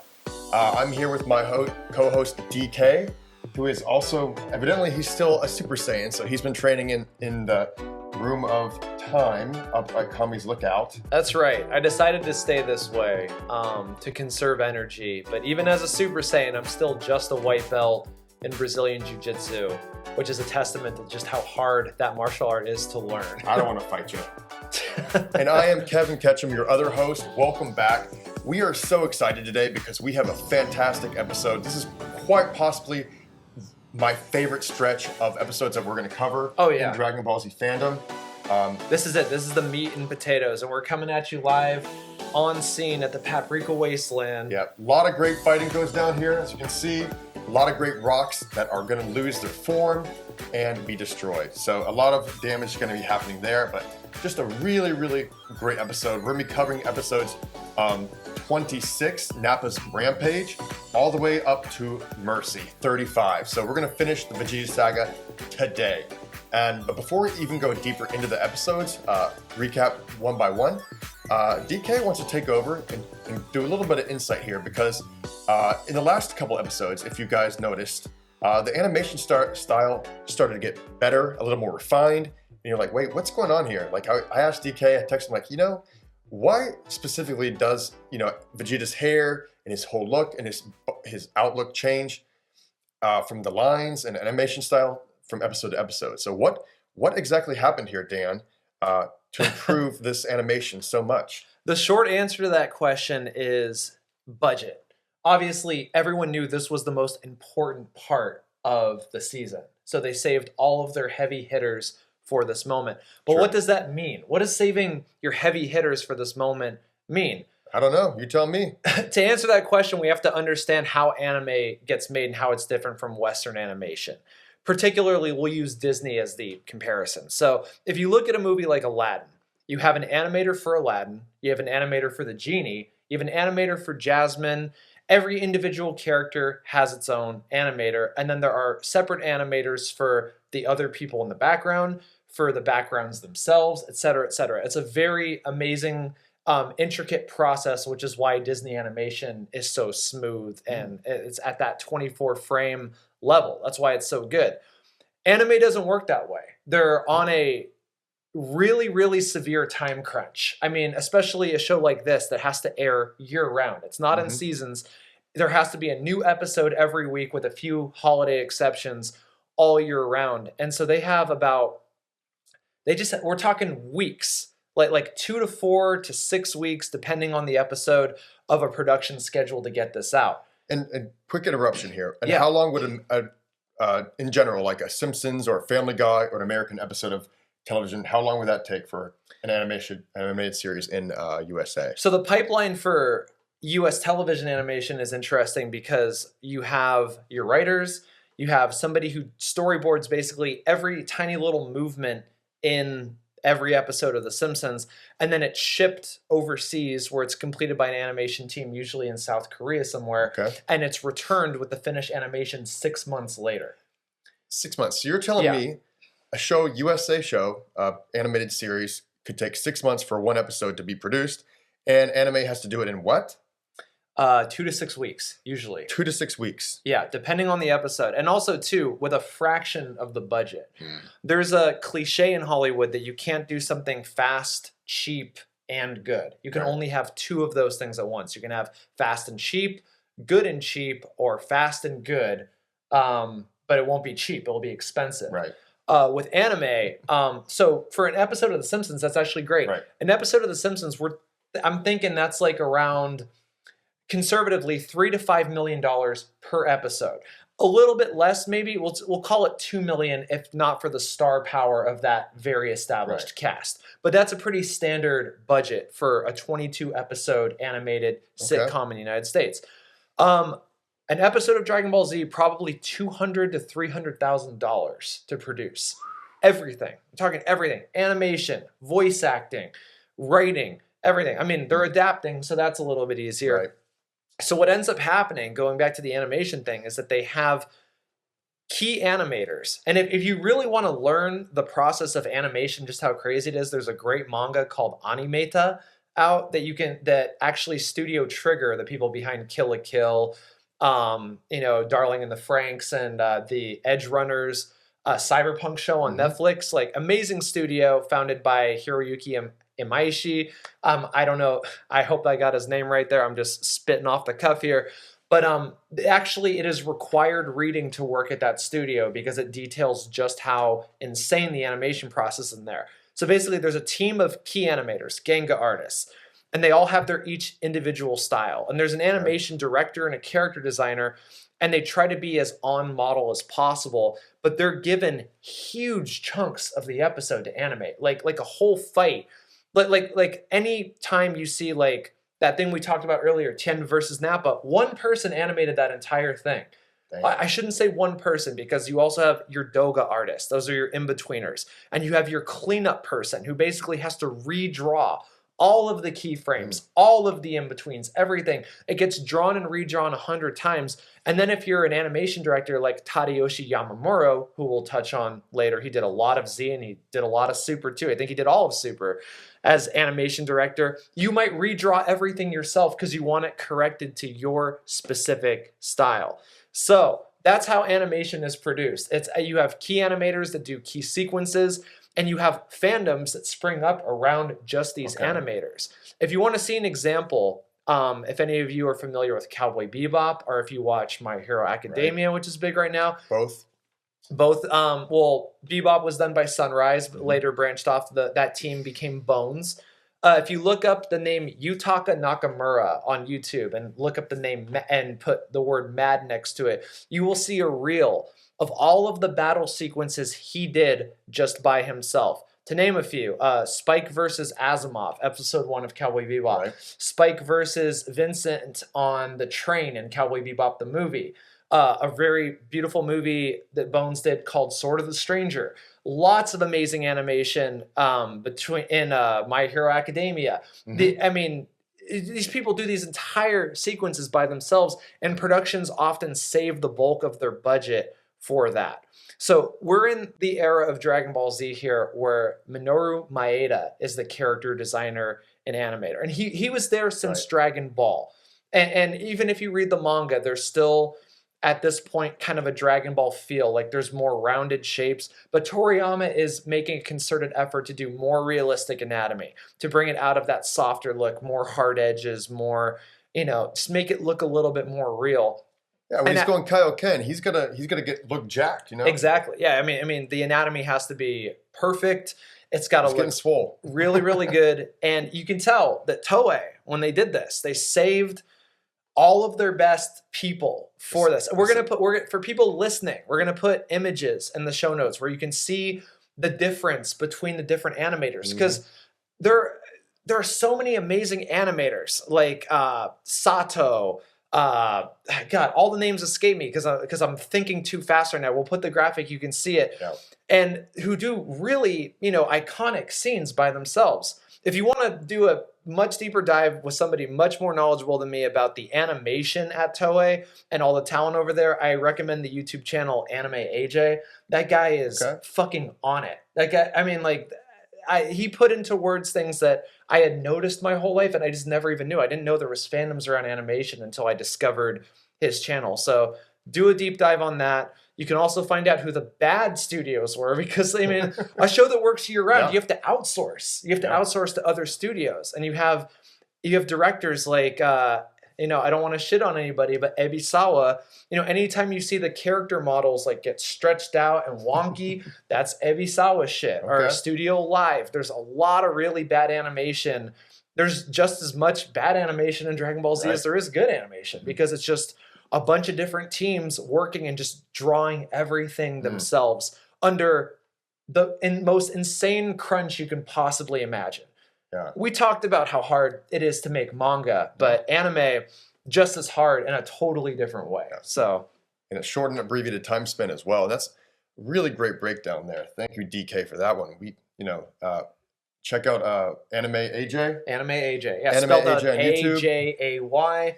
And we're gonna add some links down on the YouTube page, just so you know, and also on our streaming service on Spotify, just so you know. I didn't plug it earlier, but follow us on all of our social medias at NerdyJock _media on TikTok, YouTube, wherever you find podcasts, Apple Music, Spotify. We're gonna be on all of those. So check us out, follow us. If you're on YouTube right now, press like, subscribe, let us know how we're doing and what we can do to make this show great for you guys. So great start. Let's get on in. This is my favorite. Probably this is the meat, man. This is the meat, man. This is it. I've been right waiting. here. I've been working, watching all the old uncut ones again, and I'm just happy to be here. Let's go right at it. Episode 26, Nappa's Rampage. Okay, Vegeta has called a halt to the fighting. Right. And Nappa uses that time to go on a rampage, right? So meanwhile, Goku reaches the end of Snake Way, and the race to rejoin his friends begins. But is he already too late to save them from the deadly Saiyans? Okay, so Nappa's Rampage is kind of a filler episode, right? Yeah. They do take a break in the manga, if I'm remembering correctly, but there aren't the iconic scenes from like the Rock the Dragon intro where where he is tearing into military jets, where he's just flying around, ripping through jets, destroying things, blowing stuff up. He destroys the town. Right. He destroys the whole Navy, the Air Force. Another cool shot. I remember when I first saw the first episode, you still see the Rock the Dragon because they had that intro, and you see Nappa, boom, bust up from the bottom, tear down with his arms, destroys the F-14 and like that with his hands. You're like, what the hell is this? Right. This is cool. And this is the episode where it actually shows Nappa doing that damage. So even though this is a filler episode, there's actually a lot of really cool stuff in there. And I think there are a couple scenes that are from the manga as well. Absolutely. Well, Goku arriving at the end and Kami just being there and being like, quick, grab my arm, boom, and disappear. Yeah. Takes him down, boom, takes him down to the lookout, and then Goku jumps off and goes on his way, right? Right. And this is also, I mean, the reprieve gives Piccolo and Krillin a little bit of time to strategize. Oh, yeah. Because there's a moment where Gohan, he tries to leave because Piccolo is basically like, you're a coward. You're obviously in the way. Just get out of here. And Gohan just kind of sulks away, and Nappa doesn't let him leave. Like blows up a rock in front of him, and then Gohan like makes fun of Nappa or something, says something to him. Classic guilt trip, by the way. Great job by Uncle Piccolo on guilt tripping. Right. Get out of here, Gohan. Because Gohan's like, just train me a little bit. And I just need a warm up, and then I'll be good. And Piccolo says something like really harsh to him, tells him to get out of there.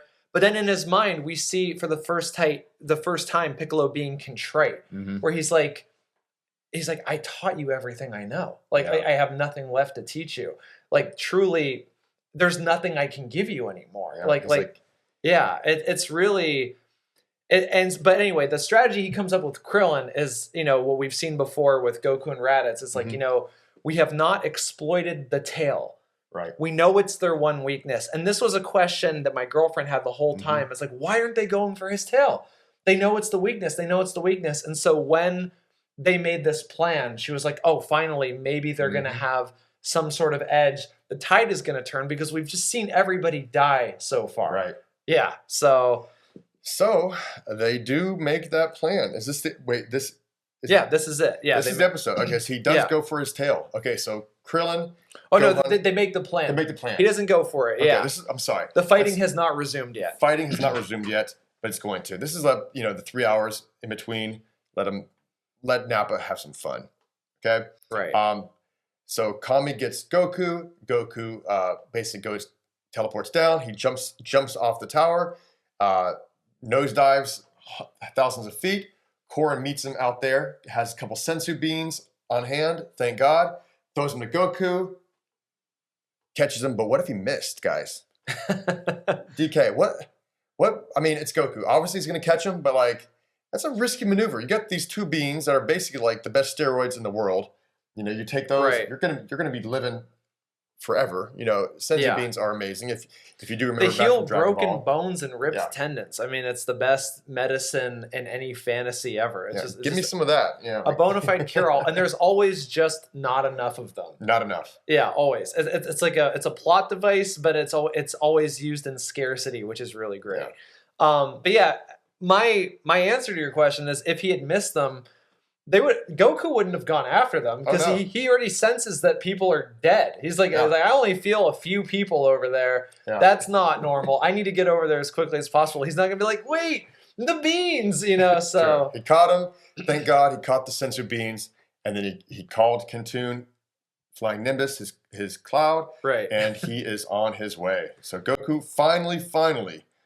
Is almost in the game. Now he's just racing across the planet to the Paprika Wasteland. Now he's got to get there. Thank God for instant what? Not yet. Yeah, not Yeah, yet. yeah. Not yet. Can't quite do that one yet. That's the end of Nappa's rampage. Yep. Now, next episode is Nimbus Speed. Yes. Okay, give us a quick breakdown of this episode here, DK. So now we have Goku. He's racing against the clock, and he's telling us, he's like, wait, I don't... So Goku now is racing towards the battlefield, and he knows that something's wrong. He can't feel as many people as he should be able to, and Nappa has stripped off his armor, and he's ready to go. He's in beast mode. Krillin and Piccolo have this plan, and this is a moment you were talking about. Krillin was a badass. Yeah, like, talk about that. Like, I mean, like, Krillin does this cool little thing. Okay. Yeah. So, one of my favorite sequences here. Krillin, my guy, he does his Destructo Disc technique. What's it called in Japanese? Kienzan. Kienzan. Right. Super amazing, cool technique, guys. If you're a Krillin fan like I am, and you don't get enough cool techniques that people just develop on their own, right, or go through training to get, well, this is his first time pulling the Destructo Disc out. You know, his hand is like this, up like a pizza, but it's a saw blade. I mean, imagine making an energy beam that's a saw blade and can tear through anything. And if Vegeta hadn't been there, it would have killed Nappa. No, it would have like sliced him in half. Yeah, Vegeta had to tell him. And it could have killed Piccolo and the other guys. It could have killed them too, actually. The way that this appears in the plot too is so dope, because first Krillin like runs at Nappa, and then he blasts himself up in the air. Piccolo rushes around, grabs the tail, but doesn't work. No. Nappa hits him on the head, and they taunt them like, you think that we would have really not trained out such an obvious weakness? Like, for storytelling, Matt Stone and Trey Parker, they always break it down into just two simple things. No ands, and you have to use buts and therefores. Right. Like, they grab the tail, but it doesn't work. Therefore, now Piccolo is out of the equation. He's nearly been brained. We don't know if he's dead, because he's out. Nappa shaking him. Is like, I might have hit this guy a little too hard. We still need to get the secret of the Dragon Balls out of you. So therefore, Krillin has to bust out this brand new technique that has the ability to murk Nappa. But Vegeta saves Nappa by telling him to dodge it. That pissed me off. I kind of always wanted to see him use a Destructo Disc besides a tail or something like that. Like, something not essential. I want to see him. Well, I guess he does cut someone down later on. But actually, no, he doesn't. No, he doesn't. I don't think that him using it ever significantly impacts the story at all, unfortunately. But it's a super cool move, and we wish it was used more often. Yeah, but it is always used at a key moment in the plot where it could means something very significant, but it doesn't. Right. Which is the button therefore there again. Great point, because let's be real. You see a Kamehameha, odds are you don't think it's going to kill that person. You might think it's not going to do anything. Even Kamehameha, he learned in Dragon Ball, but he's against Vegeta, and we know it's not going to be effective. Right. You can just tell. But we do know, or at least we, as the audience, we watch Krillin power up a Destructo Disc. There's always that possibility, like, hey, if this lands, they're gone. Yeah, even someone as strong as Cell. Yeah. Well, Cell had regenerative capability, so maybe Frieza would be a better example there. But I saw a panel once at Anime Expo where Sonny Strait, the English voice actor for Krillin, brought up. It's like, Krillin should have just killed everybody. Like, just solar flare, Destructo Disc, solar flare, Destructo Disc. And it's kind of true. It's like a fun little like fan thing. But right here, it's awesome because he pulls out this new technique. And my girlfriend's reaction to this, I mean, like, she's reacting to everything so organically. She's like, what? Like when she sees that, and I'm just sitting there because I know what's gonna happen. And then when she sees what it could have done when it cuts the mountain in half, she was like, like it was so disappointing because it was like a moment of hope, and then it was just ripped away. And you don't get that from every energy attack that happens. So that's a cool, really, really cool moment for Krillin. One of my favorite characters. Great scene for him as well. Unfortunately, just like Krillin, a little bit not enough. Right. Everything is just not enough until our heroes in this episode start to sense a familiar presence rushing towards them. What? Who is that? What's that energy level? That's my Piccolo. It's Goku. Yeah. Is that a good Krillin? so it wasn't Vegeta, it wasn't Nappa. Piccolo, while they are fighting, stops mid scene. He's like, wait, what is that? He senses an enormous power. Like, it shakes him to his core. He's scared shitless. You're like, what? Piccolo's scared shitless. Yes, shitless. You can tell he's like, what is this key? Just stunned. And we realize, oh man, it's going on. Goku is back, and he is powerful. Because the Saiyans haven't had their scouters on. No. They took them off because they're like, oh, they can fluctuate.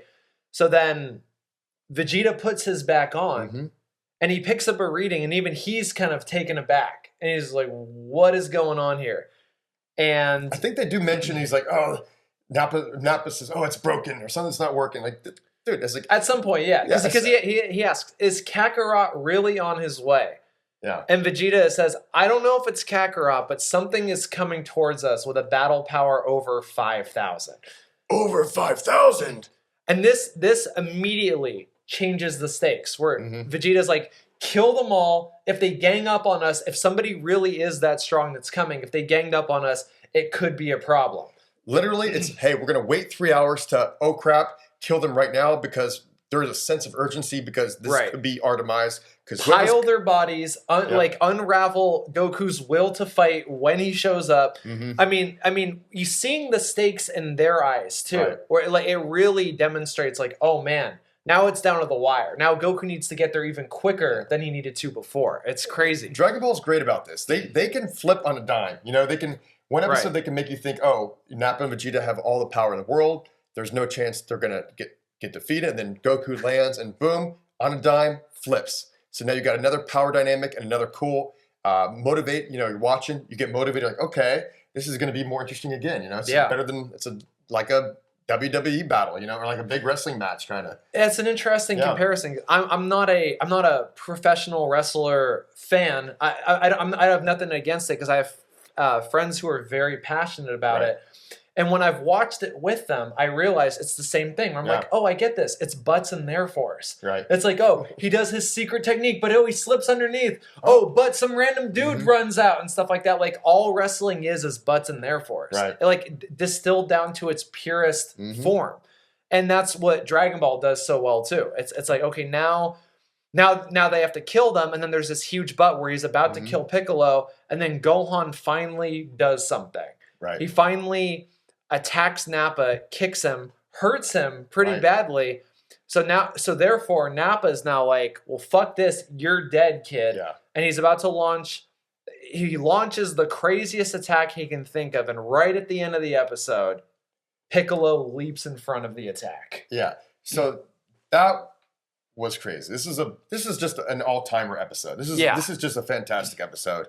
At the very end, you think this guy Piccolo, who 20 episodes ago, 30 episodes ago, he wanted to kill Goku, his father, and now this guy, Demon Piccolo from Dragon Ball, one of the most fearsome foes, Goku's arch enemy, is going to sacrifice himself to save Goku's son, which is like, you get goosebumps a little bit. The experience too, like I often try to put myself in the headspace because if you read Dragon Ball and then you read and then this happens, it's one of the craziest reversals ever. Yeah.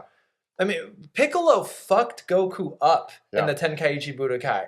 Like, almost killed him, blew a hole through his shoulder/chest. I mean, it was a dog fight. It was real bad. So them teaming up was cool, but him saving Gohan by sacrificing himself, that moment is just like, wow. It's such good storytelling. Yeah, that's the best. And that just shows like one of the best things about Dragon Ball franchise is how they show growth in their characters. Right. They show these people that you think, can't be saved or can't be changed, but with, the proper amount of love and empathy, people can become better. Not just people, even Namekians. All of Goku's friends were once his enemies. Yeah, a lot of them. Krillin was more a rival, yeah, but Yamcha was certainly an enemy. He was antagonistic.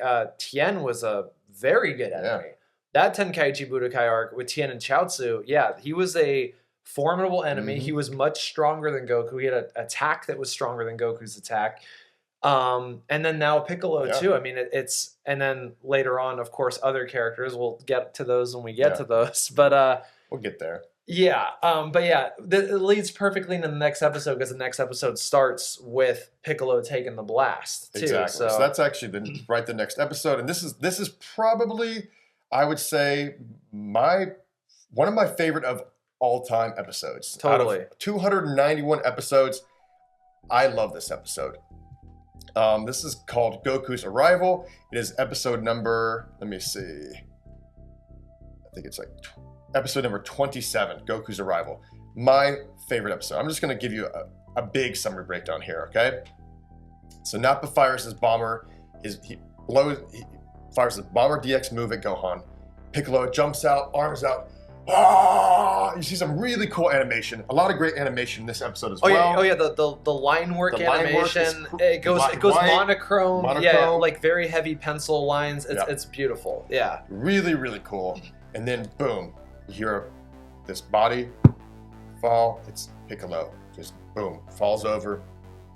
And then Goku, he senses Piccolo's energies dropping. Right, he's like, somebody's dying. Yeah, he's like still on his damn cloud, by the way. A little annoying at this point, That's true, yeah. If he had flown there, he's probably at this point faster than Kintoon. That's something we should have talked about. Let us know in the comments if you're watching on YouTube. Let us know what you think, because I think that's crazy. The plot decisions are unavoidable. it is kind of funny to think about if he had just flown there. I mean, I know he wants to conserve his energy for the fight, because we mentioned that Korn gave him 2 sensu beans, and he immediately eats one of them, because he's been flying nonstop for 2 days. Yeah, but then he eats a sensu bean, so he should be 110%. Actually, the best. He should feel like he's on the biggest high of his life. Right. That guy's going for it. So I think he can fly a little bit. I mean, the cloud's like, yeah. Even at its fastest, it's kind of still. It's like flying coach when you can fly an F-18. It's like you got a Ferrari, but you're taking the Volkswagen. Yeah, no totally. offense, but yeah, exactly. So I don't get that there. Maybe it's it is economic. It's eco-friendly, that's for sure. Totally. Better than wasting gas key. Anyway, back to the plot. With tears in his eyes, Piccolo reflects on his time with Gohan, thanks him for being his first friend. What a moment, guys. Oh, man. What a moment. We all remember this. I remember it. I watched this episode just the other day. Still hits hard, man, not gonna lie. I mean, yeah, there's a flashback moment to the moment where we were talking about earlier, where he's like yelling at Gohan and tells him he's going to kill him if he doesn't go to sleep. and Gohan's asleep, and he there's a moment of tenderness where he puts his hand on Gohan while he's sleeping, Yeah. And this episode, even not knowing the stakes of Dragon Ball as a kid, this hit me so fucking hard. My girlfriend was just like, no, she couldn't believe it. I mean, I think that she's a Piccolo stan now. I think she loves Piccolo. I mean, who doesn't though? Let's be real. Yeah, I mean, he might be my favorite right now of all time. I love Piccolo. I love Piccolo. I'm a big Piccolo fan. Yeah, and it's just beautiful. I mean, and even the subtlety in the way he delivers it in Japanese, which we should say that typically Kevin and I watch it in Japanese. Yeah, I'm a Japanese, basically everything, honestly. I mean, there's a few things I will watch. Just to take a quick tangent from this episode, I will watch some stuff dubbed, but 99% are subbed and Japanese original. And if I do watch the dub, it's after I watch the Japanese sub. Right. Because you can really get a good feel of the direction behind the Japanese team and the voices that they wanted. A lot of times those Piccolo voices, those deep ones, you need a that very rumbly in your chest kind of voice. He has a more razor sharp voice in Japanese. Right. In English, the original Scott McNeil, he had a metal voice, kind of he had a death growl. And even if you watch the Ocean dub of Death Zone, it just opens with the most metal scream ever. Mm-hmm. Scott McNeil, just incredible. And then Chris Sabat does this amazing deep voice for Piccolo that also really works for him. But the Japanese, it's just kind of there's something cutting about it. It's not deep, it's not monstrous. There's something sharp to it. But there's also things that you can glean from the Japanese version that like subtleties. He never full on admits anything to Gohan here. He says the year that I spent with you wasn't so bad. Which the subtext, I know it's hard. It's what a moment. It's beautiful. And he says that, and that's when the tears are going down. It's like, oh, dude. I was like, give them the Emmy right now, guys. Give them the anime award, best death. Best death ever. Yeah. This episode, it definitely wins one of the best death by Piccolo. So pour one out for our guy Piccolo, because that was a great moment. And it's a great motivator for the next scene coming up. And then okay, so the significance of this is that Gohan turns around and he fires the Masenko at Nappa, which Masenko is a quote unquote demon move. It's got the word Ma in it that Piccolo used, Ma Jr. It's the beginning of the word Makanko Sapo, which is the special beam cannon. It is a demon attack. We have never seen him use it. And first time. His mentor dies and he turns around and this little 5-year-old child fires a demon beam. Pulls it out. I was like, dude. So it just keeps on. This is the best episode, man. It just keeps on hitting, man. Right. It goes look at that. Goosebumps. You can see, but that's goosebumps. We should mention that Nappa has already taken Krillin out of the equation. Krillin is just down for the count now. So Gohan is literally the last one left. I think I don't know if it's Krillin's back, but he got knocked out. But there's a huge blast. He tried to block it, and he just gets caught up, and he just hits the ground. He's just down. Yeah. Also, just a quick note. It's important to note that as Piccolo dies, obviously Kami's dying as well. Right. And that means, at least for now, the end of the Earth Dragon Balls. Right. Although when Vegeta tells Nappa to kill Piccolo, even he said, "Wait a minute, why don't we just go to Namek? There might be Dragon Balls there too. It's who cares? Right. Let's not waste our time with this trash. Just kill them. We'll kill Kakarot. We'll go to Namek, and then we'll try to make our wish there." Boom. Okay, so then what else happens in this one that we need to really cover? So then it's another but therefore scenario. Yeah. So we have he fires the demon beam, we'll call it, the Masenko, and Vegeta gives Nappa the reading of his power, and so then Nappa knows exactly what to do to just swat it away, and now it's curtains for Gohan. Nappa's moving in for the final kill. Ooh, another great scene! Yeah. It's just one after another. I watched this yesterday, and I was like, oh, crap, because I'm trying to remember everything else, but this happens too. So he says, hurry up the attack. We got to get here. Goku's on his way. Mm-hmm. But now, for the first time ever, it's a little too late for Nappa. Right. Because Goku pops up. Right. Kinto-un snatches. Nappa stomps down like to smash Gohan Yeah. like to pieces, and he's not there, and then you just see Gohan floating on Kintoon or Nimbus, and it's like, you what? see the shadow on the ground actually. Yeah, you see the Which shadow. is really cool, you know. And then Goku is just there. Mm-hmm. And it's like, okay, he's finally arrived. And then there's a question hanging over everything. That's like, well, how strong is he? And he's stoic. He's pissed. That's how you know Goku's gonna kick someone's ass. Is when he shows up and he's stoic as hell. Because Goku's usually pretty friendly, but happy-go-lucky. He kind of just takes stock. He looks around. He's like, Yamcha's dead. Yamcha. Tien's dead. Pissed. Piccolo. No, he touches Piccolo's throat. Yeah. He's like, okay, Piccolo's dead. And then Nappa says something like, oh, there was another one around here too, but he exploded. Yeah. And so he's like, that must have been Chaozu. Damn. Then he walks towards Nappa, and Nappa's like, all right, let's fucking do this. Yeah. And he swings, and it's like, hey, where'd Goku go? Yeah. And then Goku's just like, hey, come on, go on. Like, let's have a powwow.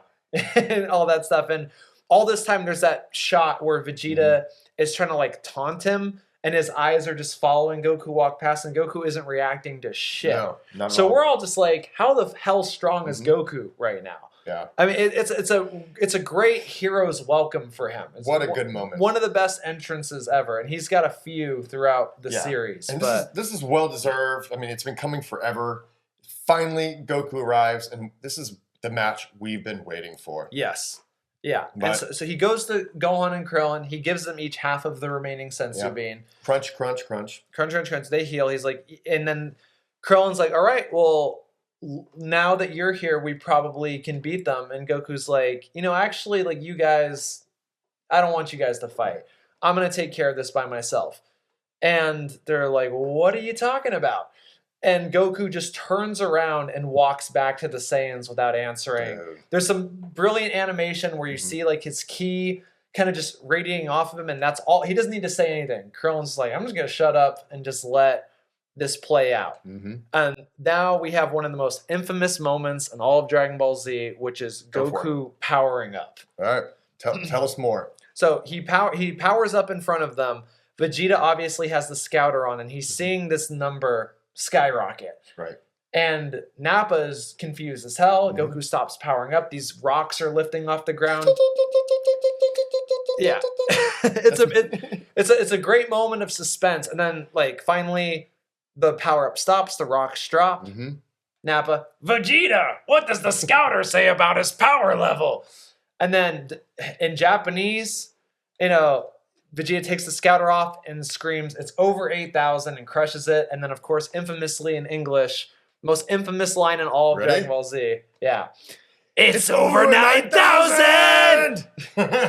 Brilliantly delivered by Brian Drummond in the Ocean dub initially. And round of applause. Such an iconic line that even Horikawa, the Japanese voice actor of Vegeta, when he does panels at cons for Vegeta panels, he wears an over 9,000 shirt. Yeah. Even though he was the original sayer of the line, it was over 8,000 when he said it, but that line itself has just become so iconic. You just can't get around it. Ronda Rousey, at the height of her stardom in the UFC, when she did WrestleMania, she had an over 9,000 Vegeta shirt. Amazing scene. Just great.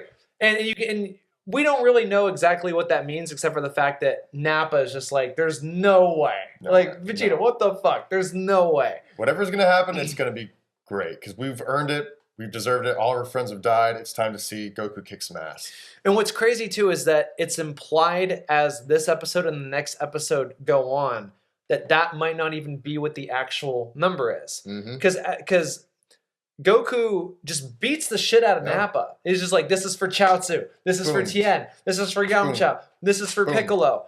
And Nappa is just like, what the hell? Like, this doesn't make any sense. I was born with this elite power.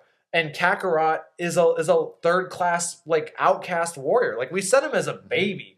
Right. So he had no potential. We sent him as a baby. But Vegeta says to him, like, look, the only reason that you're getting bested is because you need to cool down a little bit. You need to cool off. If you fight him with a level head, you're more than a match for him.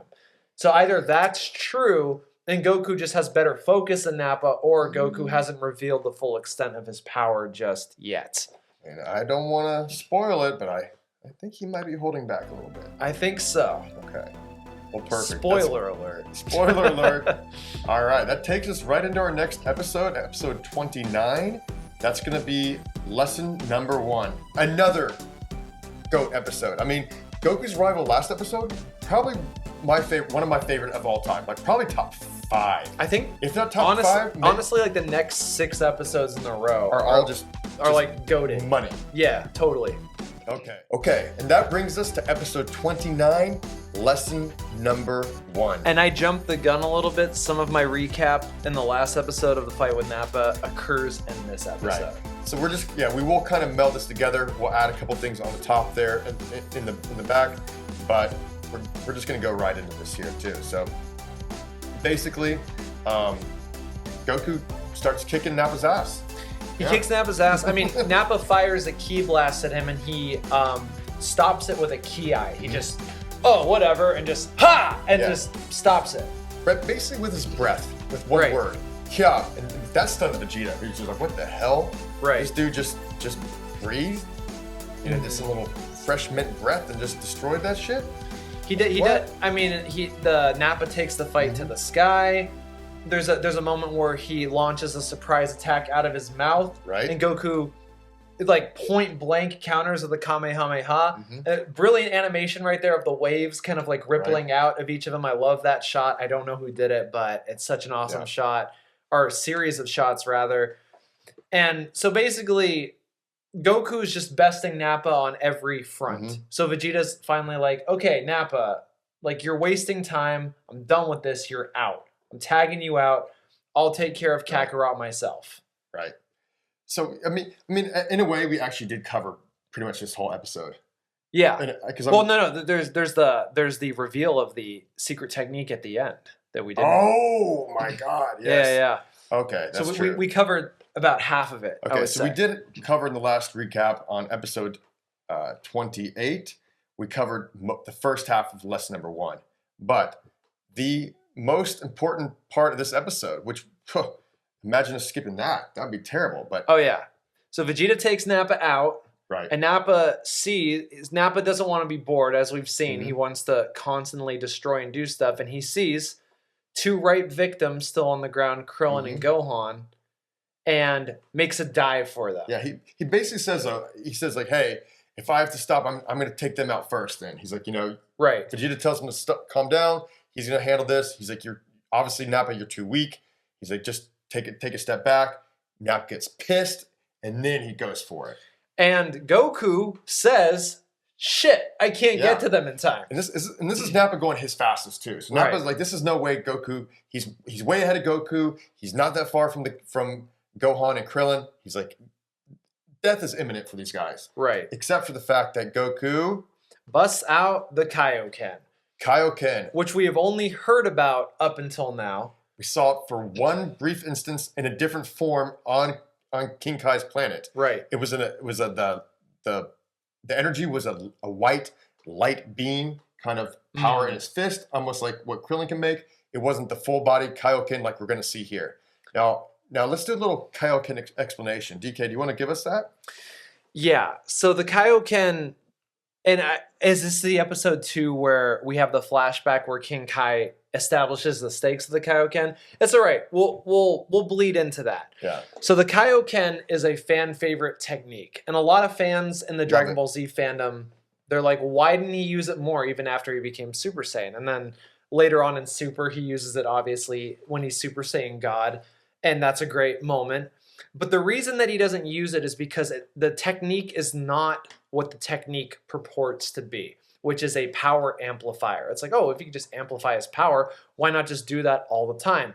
But that's not the point of the Kaioken. The Kaioken is a narrative tool whose sole purpose is to measure Vegeta's power and to provide stakes to Goku when he is fighting against Vegeta. Because King Kai tells him, like, look, Goku even explains to Krillin here, so the stakes are established. After he does it, basically he paralyzes Nappa, like hits him in the back, catches him, throws him over to Vegeta. Doom, doom, boom, boom, doom. Right. And Krillin's like, dude, why are you holding back? If you had that technique, why didn't you use it? Right. And Goku said, well, it's not that simple. Like, you have to focus so hard because your power basically doubles when you use this technique. And if you don't control it perfectly, you could destroy your body. Right. Like could rip your. I mean, like imagine all of the energy you have inside of you just doubles in an instant. If you don't have perfect control over every little detail of that, it can destroy you. So there are stakes. And when this was mentioned, and this is why this is such a great narrative tool, my girlfriend was like, "Oh shit! Like, so he can't use this very much. Like he can't use it." And it's like, yeah, it's dangerous to use. Like, I mean, it saved his friends, great, but if he uses it and something goes wrong, he's done. And then the Earth is destroyed. And it's a huge key drain. I mean, it takes a lot of energy to use as well. Right. Not only does it amplify it, it does take a lot of energy to use. Yes, it's almost like using more of your gas for one like step on the pedal than the normal amount that you would use. It drains more energy. That doubling of energy has to come from somewhere. You have to draw from a reserve of some kind. So exactly. But so let's say that if Goku's power level is at this range, let's say it's at 9,000 right now, right? He's over 9,000. It's over 9,000. Let's make it even. Let's say 9,000. Let's say 9,000. Let's go with the theme of the day. Over 9,000. And he does Kaioken. He doubles that instantly. Yeah, it becomes 18,000. Yeah, which is Vegeta's power level right now. Like base plus, like In the neighborhood. It's established later on Namek. I believe Zarbon says it. Like Vegeta's power was only 18,000. Right. There's no way it's higher now or whatever. Spoiler alert: Vegeta on Namek. All this stuff. But so it immediately doubles, and there are consequences. So we're told right away, like King Kai says to him, like, never go over double your power and use the technique sparingly because you could die if you use it. Yep. And Goku's like, nope and nope. Well, at first he's like, check and check. And that's what makes this as a narrative device so amazing. That's true. So he does that. Nappa begs for... Sorry, go ahead. Okay, no, I got to add one more thing on here about the Kaioken. In the beginning of this episode, we were talking about animation styles. And I am not sure or not, but when Goku does Kaioken, he's like jacked. He gets amplified. His musculature grows. He gets bigger. He looks almost like a pro wrestler. His top's already blown off, so his muscles are out there. Now, usually, this is the first time you see him like this big muscles all the time. Do you think it's a side effect of Kaioken to where, oh man, he's pumped up, he's amplified, even though he's in this state? Like it's his muscles are swollen from a workout, or they just stay swollen?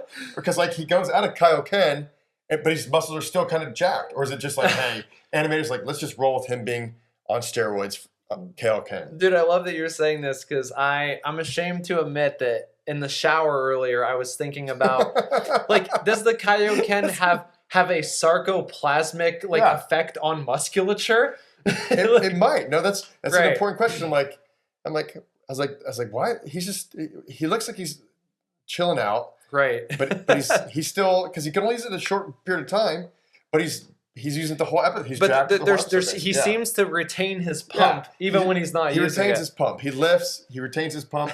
He doesn't go away when he's not using Kaioken. So that guy's strong-eyed blue. So there is like a sarcoplasmic side effect of the thing. For people who aren't fitness nerds, sarcoplasmic hypertrophy is the growing of muscle in size. Right. It's like the cells expand, nutrients flood in, the protein cells expand. Basically, there are two types of muscle growth. Sarcoplasmic myofibrillar. Think that Arnold Schwarzenegger sarcoplasmic myofibrillar is like a 70-kilogram female power lifter in the Olympics. That like doesn't look very big, but they can snatch like 3 times their body weight over their head. It's basically like size versus density. I think we're talking more about the Arnold kind of size thing going on. Exactly. Yeah. It's like it's turning basically like Keanu Reeves into Arnold Schwarzenegger. Exactly. In a second. Yeah. And he's staying in that form. So that was just a fun fact. If anyone really has a great explanation, let me know, because I don't think I've seen anything about that. But it is something that you can notice if you're watching the animation. Right. So just wanted to add that on there. It happens more later, and I would even say, if memory serves, that in the manga, that sort of design takes over. Yeah, it does. It does kind of make a place, and I think maybe it was people liked it, or it was just cool to see him. Hey, he trains. he's getting bigger, you know? Right. So kind of a cool moment there too. You push himself to the limit, and he's got those insane pumps. And that's the first time, actually. Yeah, let's say that's the first time because from here on out, Namek, you know, Cell Saga, Frieza Saga, Buu Saga for sure. You can see that musculature kind of stays. This is the first time. Even before this, you know, he never really had it. Once he does Kaioken for the first time here, it kind of like sticks with him a little bit more for the rest of the series. Could be animation. I would say he kind of accordions. Like he's like lean, true. big, lean, big. Well, I mean, besides Super is a whole other story too. Right. But he really leans out in Super. Like when you become a god, you just become wiry, I guess. Just you become Bruce Lee. Yeah. So to cap off this episode, you know, just to punctuate Vegeta's evil, you know, he's got this now decrepit, beaten Nappa at his feet, who asks Vegeta for a hand. He's like, just help me up. And Vegeta throws him into the air. And the way he does this, Nappa looks at him like this. He's like, oh, thanks, Vegeta. Like the most like, oh, thank you for helping. It's like, thank you, merciful Vegeta. And Vegeta just whips him into the air and just blasts him into oblivion. Terrible. Which I remember, so in the original syndication dub, which I have to touch on because it's such a part of my childhood, they couldn't talk about death too much. Like they had to use euphemisms for it because there weren't any other shows that really dealt with death in the 90s for kids.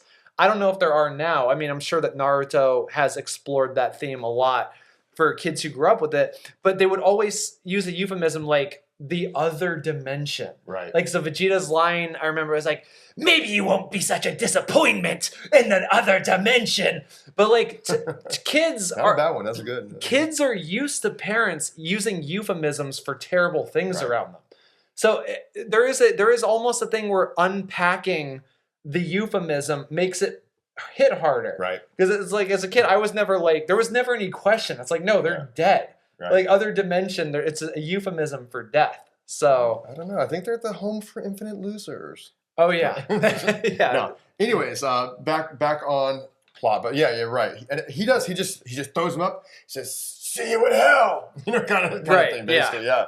I'm sending you straight to hell, Nappa, which is like a cool little moment for Vegeta saying this dude is a savage. Right. That's when you're like, okay, this is going to be fun.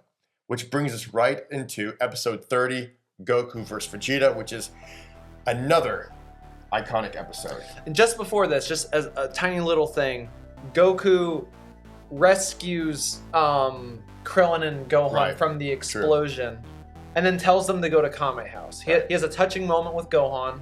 Again, not a terrible father. He's just like, you know what, Gohan, you did so great. I'm so proud of you. Gohan can magically fly now. Yes. Yeah, touch on that for a second. Okay. So I noticed this myself. I was like, I'm watching it. And he hasn't flown yet. And then Goku tells Gohan and Krillin, he's like, you guys go wait at Kami House. He's like, I'll take care of this. He's like, right now, basically, love you guys, but you'll be in the way. Right. Like, you guys will be targets just like Nappa. You as targets. He said, go home, whatever. Some people might be like, well, wait, the characters can fly in Dragon Ball Z. What's your point? Well, you have to remember that when Raditz showed up, Goku couldn't fly. Right. He had a technique that he learned from Kami called Bukujitsu, which is like a hovering, levitating technique. Right. But he couldn't fly the way Piccolo could fly. Right. For all intents and purposes, it seems like the Z fighters show up flying. So it's like, oh, maybe they learned a more advanced version from Kami in that year. But we never see Gohan learn how to fly. I mean, literally, like Piccolo's stomping on his fingers. He's falling off a mountain. That's a couple episodes ago. So he can't fly yet. But now he can, And now he's just, Krillin and Gohan just kind of, oh man, I feel bad for leaving Goku. Just like, you're like, whoa, hold on. Gohan's flying now? So just another cool thing that we, fans it's a little notice. world building thing that just comes out of nowhere. But then Krillin plants the seed. Right. He said, can you please take the fight someplace else? Goku's like, well, why should I do that? And he's like, why should I do that? He becomes the Godfather. Yeah. And Krillin's like, well, I don't know yet, but there might be a way to bring our friends back. Right. And Goku's like, no, there isn't. The Dragon Balls are gone. Piccolo's dead. And he's like, no, just trust me. There might be a way. Yeah. You're right.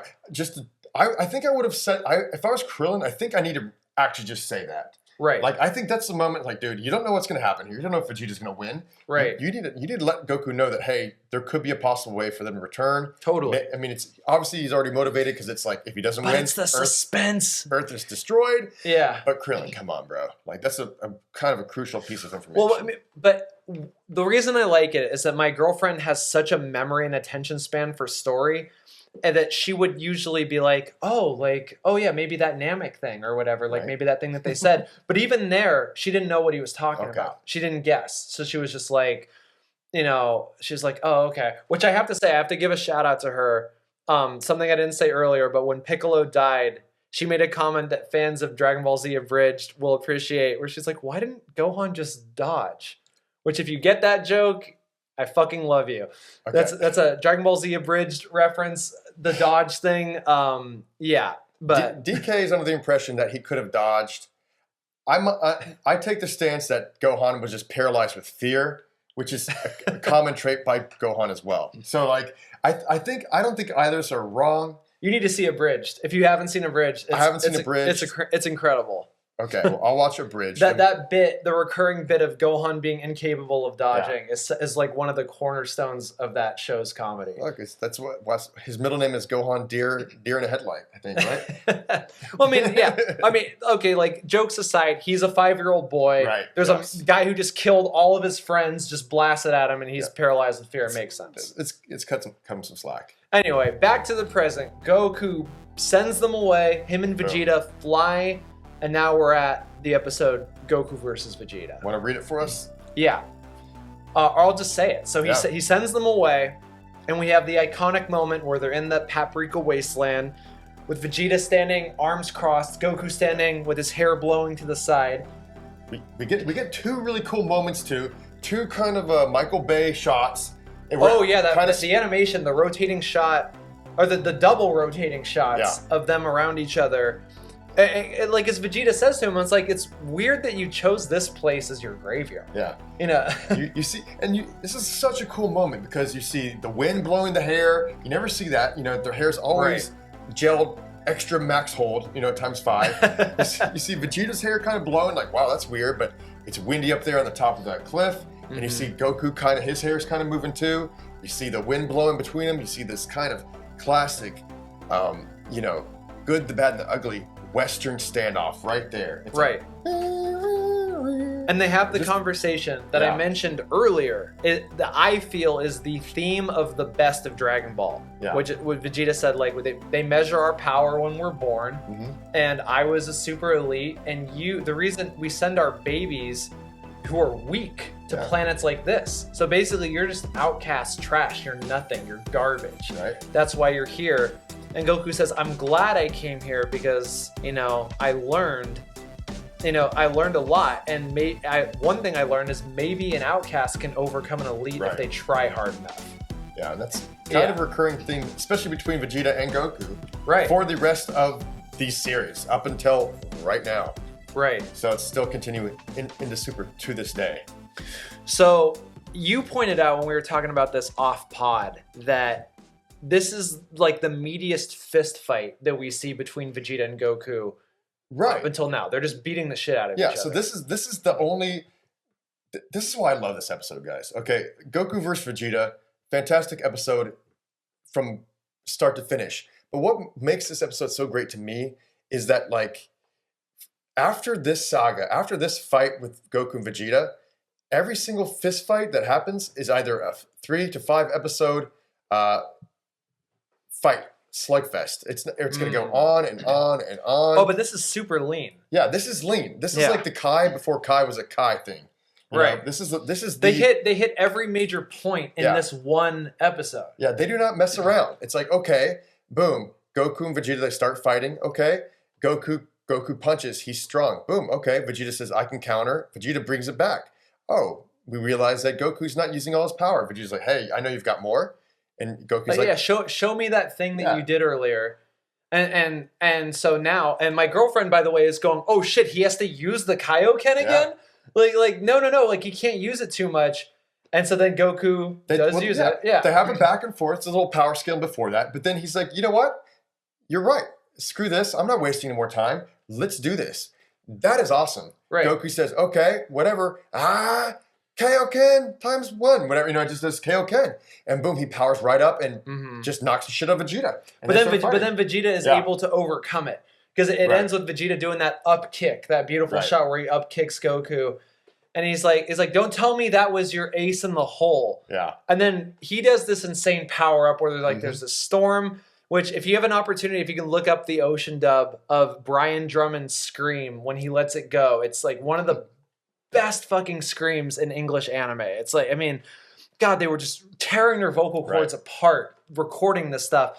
And basically Vegeta has unleashed his full power. Right. And he's beating the shit out of Goku. And even Goku, using the Kaioken, barely escapes a Ki Blast. Times 1. Can't. Yeah. Yeah. He barely makes it out. He's just like, oh shit, Kaioken. Boom. And gets his shirt ripped off and lands and has the thing. So now, really quick, now my girlfriend is like, this is bad. He can't keep using this technique. See? That's what makes it so He can't important. keep doubling his power or he's going to die. And right after she says that, sorry, go ahead. No, you're that's a great point. But right after she says that, he says, well, I'm going to have to use a Kaioken times 3. What? Yeah. But wait, the times 2. So he does it times 2, but it's not enough because, Vegeta's already powered up. Right. Vegeta's base power is 18,000. Kaioken times 1 is about 18,000. So after Vegeta's powered up, he's probably about double that, right? Okay. So he does Kaioken times 2, and you got King Kai. What? This analysis is a little muddy because is base Kaioken different from Kaioken times 2? That to me in the anime is unclear. I feel like the base is a doubling of the power, but they make a meal out of him saying Kaioken times 2 right here to illustrate the fact that he's about to do it times 3. Right. Yeah. I mean, it's hard because I feel like the presentation of it is muddy in the show as well. Like it's like he says Kaioken times 2. I think that those things are the same. Do you disagree? Yeah. Leave a comment. Tell me. Let us know. Yeah. What's going on here? But all I know is I love Kaioken or Kaioken, whatever you want to pronounce it. I love it. And anytime Goku uses Kaioken, I'm down. Right. And doubling his power, so putting his power at 18,000 is still not enough to overcome Vegeta. And he's already, by my girlfriend's measurement, has used this technique too many times. And then he rips his gi off, what's left of it, and he's got that sarcoplasmic pump. he's Arnold Schwarzenegger right now. Yeah, and he's Arnold Schwarzenegger, and he's just like, well, I'm going to have to do a times 3. And King Kai is in his head screaming, like, no. You're going to die. Don't fucking do it. And he power... You kind of think, if you watch Attack on Titan, you kind of think for the first time, if you've never seen a Kaioken times 3, you kind of think his body could kind of... Yeah. I mean, you really don't know what's going to happen. You know how they pop out of their skin, basically. They grow in their beast form. You kind of think his body might just explode. The animation too, they make a meal out of it. Like his pecs are shot from underneath. They're swelling. His veins are bulging. Vegeta was very gracious to let him do it, because it takes a long time. And then he shouts "Body, don't blow up!" Basically.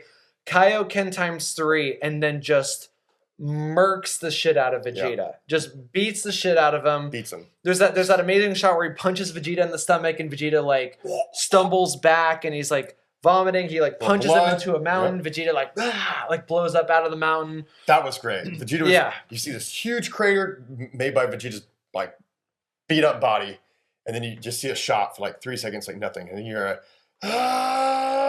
and then he just boom explodes the mountain. You could tell that was awesome. Vegeta was super pissed. Right. Great little counter move to just Goku's ass whooping. He just laid it. But Goku is still too much for him. Way too much. Too much for him. And Vegeta's dropped in a boxing match when somebody is down for a 10 count. I mean, he wouldn't make it back to a 10 right there. He's holding his stomach. He's what the hell is going on? Yep. How could I be in this much pain from this piece of trash? This makes no sense. Meanwhile, Goku is just ow, ow. His body is at its limit. He's pumped to the point of rhabdomyolysis. He can't barely move. Yeah. He's having trouble standing at this point. Yeah. You know, Kaioken is actually just keeping him up. Right. To be honest. And it's kind of funny. He's got rhabdo, for sure. Yeah. And you keep mentioning Vegeta and how he is, how Vegeta is kind of complaining about, you know, losing to an underpowered, low-life Saiyan, you know, lower-level Saiyan. The funny thing is, in a lot of ways, Vegeta's kind of beating himself here with his own, you know, mental weakness as far as like thinking he can beat him. Like if he wasn't so focused on this, he might be more focused on, you know, a different strategy for the battle. But he's just in shock the whole time that this guy is beating his ass. Yeah, and so I mean, really quick. Then there's a little filler. We see Launch, who is a character that we haven't seen in a long time, was a major character in Dragon Ball. And she's just, you know, at a bar getting drunk, pouring one out for Tien. Yeah, exactly, because she loved Tien. Yeah. And that's the last we ever see her, I think, in all of Dragon Ball Z. I think they discarded her character. She's in rehab right now. Right. Has been since then. She doesn't know that Tien came back to life. Yeah, she came back, but you know, maybe she got arrested for her mini thefts. But yeah, she never sneezes again. So anyway, so Goku is now at his limit. Right. Which again, I'm viewing this through the virginal eyes of my girlfriend who has not grown up with this. And when Vegeta even just stands back up and he sees that he's bleeding, he's like, blood? Like this trash spilt my blood? And then he's just like, fuck it. Like, say goodbye to the planet, Kakarot, and leaps up in the air to do the Gallic Gun. Right. Is this the same episode, or does the beam struggle bleed into the next one? I think it bleeds in the next one. Okay. I'm not 100% sure though. Boom. Okay. You're right. Yeah, it does. This goes right into episode 31, which is, guess what? Another banger. We got one after another. What a great series of episodes here. Yeah. Just really, really great little saga. Like these 6 episodes from the moment that Piccolo dies all the way through, I think, through episode 33. It's just like some of the meatiest shit in all of Dragon Ball Z. Exactly. So this is episode 31, Saiyan Saga's Secret. Vegeta and Goku, they start fighting again, of course, one-on-one. Battle of strength, will, and determination. Blow by blow, 2 warriors seem evenly matched. Until Vegeta reveals, of course, the secret power of the Saiyans, which Goku doesn't even know about at all, by the way. Yeah, which is tragic. Okay, so the Kaioken ×3 happened at the beginning of this episode. So we're bleeding a little bit. It's all blending together. So I made the mistake again. I'm bleeding synopses between episodes. The Kaioken ×3 is in this episode. Don't get too frustrated, because the truth is, all these kind of go together. They really do. Yeah. This is a great series of episodes, and they're all awesome as well. We're just saying they're bangers. They are fantastic. One point off the top. So this is mainly about, you know, the fight's continuing. This episode is mainly Vegeta at his wit's end. He doesn't know what he's gonna do, and then he realizes, hey, I'm going to have to turn into my ape form, Uzaru. Is that how you pronounce it? Ozaru. Sorry, Ozaru form. I'm getting better. I'm going to work on my pronunciations there. But he wants to turn in his form because he knows, hey, if I can turn to that form, there's no way this crazy Goku. But even before that, so this is the moment, to me, is like one of the most important moments of any story in my life. Okay. Is Goku is already basically done. He's just like, he even says wow, like, this guy's really strong, like, he's not gonna quit. All right, I won't quit either. Then his arm, like, he's like, oh shit, like, my body is falling apart. Vegeta makes the decision to just destroy the world. He flies up. He's like, I mean, I don't remember what he says in Japanese. I've got the ocean in my head forever. He's like dodge this next attack if you can, but even if you manage to dodge it, like, your precious planet is gone. Right. And Goku's like, what? Yeah, I did watch it yesterday or the other day, and he basically just said, he said, screw this, basically, I don't care. He's like, this is a waste of my time. I want to blow up this. I'm just going to blow up this whole damn planet. Right. Yeah, and Goku's like, he's going to what? Yep. He flies up in the air. And so now my girlfriend, for a little bit of time, actually. Now my girlfriend he's like, I've got no choice. I have to do another 3 times Kaioken, even though we've now seen his body is falling apart. Right. And my girlfriend's like, no. And then he does the Kamehameha against Vegeta's Gallic Gun, and we have this famous moment of the beam struggle. Oh, yeah. The purple beam and the blue beam. And this is, if I have one criticism of the way that Kai is edited, it's that they didn't give this scene enough room to breathe. Right. Because in Z, it is so suspenseful. Right. How they're even, and then the Gallic gun starts to get a little bit of an edge, and you see like the strain on Vegeta's face. He's like, ah! You know, and Goku too. And it's such amazing animation, like great line work, all of that stuff. And then beautiful shots. And then after like what seems like an eternity, like, is Goku going to prevail? Out of nowhere, he says Kaioken times 4. And just boom. And like, oh my God, like as a kid, that moment, like I get chills still thinking about it now, like establishing that rule, breaking that rule, and then later making Goku pay the consequences for breaking that rule. This decision basically eliminates him from the fight. Oh yeah. I mean, he does a little bit more later, but he is now at his end. He's tapping here. out. And I was wondering, I was just sitting there in anticipation, waiting to see how my girlfriend was going to react when this happened. And when he shouted times 4, she gasped. She was like, and like could not believe it. It's just such a beautiful moment in storytelling. Yeah, it's a great moment.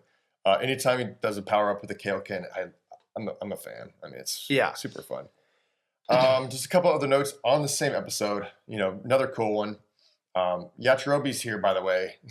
Right, he's just watching. Yeah, Yachirobe's been watching. He gets blasted away when their beams hit each other. You know, we'll talk about him in a minute. Which in the filler, we haven't even talked about, he's taken credit for the training of all the Z fighters. Yeah. He's like, they're my disciples. Give me free food. He is Mr. Satan before Mr. Satan. Right, there's a lot of fat jokes.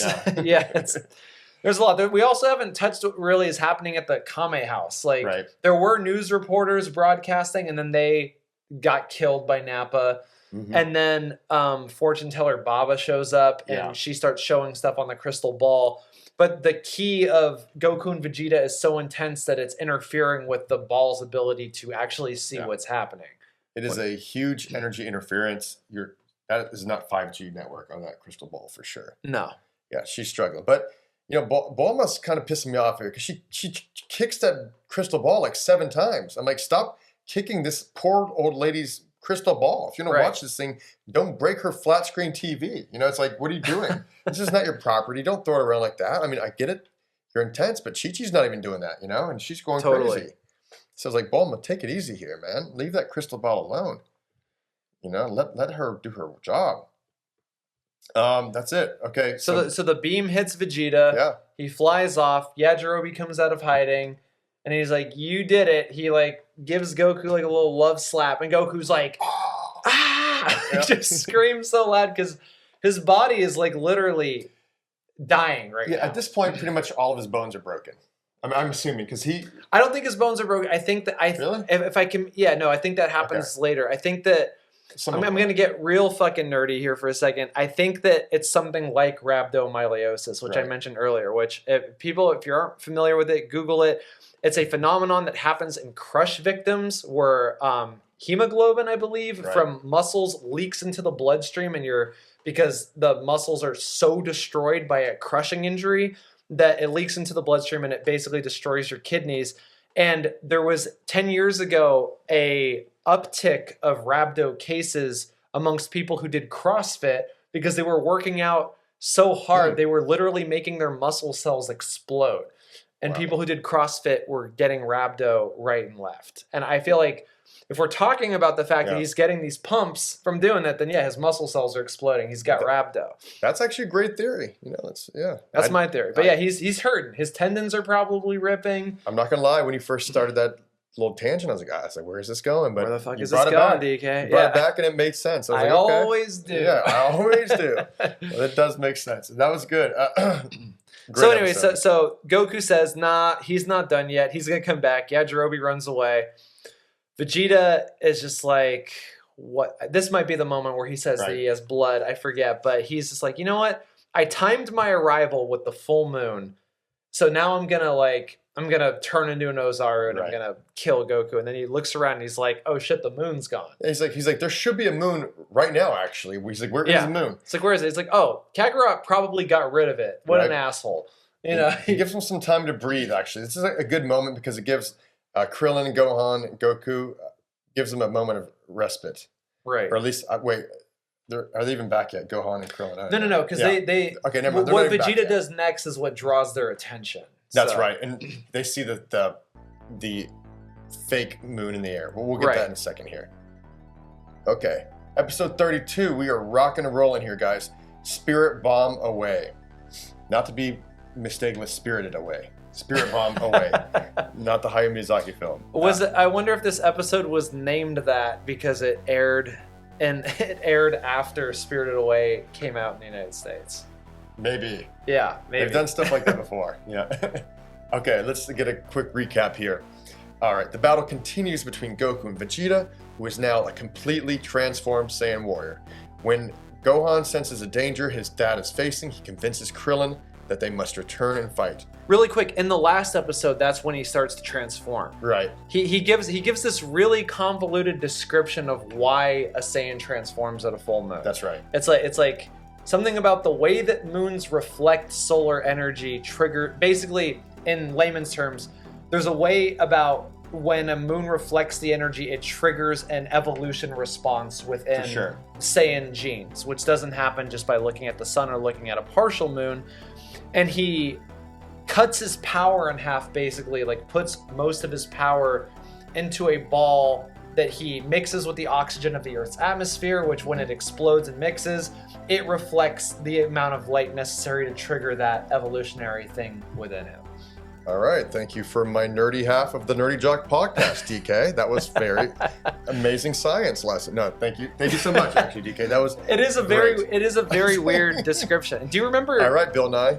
Do you remember in the original there was like a made up explanation in the original dub? I was cool with that, actually. I was just like, where he's like, your father was a brilliant scientist. We ran into some trouble on Yargon 7 and things were looking bad until your father did this. And like, yeah, I thought that was cool because we don't know Bardock yet. Here's my thing. Here's my deal. Yeah.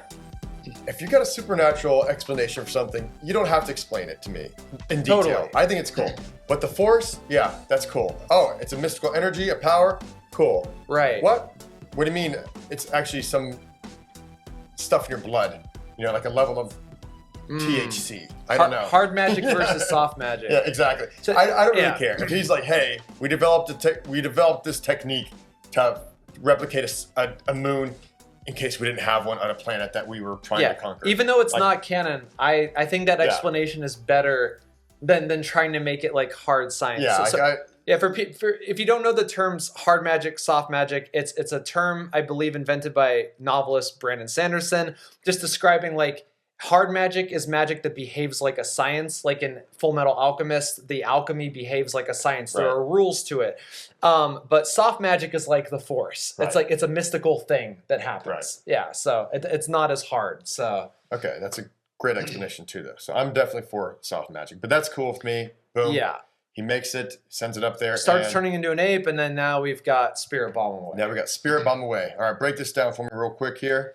Got to keep rolling. So Vegeta retains his consciousness and his sense of self and his ego in a way that Goku and Gohan do not.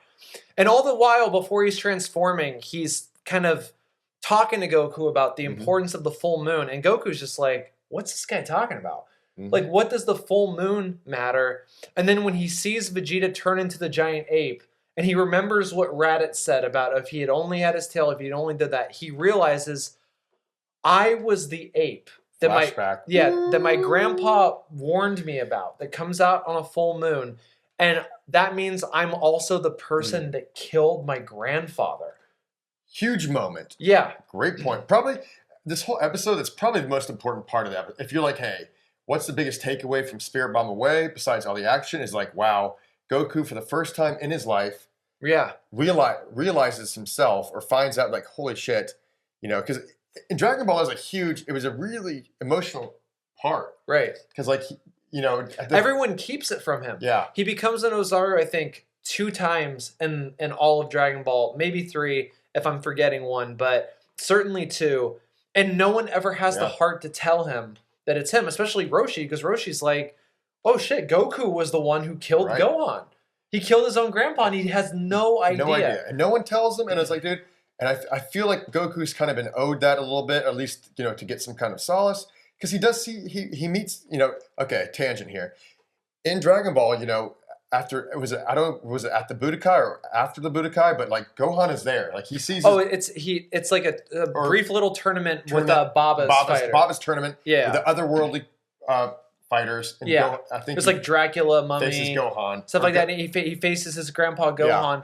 And Gohan beats him because Gohan knows that his tail is his weakness. Exactly. So it's like really, if you read Dragon Ball, which obviously I recommend and watching it, it's a really touching moment. So it kind of reflects now. It's like, wow, you know, I've always wanted to see a little bit more of Gohan and Goku, like Grandpa Gohan and then Goku. Oh, it's just a really, you know, it's a lot bigger. It's kind of understated in this episode, but it's actually a bigger moment if you're a big fan of the show than you'd think. Our mutual friend Mark Dow, actually, during COVID for his birthday, I gave him all of Dragon Ball as the manga. Oh wow! Not Z. I gave him Dragon Ball, and because he had never read it, and oh my God. He told me like the most touching moment for him was when Goku and Gohan reunited as Grandpa. Like, and that is a really touching moment. I think it's the first time we ever see Goku cry. Yeah, like he's just so emotional. Like this guy. That was his whole world. Goosebumps. And in this moment, too, he realizes, I killed him. Yeah. I was the one. And no one ever told me, like, out of mercy.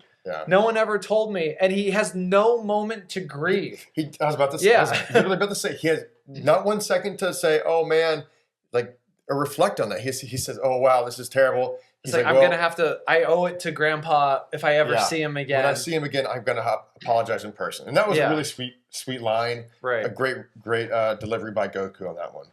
Yeah. Which is extra sad now because I realize they never meet again. I know. And all of Dragon Ball Z, even Super, he never meets his grandpa again. Guys, bring him back in Super. Let's get Gohan back. Yeah. You know, let's bring back the Grandpa. Why didn't anyone ever wish him back? Yeah, I mean, dude. Bulma at this point in the story is just basically like farming the Dragon Balls for cosmetic surgery. Yeah. So, it's like just bring Gohan back. I mean, or maybe Gohan's just happy to be dead. He's just like, whatever. You know, I was an old man. What's my life gonna be? I'm gonna have arthritis. You know, I had to deliver milk with the Ox King as a child. You know, this is terrible. Anyways, back to the present. Goku still has one technique. It's his ace in the hole. One technique that we have seen already, which is the Genki Dama, aka the Spirit Bomb. Another great technique. The problem is that Vegeta isn't just bigger, but he's faster now too. He's faster as an ape, and Goku's body is wrecked. He doesn't have a moment to even focus on this, but he borrows Tien's technique from the Tenkaichi Budokai, the Kaioken, Fist of the Sun, aka Solar Flare, temporarily blinds Vegeta and charges up enough Genki from the world in order to stop Vegeta. And unfortunately, it is not enough. Not enough. He doesn't have enough time. Vegeta... It's like halfway formed is what he said. Yeah. And then Vegeta hits him. The energy escapes. Or at least half of it does. Yeah.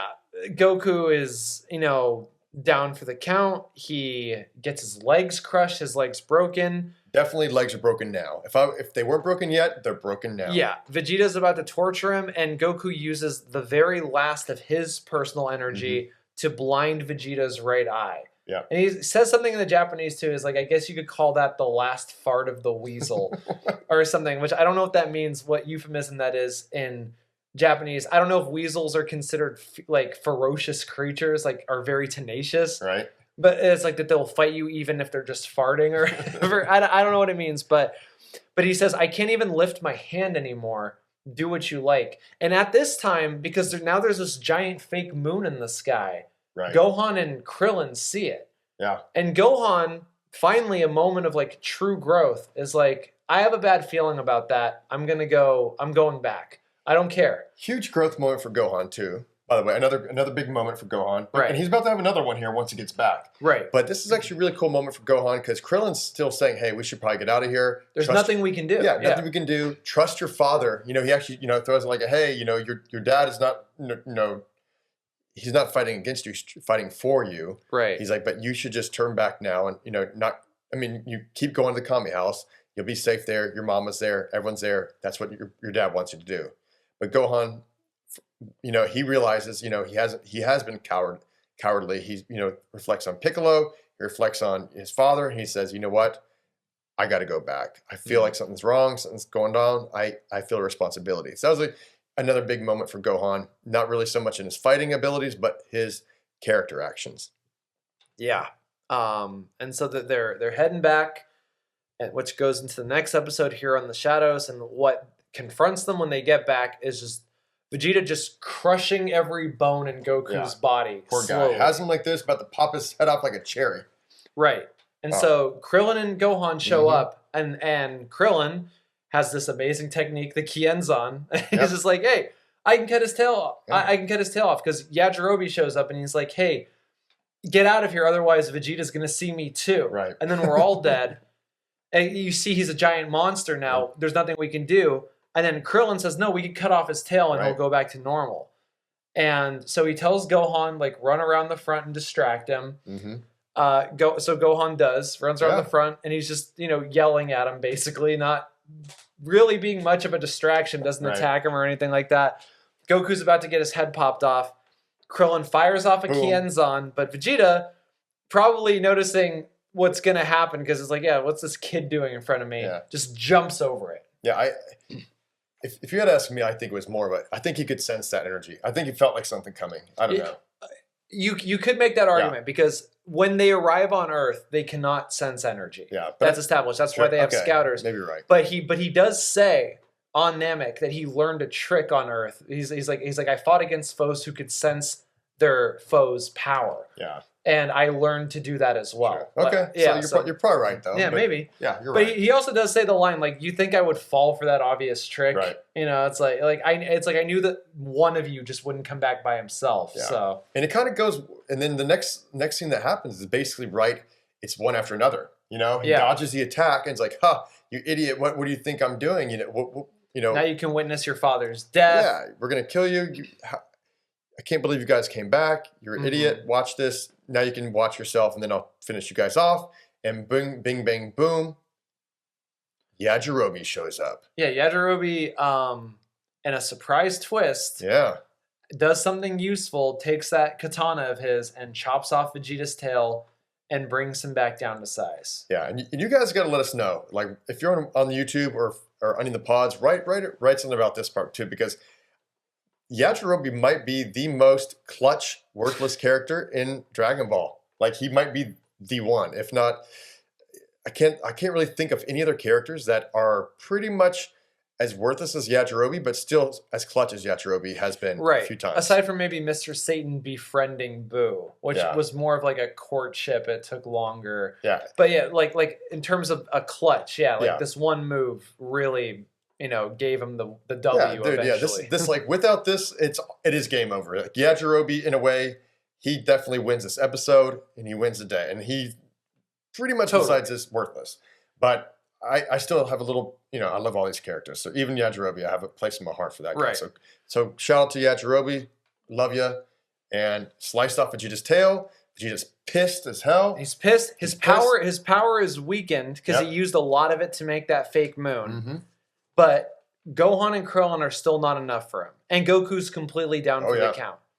And so Goku says to Gohan, they're laying next to each other, and he says to him, "I need you to fight the Saiyan. Right. I need you to hold your own against him for a while, because I have a plan. I need to do something, and Krillin is the only one that can do it."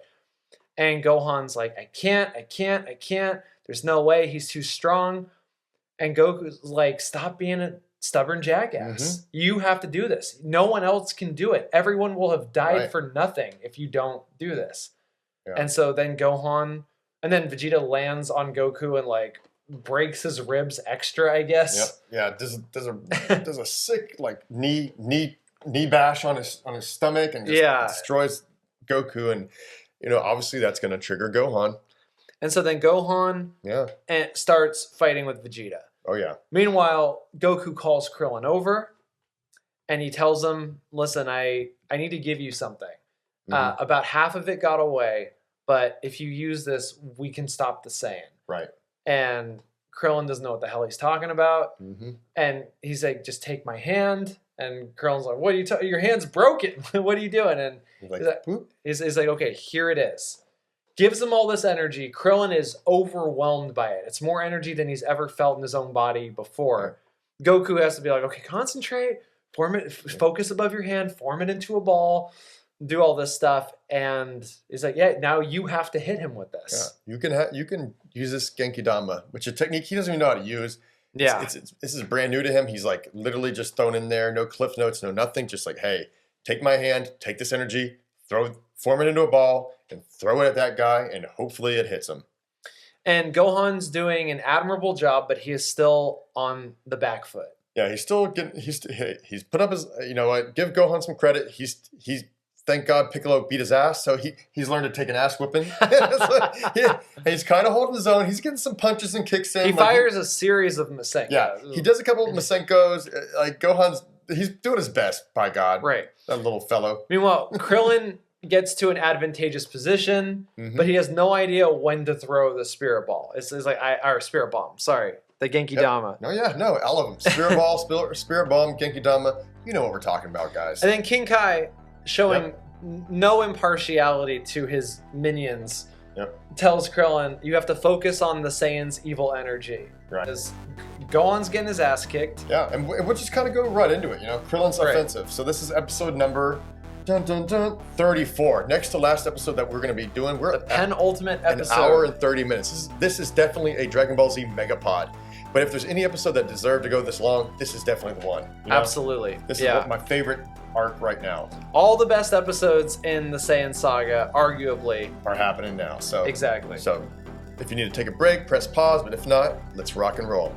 All right. Want to break it down for us? Yeah. So Krillin forms the Genki Dama into a ball. Gohan's holding his own. Krillin's looking for that opportune moment. King Kai tells him he has to focus on the Saiyan's evil energy, not use his eyes. And he's looking, and finally the moment occurs where he feels that he's like, this is the moment to throw. And then Yajirobe pops out and goes, what are you waiting for? Throw it! And Krillin's like, oh, you dumbass! And he throws it, but Vegeta heard Yajirobe. So as he's rushing to finish off Gohan, he sees this thing coming and he jumps over it. So it's another butt. It's like, shit. And again, my girlfriend just like, no! Like how could that be? But then Goku tells Gohan, listen, he threw it aiming at the Saiyan's evil energy. If you have no evil energy in you, you can bounce it back. Bounce it back, baby. Yeah, and then Gohan puts out his little hand. He does a total Gohan move. He puts his hand, if you're watching, he just puts his hands like he always does. Looks That's away. how he shoots most of his shots besides Masenko. Even sometimes Masenko. 2 hands out. Right. And bounces it back. Bounces it back, hits Vegeta, and just rockets him into the atmosphere. He at first, it kind of, before it rockets him, you get a huge energy bump. All kinds of little weird energy waves are going. This shit hurts. This is like 1,000 volts of electricity in his body, and then it just rockets him right to the outer space. And you think, oh, thank God, man, this guy's gone. The nightmare is over. Nightmare is over.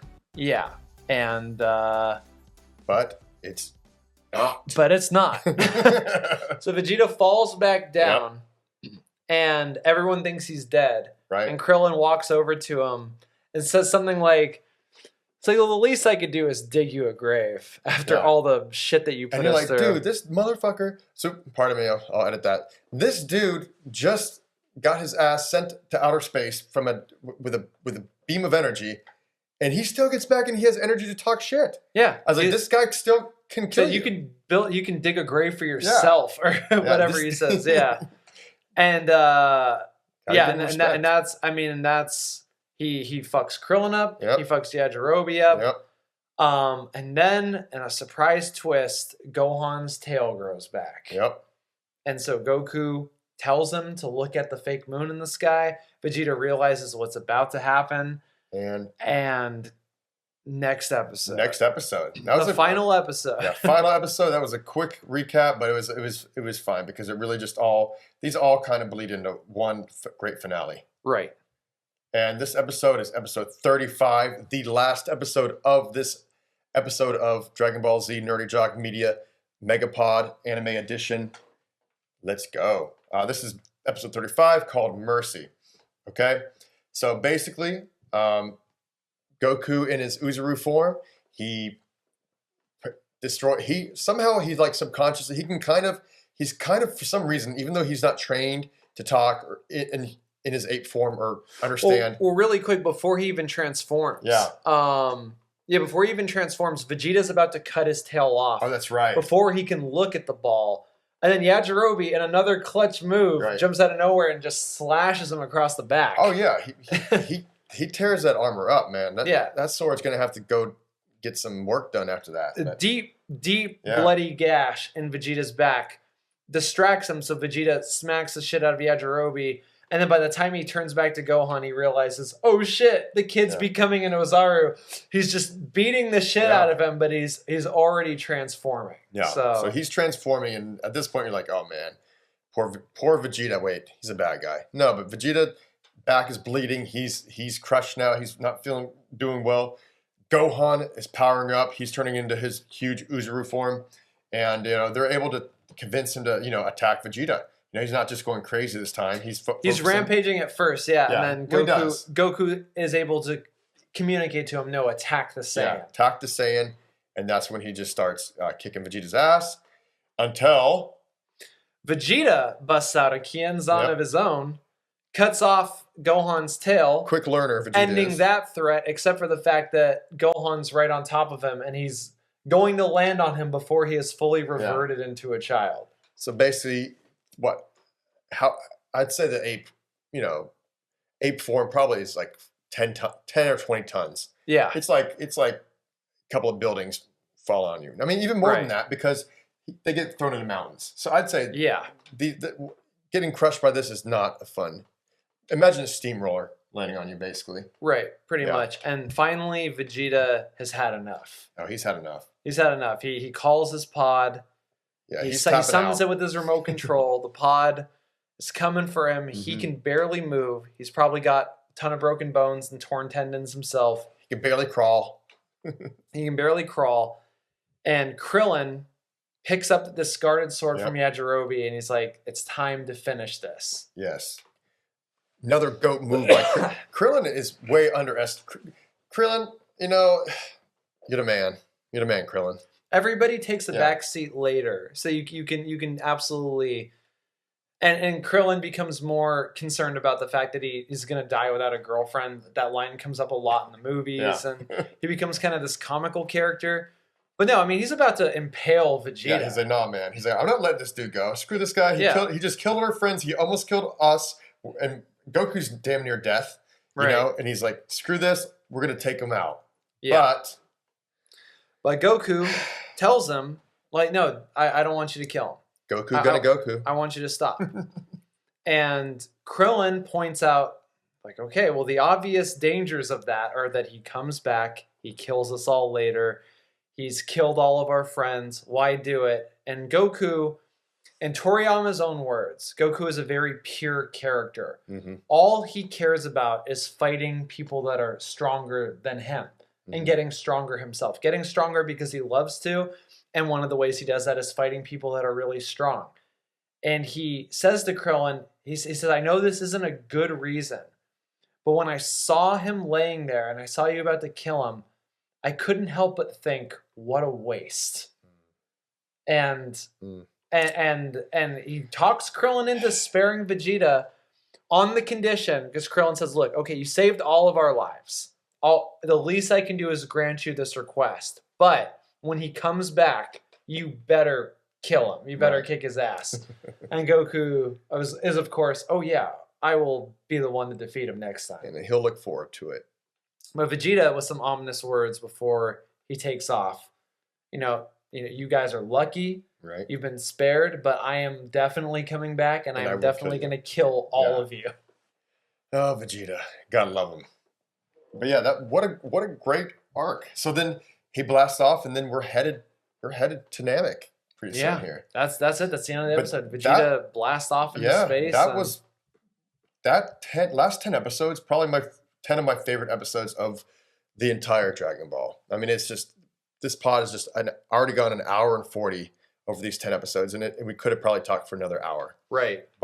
And if you're reading the manga, it's going to go much faster. Yeah, pick up the manga, get on Amazon's having sales all the time, read it, or even, if you don't Or want support your local bookstore, Yeah. whichever. Yeah. Yeah, exactly. Support your local book. Sorry about that. Yep. No, it's all good. Yeah. Support your local People use bookstore. Amazon. Yeah, go get the manga, check it out. It's available and accessible pretty much anywhere you can find manga. I don't know if the Right Stuff is still around. That's a really great online anime and manga sort of. Yeah, no, Right Stuff's shop. still going on. Yeah, Yep. yeah. So Right Stuff is a great source. I mean, Crunchyroll, Viz, you can still get it up. Yeah. Those websites as well.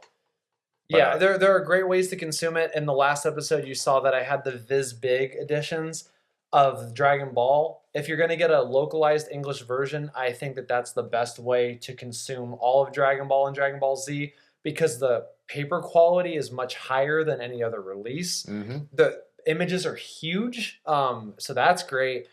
Or I also love the full color version, which I was, as a purist, initially I said, no, you can't color Dragon Ball.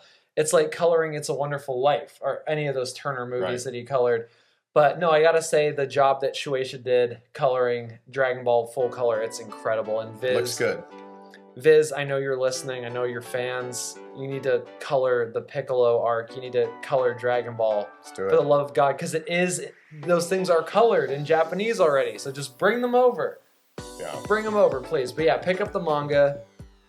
Read it, watch Kai if you feel like it. Can I really quickly correct the record here? Mm-hmm. I recommended the English dub of Kai and said that it was on Hulu in an earlier episode. I found that it's a bit inconsistent. Some of the episodes are uncut and some of them are not. So in the episode where Piccolo first uses the Makanko Sapo, he says special beam cannon. Right. And so it's an edited episode, and I just recently watched the episode where Krillin uses Kaioken on Dodoria, and he says in English Kaioken, and also said Kienzan. So it's a little inconsistent on Hulu. Again, you can purchase the Blu-rays of Kai if you want to watch it fully uncut. If you like watching things dubbed in English, I think there is no better way to consume Dragon Ball Z than the English Funimation dub of Kai. It's the closest that the English version has ever come to the Japanese scripts, and the actors now have 20 to 30 years of doing Dragon Ball under their belt, and they're much better at it. They're good. Plus, there's a new Frieza, there's a new young Gohan with, which no disrespect to the original young Gohan that Funimation did. Everybody's amazing. I mean, it's like Broadway. Different actors play different people, and they all do a great job in their own right. So okay. Anyway, that tangent over. Yeah, no. Any last thoughts, or we're Dunsky here, huh? Yeah, I mean okay. what a ride. One more thing. If you're here, ride or die, hour 43 in, hour and a half. When I edit this down, if you're still here, hour and 40. You know what? You guys are the goats. Yeah. Thank you so much for joining us and for listening to us talk about Dragon Ball. We love to have you. We love you guys. Keep coming back. Remember to follow us on socials. NerdyJock _ media on all the websites, all the social media sites, YouTube as well. So share it with your friends and let them know what you think. Let us know what you think. Until next time. Keep tuning back in, because we're onward to Namek. Onward to Namek. Yeah, we could have timed that better, but whatever. All right, whatever. See you guys next time. Have a good one.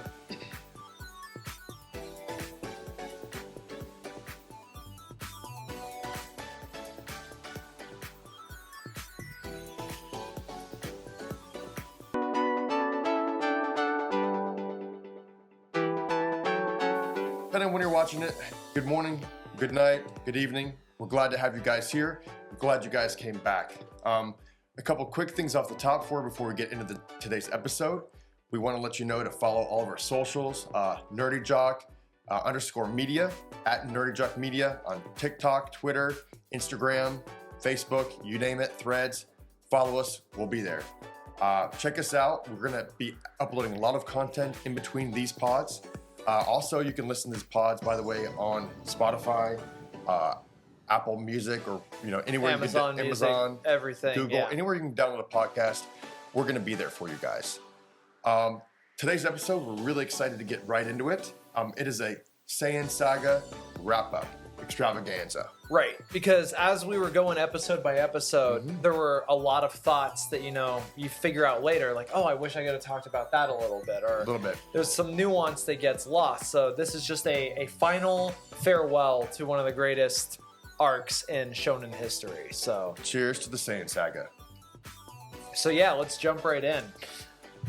Man, this is one of those things that as I grow, I revisit in some form or another at least once a year. Yeah. Usually in the manga, because it's more streamlined, it's the original art of Toriyama.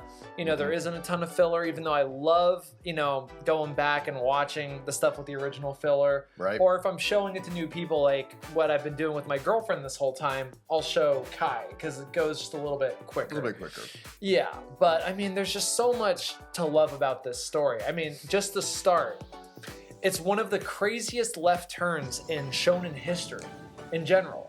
You have something like Dragon Ball, which up until this point was this kind of lighthearted fantasy story. Like it did have that sports manga element of growth to it, which shonen manga didn't really have before.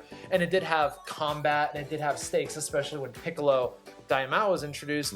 But other than that, it was like kind of questy, right? Like comedy and questy. Yeah, comedy and questy, and gets stronger, but not always. Like the only real time that Goku trains in that whole thing is when he is training with Master Roshi and Krillin. Right. Before the first time we see them go to the Tenkaichi Budokai. Which is actually a couple of my favorite episodes of Dragon Ball. Oh yeah, back in the day. I think in the total canon of Dragon Ball, one of my favorite arcs. Like them arriving, training, and then competing, and then Master Roshi finding a way to make Goku lose to keep him inspired to keep going, keep training, and getting strong. Rewind. We're going back to Dragon Ball for a second here. Yeah. Goku, he does a Kamehameha his first try, which is pretty cool. Remember that? Like his first attempt.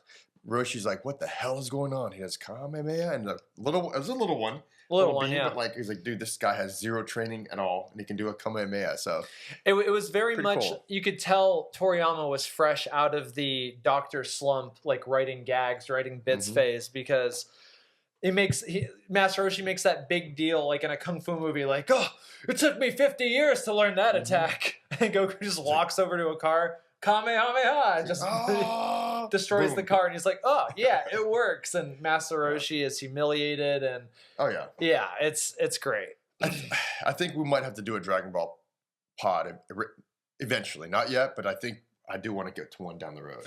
At some point, because at some point. Honestly, I haven't revisited it in a while, except for I am reading the manga to my son right now. Oh, awesome. Who's 4. And is he loving that, or?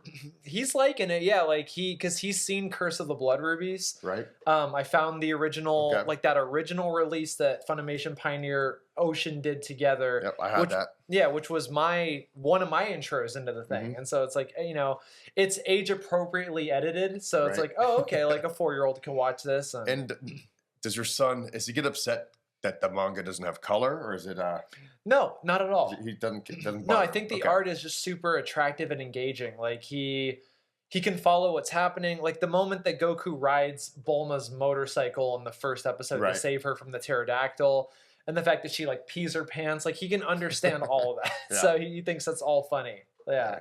Kids are smart. Yeah. Yeah, absolutely. But yeah, going back to this, such a huge left turn. Right. Piccolo was a big left turn in general. And that was a seamless transition too. It's like the Tenkaichi Budokai wraps up, the Crane School dudes are now our friends, and now Krillin is dead. And now it's like, here's a giant demon guy that is also God, or used to be God, or is a part of God, who wants to take over the world. And then there's like a little bit of a time jump to wrap that up with Piccolo Jr.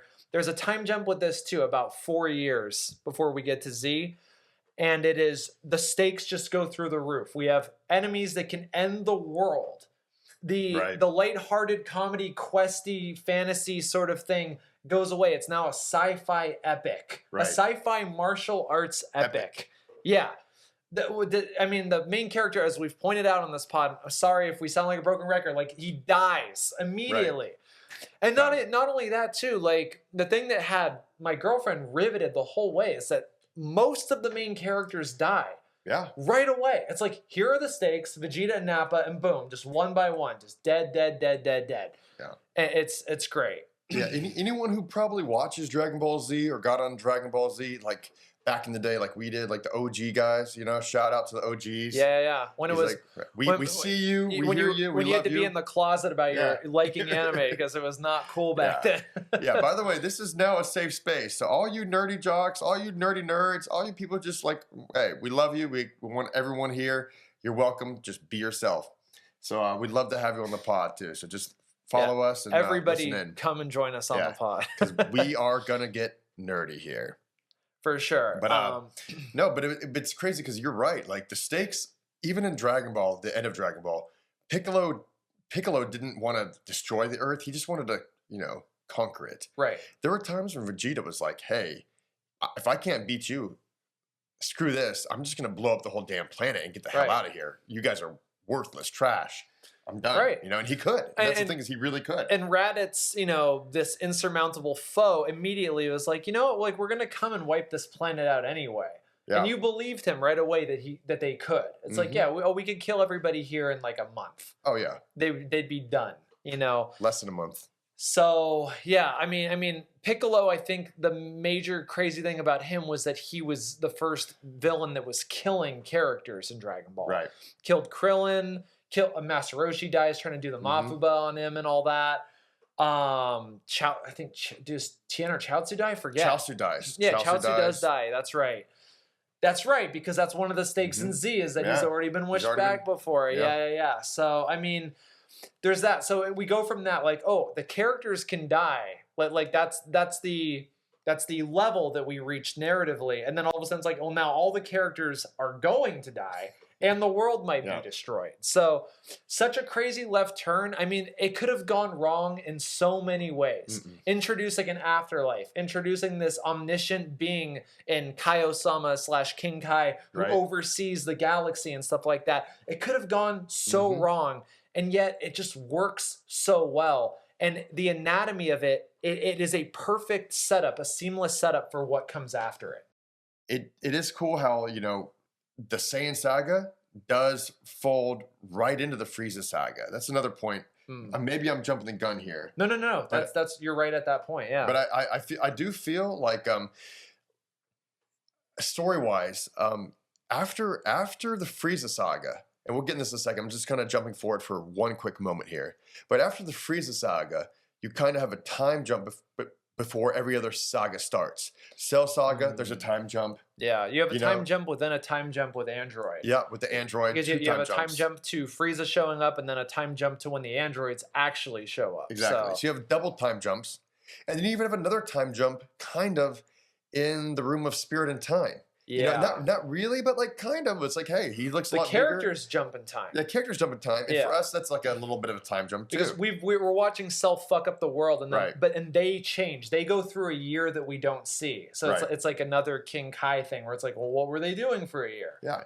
And there's another time jump in the Buu Saga. But the point I'm trying to make here that I kind of skipped over earlier is that like the only arcs that really do keep going from Dragon Ball to Dragon Ball Z are, you know, that Saiyan arc and straight into the Frieza Saga. Right. Which I really think is pretty cool because there's, you know, as we'll get in the next episode of this podcast, we're going to get right into the Frieza Saga where we ended off here in the Saiyan Saga. Right. And it was just really cool to see how, okay, Vegeta's trashed. He's getting out of there. Krillin let him live thanks to Goku's, I don't know, foolishness or whatnot, but we're glad Vegeta's alive. Let's be real. I'm glad he's still alive.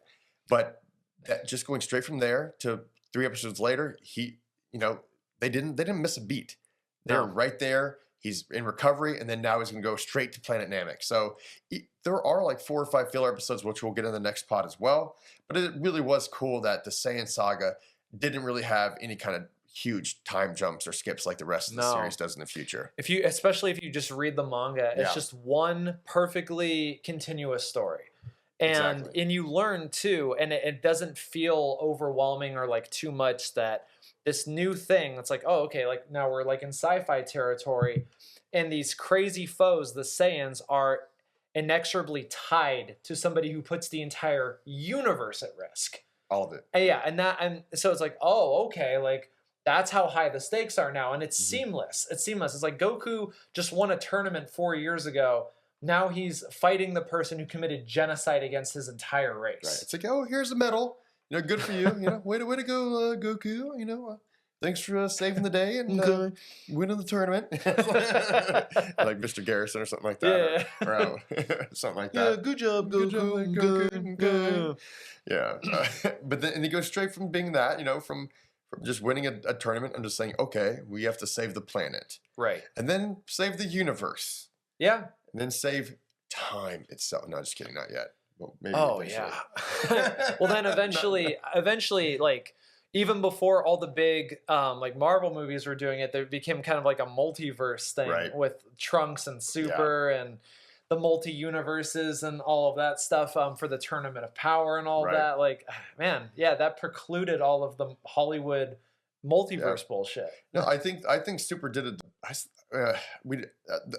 We're going on a little tangent here, but I do think Super did it really, really well. I mean, I had no idea, you know, since we are talking about Saiyan Saga, I had no idea that King Kai, that they would able to take that off title, which I guess shonen manga and anime is actually exceptional at, is taking these characters that you think might just be not just so much a one-off, but, you know, something that has like a little minor C or D plot, you know, somewhere down the line. Right. And then like what, you know, 250 episodes later, tying the Kaios, you know, with Majin Buu saga, they bring, you know, other Kais in. Right. And then they bring, you know, the different universes in where they all have Kais, and then, you know, eventually gods of destruction, you know, angels or whatever, the ultra instinct powers, stuff like that as well. So the fact that they, you know, tied all those back together, which is great. It's a great tool. And that's something that I think, you know, a lot more, you know, IP driven Hollywood stuff right now, they've learned to use that to their advantage. They're just like Marvel, just like them. They've learned from the best, and that actually came from, you know, from Japan or from manga and anime as far as serialized storytelling goes. It's like, hey, don't kill off your great characters. I mean, you should. You know, Naruto, every series does, and they should eventually. You know, depending on if it calls for it. But, you know, it's always good to keep those guys around. You know, Vegeta, still around, Frieza, dead and back. That's why Dragon Ball is great. They can just, you know, Piccolo's dead right now. If your guys are caught up with us on the Saiyan Saga, you know, Piccolo's dead. They got to go to Planet Namek to get, you know, save him, bring everyone else back. Well, we've learned that there is a way to get everybody back. Because Piccolo's from another planet, which immediately puts us on the foot of like, oh, but for the first time in like a shonen battle story, we have to go to another planet. It might not be the first time. There might be maybe like I guess I'm not too familiar with everything that's ever come out in shonen. I know that, you know, there are space operas in shonen traditionally and stuff like obviously Gundam, Macross, Robotech, that kind of stuff. But like I've seen a bit here and there, but I couldn't tell you right now. Like, oh, did they have to go to a different planet for that? That's I guess the equivalent would be like, I mean, this might not be the best example or the best hypothetical, but like imagine if after the Indigo League and Pokemon, all of a sudden like these Pokemon from outer space show up and they're way stronger, and they kill like Brock and Misty and all their Pokemon and stuff like that, and it's like, well, there's a way to get them back, but Ash now has to go to outer space to the land of the other Pokemon, and that's the new region. It's not Johto or the Orange Islands or anything like that. It is kind of like a big jump, because if you start reading Dragon Ball, the last thing on your mind is like, oh yeah, someday we will be on another planet, or someday we'll be dancing with the gods themselves. But that's a great point you're making, because that's so cool how, you know, it started as a story of a little guy with a tail turned into a giant ape, and then created terror upon the planet. But, you know, and you know, like we talked about in episode 2 of our pod, when Raditz came to Earth and, you know, basically told Goku and the other Z Warriors about who they are, what the Saiyans are about, and that they are aliens from another planet, and how it opened up the universe as well. So it's like you start this little egg here, and then it grows, and you have a bigger world, and it grew again to a bigger world, and then you're on Namek, so it's another planet, and then you have the Kais, and it just expands this whole universe, eventually blowing up into a really cool, vast, delightful world to live in and play in. With the Dragon Ball world, that's one great thing that can be said about it, is that it always feels like it's moving this way, right? Like it's like it's like the analogy is like when you play a first person shooter video game and you have like a map and all the rest of it is sort of opaque outside of what you can see. And it's like the map is just slowly expanding as you go. And that's kind of what the world building in Dragon Ball feels like. As the scale grows, so does the world. Right. And it's like, oh, okay, this isn't just, because I think it would get stale pretty quick if it was just people on Earth developing stronger and stronger powers, which I feel like other shonen stories have kind of run into that problem. Not naming any Naruto, but it's not hating on Naruto. I love Naruto, but we can all talk about that ending some other time. I mean, we all feel I think the same way about the Ninja War, but do not bring the pain. but like, as the stakes grow, so too does the scale of the world building, which I think is cool. Something that sustains me. I mean, even I have some problems with Super, but I do like the world building in it, and I love the Tournament of Power. I thought it was awesome. I'm a huge fan of that, and it wouldn't have happened unless they started that expansion with the reveal about Goku and the Saiyan Saga. Being a Saiyan, really big points there. So tons of great stuff that came out of the Saiyan arc. Totally. All right, what's next up on the agenda here? I think that one thing that we didn't really talk about last time was like the feeling that you get at the end of the Saiyan Saga. It doesn't really feel happy. No. It's bittersweet. I mean, they barely survive, and Goku tells Krillin not to kill the guy that is responsible for the death of everybody by proxy or another. I mean, Raditz was his underling, so and then Nappa was also his underling, and everybody's dead basically because of Vegeta in some way or another by proxy. And so Vegeta gets away, and it's like, even the characters, there's no jubilation, there's nothing. Like, there is this cloud hanging over everybody, like, okay, well, now we have to go gather the bodies of our fallen comrades. And it's like, I remember being a kid watching this on TV. I'm telling you guys, I don't want to date myself. I know I sound like a fucking old man when I say this every single time, but there was nothing like it story-wise. I mean, even with X-Men, with Jean Grey dying, becoming the Phoenix, and whatever minor serials we had outside of anime, that was intense. It's like, we got to go collect the bodies of our dead friends now. I mean, I remember watching that episode. They were flying over just like in that jet with Bulma and them, and that was a very emotional moment too, Right.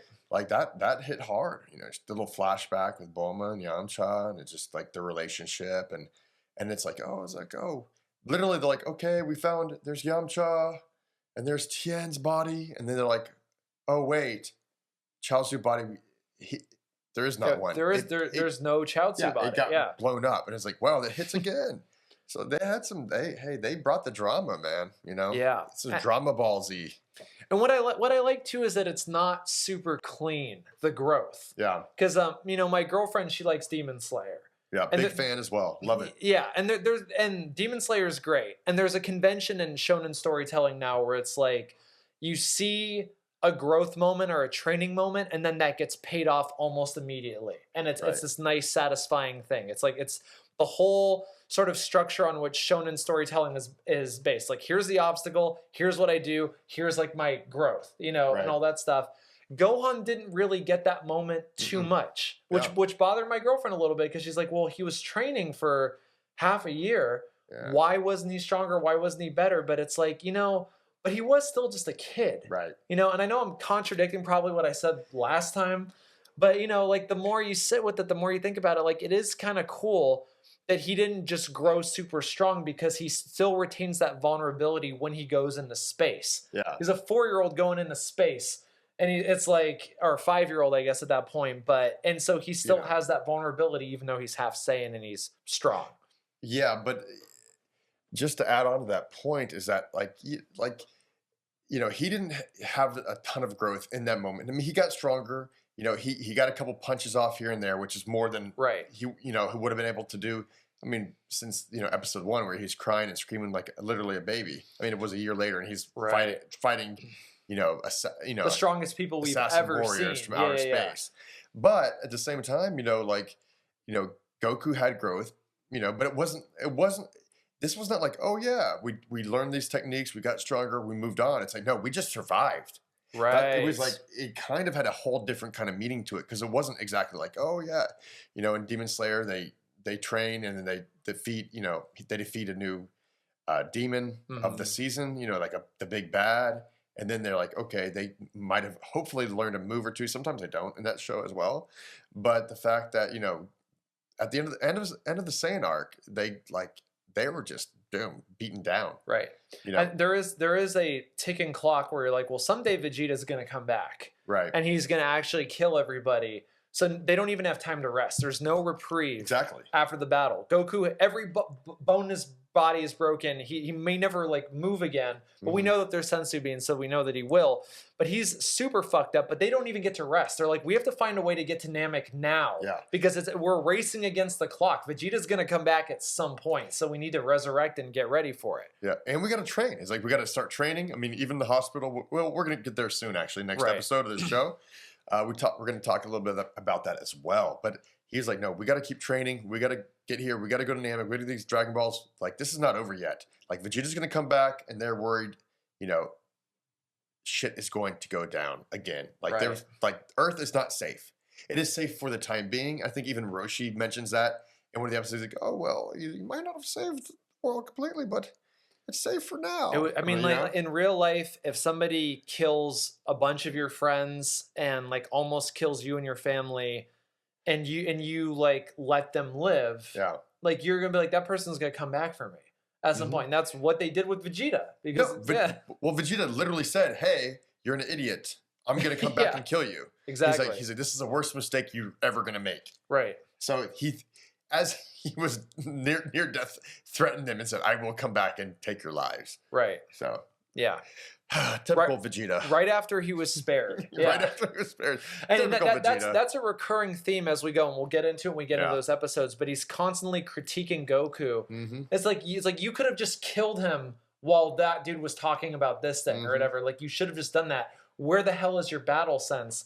And you get a sense that Vegeta really did grow up, even though he grew up with a higher power level than the rest of the Saiyans, because Frieza was constantly putting him in harm's way on the front line. He grew up just constantly struggling for survival. He has a line, a cryptic line, which I've never really thought about until this rewatch at the end of the Saiyan Saga, where when he's all fucked up and he's nearly done. I don't think he's totally done yet, but he's like, it's been so long since I've been pushed this far. And it begs the question, who the hell pushed this guy this far before? I know that he's fought against races of people, just him and a skeleton crew of Saiyans or whatever, fighting against a race of people who are super strong that require elite fighters to commit genocide against whatever. But he's no stranger to where he's at. He's been at death's door before. Hey guys, you hearing that? We need Toei Animation. We need a filler in there. Let us know what happened with Vegeta back in the day. A prequel story? A little prequel story, or maybe in Dragon Ball Daima. Maybe we'll get some of that, but I think it's more of a continuation. If whoever wrote Bardock, the father of Goku, the OVA, could write it, that would be dope. Because that was not a story that Toriyama wrote. And that's one of my favorite stories in all of Dragon Ball Z. And if I have one major critique of the Super manga, it's that it's been completely retconned. So, yeah, I don't like where they've gone with Bardock right now. I'll put it on the record. I know some of you do. I know some of you don't. It's cool. We can disagree, but no, I'm not. Me and DK, I'm not on the same page. I'm like, you know what, dude? His story has been everywhere. It's just like here. It's like a Pollock painting of stories. Just like, oh, this is he was but terrible at that. That's because it keeps being redone. So before, what I love about this is that he, in a weird way, is the embodiment of the theme of Dragon Ball Z. And the embodiment of the theme of Goku as a character, because he and his team of Saiyans that were very low power at birth, which is the social hierarchical currency of this world. It's however strong you were at birth, that's your position in society, in the Frieza society or whatever. But they kept taking on planets that were harder and harder that Elite should have taken on, and Frieza took notice, and that's when he realized, wait, people can get fucking stronger. Saiyans can get infinitely stronger if they continue to battle. They could rise again. They could get stronger than me someday, and he eradicates the Saiyans for that. I love that because Bardock is like the first person to put in to make a dent in or a crack in that glass of the Frieza philosophy that you can get stronger, which is what Goku told Vegeta. It's like even trash can beat an elite if they try hard enough. Now, where Bardock starts to suck, and I agree with you, Bardock sucks now. Like 10 years ago, there was that new special that came out where Frieza didn't kill Bardock. He blasted him back in time.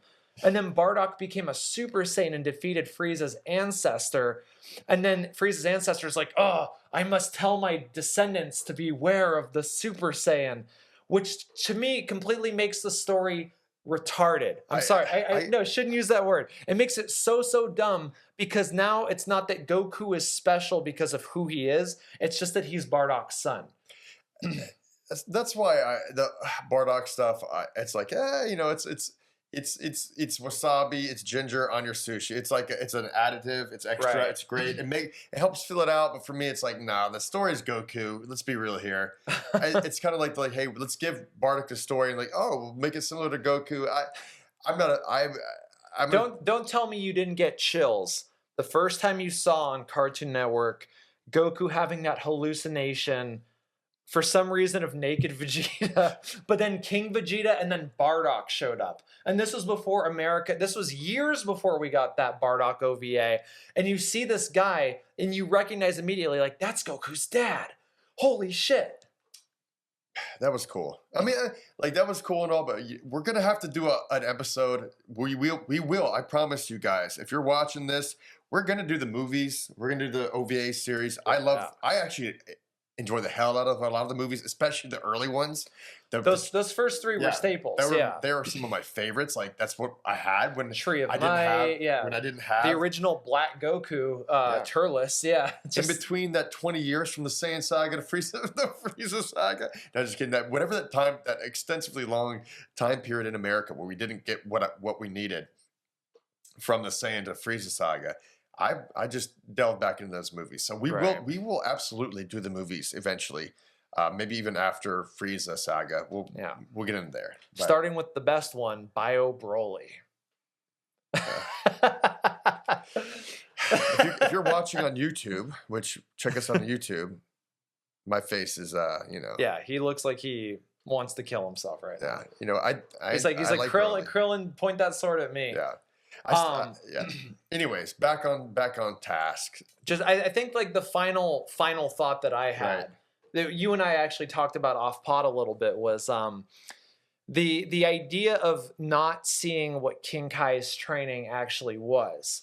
Is it effective? Is it not effective? I think I take the position that I like putting stuff like that in the gutter, so to speak, like where your brain has to fill in the work a little bit, because it keeps it mysterious and keeps the discovery there, which I think story is all about discovery. So go ahead.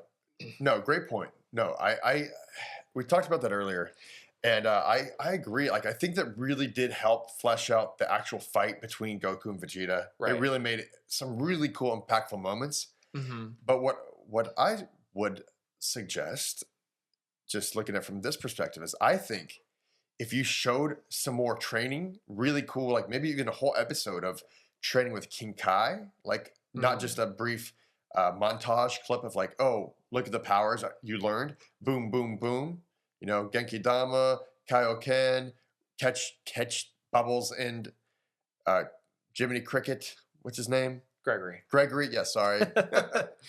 Catch Gregory really fast. Like, if they had a couple episodes where it's like, hey, man, we're going to learn more about this, what it's about, you know, these abilities, I don't think that would have taken away any more of what we did see in the fight between Goku and Vegeta. I think it would have added a little extra flair, like, oh, yeah, we're seeing him use it. But it was cool to have the shock factor of seeing him go, Kaioken times 10. It just was like, boom, boom, boom, or getting up there and getting it done. But I don't think it would have, like, everyone who watched the Vegeta fight and Goku fight, which everyone here has probably has seen it multiple times. I don't think if they had an episode more, maybe 20 minutes of more training footage on King Kai's planet, that it would have taken away from the fight they have in the future. Because he can still learn those moves, have those moves, but also do like, oh, you know, he's fighting someone else. So there's a lot of opportunity for the writers and for them to just make different things happen with those abilities or without those abilities in that fight that really wouldn't have taken away from it earlier on in the series, is my opinion. Totally. I mean, I'm not of the opinion that it's implicitly good or bad one way or Right. the other. I think that the way that they did it, not showing it and keeping that mystery there, is like one of the most cool, one of my most emotional and cool memories about a story from childhood. The mystery of how strong did Goku get? What did he actually learn? And all that stuff in the gutter. Well, what did that training? What was that like? Now, if we had seen the training, if it had been written a certain way, I'm sure it would have also been awesome. The comparison I can draw is for anybody who's familiar with Rurouni Kenshin. Before he has to fight his Frieza, This guy. yeah, like before he has to fight his Frieza, Shishio Makoto, he goes back and trains with his master, and he has to learn 2 new techniques, including the final technique of Hiten Mitsurugi Ryu, and they actually show the entire training and him actually learning the technique, and that works so well narratively because it is tied to the philosophy of the character. Right. The idea of how is this guy going to defeat somebody who is genuinely stronger than him without reverting to being a manslayer himself, and like what is the value of life, all that stuff, and all of that is just wrapped into what that technique is and what it represents. So it works there.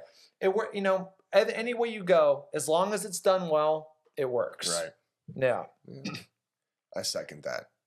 All right. So in order to wrap up, we're going to have some awards, some superlatives for all the various characters. If any of you ever had a yearbook in your life, that you'll be familiar with we are doing the Saiyan Saga superlatives. Saiyan Saga superlatives. I love that. This is our list of, who's the winners, who's the losers. We're going to give you guys our breakdown of what we think. You know what? And we are doing this one on the fly, by the way. We haven't talked about this. We just wrote a list. I'm going to put number 1 last because I feel like that's the highest one. Yeah, that's a good way to start there, or finish. For sure. Okay, number 1 on the Saiyan Saga superlatives. Who was the best dressed? Best dressed. I'm going to let you take this one first. And I'll take the next one first. It's a tough one. I would have to say probably it would have to be as dressed to the nines. That's a stud. That's a stunner right there. Krillin, my man, you, in my opinion, won best dressed. Awesome. I'm going to have to go with the pink Arlean princess from the planet Arlia. With that curveball. Yeah. Okay, she had a beautiful dress, I think. She had a beautiful dress. Yeah, I think she had some bling, some jewelry, some accessories. I mean, literally, it was a Shakespearean story that this king, took her and threw her lover in jail and all this stuff. And then even though there's a happy ending there, it's immediately erased by the wrath of Vegeta. So. All right. Okay. Yeah. So there you go. That's our superlatives for best dressed. A couple, one you might know, and one a little bit of a curveball. Way to go with that one. That's a great pick. Great pick. All right. Miss Congeniality. Miss Congeniality. Yeah. It's not Bulma. Definitely not Bulma. Definitely not Bulma. No, definitely not. Definitely not Chi-Chi either. either. Not Chi-Chi either. Might not be any of the misses. It might be a different gender. Might be a different gender. I'm gonna give this one to Chaozu. Okay. Because Chaozu, Chaozu blew himself up just to make a 0.1% difference in the fight. That's a good friend right there. That's pretty congenial, I would say. Poor Chaozu. Chaozu didn't even cut the armor. He didn't even bruise the armor. He didn't even no. That poor guy. But yeah, he didn't even leave a speck of dust. Yeah, not even dust on that, but which Krillin did previously when he did that big attack that took out the Cybermen and it hit them. They walk out of that cloud and they're covered in dust, and it's like, hey, I mean, when you watch Dragon Ball Z, when a person is covered in dust, that is one of the signifiers of damage having been done. So it's like, oh, Krillin did a little bit of damage. Did a little bit. Yeah. Okay, Chaozu's a great choice. But Chaozu killed himself for friendship, so that's pretty congenial to me. I give you that. I'm gonna go a slightly different route here, and I'm gonna go ahead and pick a fan favorite of Saiyan Saga, brand new to the series, and Dragon Ball Z would be Gohan. I think even when he's getting his ass kicked by Piccolo, he's polite. He's got great manners. He knows his P's and Q's. When he meets Bulma and Roshi and everyone on the island for the first time. He's a little bit shy, but he's very caring and he's considerate, and he's a really well-rounded young guy. So give Chi-Chi props for raising him right there. She raised a good boy. She raised a good boy. But even when Piccolo, he's like, "Oh, you're not so tough, Mr. Piccolo." Those are great moments too. And I'd say Mr. Congeniality goes to you, Gohan. I would say he was a runner-up for me in the previous category when he had Goku's gi with Piccolo's symbol. It's one of my and the sword on his back. That's one of my favorite outfits in the show. So my curveball for best dress was going to be Goku after he got King Kai's emblem on his back, because that was pretty cool. That's I think that's the first time he's ever transitioned from just the turtle symbol to someone else's. So I thought that was a really cool little fact there too. But or Gohan at the end of Miracle Zenkai Power when he's in that little pirate outfit standing on top of the dragon. That's cool. That's a good outfit. Yeah. Okay. Man, yeah. See, this is just falling apart already. No, it's not. This is amazing. This is the best part about this show. Is like we get to go on little tangents and we get to enjoy this moment, and you guys are hopefully enjoying it with us. Most improved. Most improved. I think you and I are going to be on the same page about this. I don't have a joke answer for this. I have a super sincere answer for this. DK, I'm taking everything here very seriously. Nothing here is a joke. Me too, of course. I don't know what you're talking about. Me too.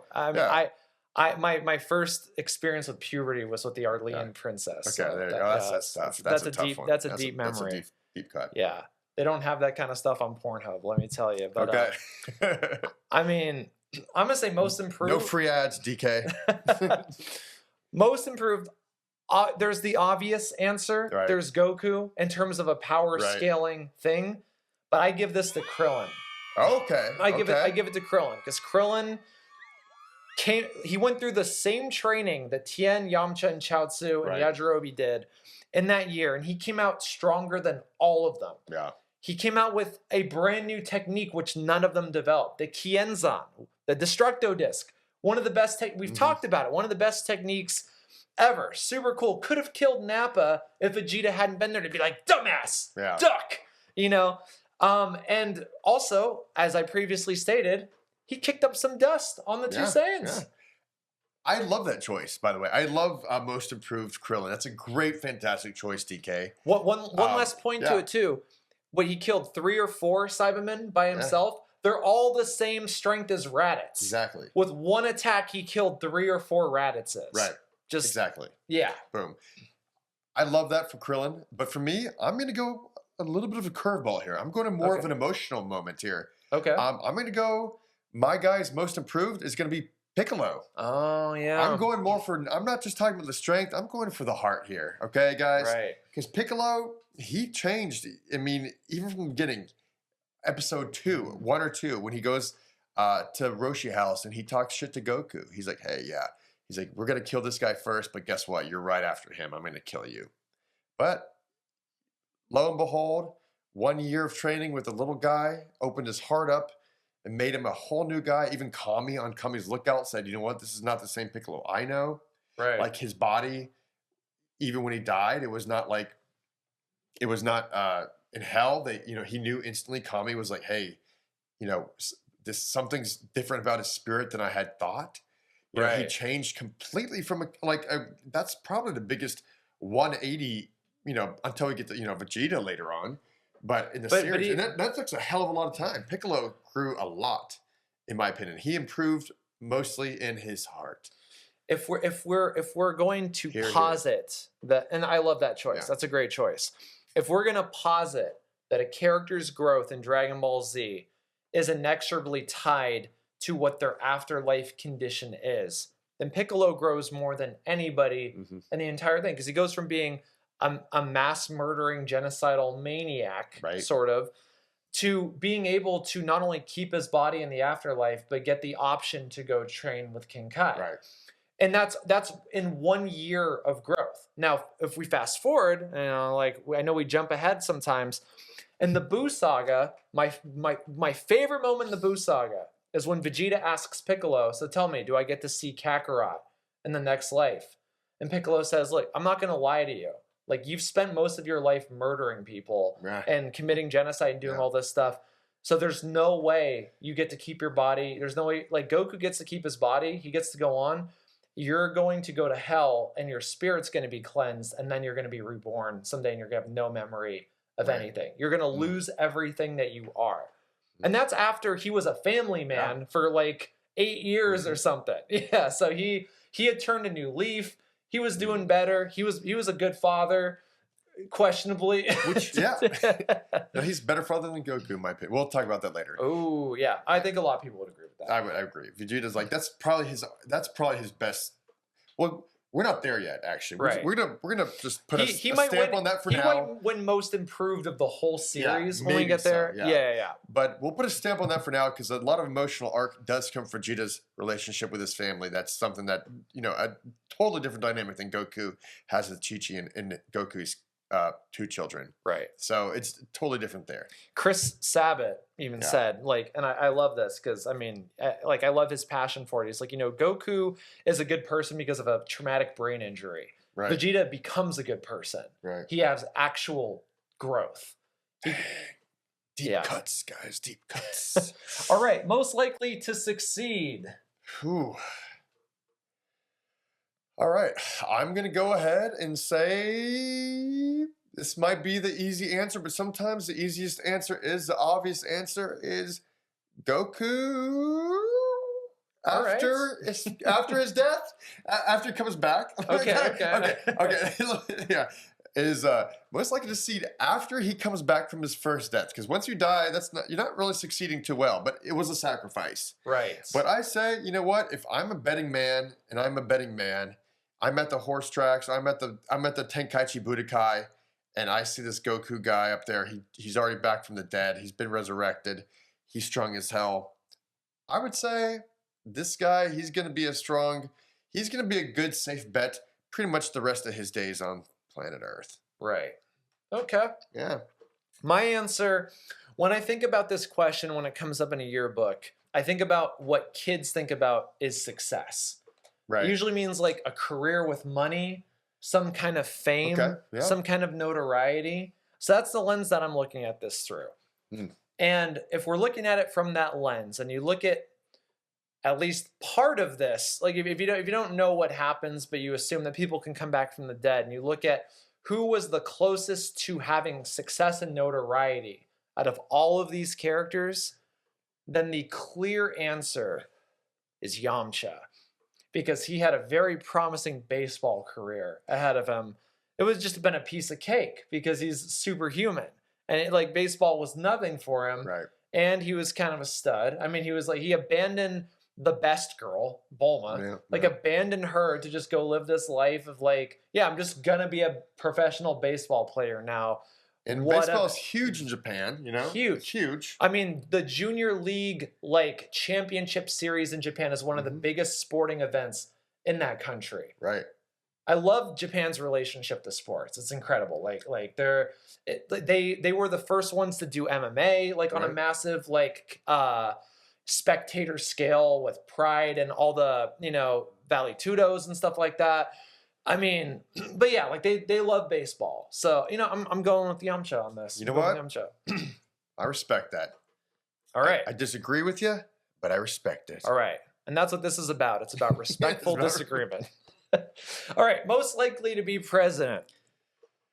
Ooh, God, this is a tough one here. Because we have not been introduced to the dog president yet, who is the president of the world. Right. Who is introduced.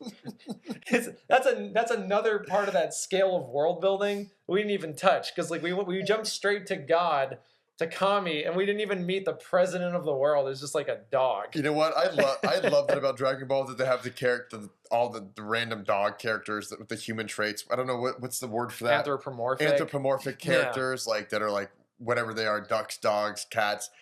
I love that. That's what I think. If they made a live action Dragon Ball show, I think they would have to add the anthropomorphic characters into the live action, because it's it really wouldn't be Dragon Ball without that kind of stuff. That's why I'm not a fan of doing it live action. I'm I'm an animation purist. I'm Toriyama's simple designs, the way that this is, it just works. You can suspend your disbelief versus there's always that uncanny thing. Like even when you watch One Piece, the live action on Netflix, which was very successful, Right. but even still, like you're kind of like, okay, like this is the best job they could do rendering the fishmen. Right. It's like, and like that's fine, or wherever you fall on the spectrum of how good you think that is, the way that they did Arlong Park and stuff like that. That's like, okay, that's fine, like whatever, that's cool. But yeah, I mean with Dragon Ball, like yeah, there's dog people, there's like talking dinosaurs and shit that kidnaps Bulma in the first chapter and all that, and yeah. So okay, we didn't answer the question. No, I'm still thinking. Thank God you took over for a second. I'm like struggling here because these are all. We just pulled these up right before we started shooting. We're like, we're gonna go rocket fire. Yeah, we didn't talk about this at all. Yeah, we did not even run this through. But I think most likely to be president. Is this a cop out if I say Kami? I don't know because like Kami would make a great president. Let's make it more specific just for fun. Who most likely to be president of the United States of America circa 2024? Because we've got an election coming up. I mean, we got, dude. I mean, and we've got. I mean, record division even within parties themselves. Like a massive culture war that's been raging over 10 years. I think Kami feels like a safe choice. He's definitely a safe choice, but but let's be real. Like, I wouldn't be surprised if Master Roshi became president. He's a mix of, you got a little Biden and you got Trump. You've got an old geriatric guy who doesn't know what's going on half the time. And he's also very handsy with the ladies, So like, no offense, but I was gonna say, maybe Master Roshi will be president in this time and age we're living in. Where do you think Kami stands on abortion? Oh my God. I think no pun intended. I think he's pro-life because didn't he throw up an egg himself and have children and no. Never mind. He never procreated. No. He's not the Grand Elder, aka Guru. Yeah. I don't know. Okay. Who do you think for president? I think, given the current state of our political discourse in this country, Bubbles would be the next president. Okay, there you go. Bubbles is a fantastic. It doesn't matter what party he runs for. Bubbles would be the best choice. I think they just want a figurehead out there right now. Like, listen, Bubbles. We can control him. Probably give him a banana. It's like whatever. It's like, okay, Hezbollah is actually invading the north of Israel now. Like this thing is escalating. Iran is funding all of it. What do we do? And he just starts like, woo, doing that dance, and everyone just starts doing it with him. Yeah. And then it creates world peace. And that's political leadership. Monkey see, monkey do. Most likely to cure the common cold. I think you and I are on the same page at this one. I'm going to give a pretty literal answer. I think that Dr. Briefs is the man. Right. He took Goku's tiny little baby Saiyan space pod, built this luxury spaceship with a gravity generator in it, which is an unnecessary thing to build. If you think about the way spaceflight works, the more thrust you have, the more G-force you have. You could have simulated gravity just by accelerating the speed of the ship. Right. I mean, except for the fact that these ships probably don't travel with any kind of propulsion, probably more akin to like UAP theory, where it's like they bend space-time around them so you don't actually feel thrust, so it has to have a gravity generator. DK. Anyway, sorry, he's the man. I'm getting super nerdy with this. No. I agree. I respect that, but I have to tell you, I have to cut you off right now and say there's an asterisk by that because we don't really see Dr. Briefs in here until after the Saiyan Saga, like when Goku goes, yeah. So I jumped the gun. You jumped the gun. Oh, like, yeah. You're actually very close, as in, watch our next episode where we will talk about this whole topic in detail. We're going to go into Dr. Briefs for like an hour. Basically, his family, his romantic relationship, how that works, really weird. We'll get there. All right, well then, Korin, because since you can cure anything. Great audible right there, Korin. Okay, yeah, Korin. That works, actually. I was it can cure broken bones. I think Bulma could probably work something out. I know she's more technical, right? But I'm pretty sure she could fix something. So I'll just say Bulma, and you're going to go with Korin. If Korin did a homeopathic thing where he took one sensu bean and spread it out across like a billion pills and just sold it, he'd be curing broken bones, everything all the time. He'd be rich. Yeah. Moving on. Best attack. Oh, this is actually kind of tough because we got some winners here. We have a bunch of new ones. Yeah, we have some new ones. We have the Kienzan, right? The Krillin's attack, the Saw Blade, right? Which is still one of my favorites. The attack of all time. that killed Raditz is also new. Yep. That was a new attack. Masenko beam. Masenko, yeah. Masenko beam. Unless Piccolo did it against Goku at one point. in the tournament, which I don't remember. No, I don't think he did. I mean, don't quote me, DB fans. If Whether I'm he wrong, did or let me know. didn't, just comment and let us know. But yeah, let us know. But I feel like, God, these guys are so inconsistent with their facts. But Piccolo did say, he's like, oh, I've been working on a new move here, and he just starts, he's like, I haven't used it on anyone yet, but after he hopefully I can kill you first. After he had a tracheotomy. That's my best Piccolo. I'm sorry.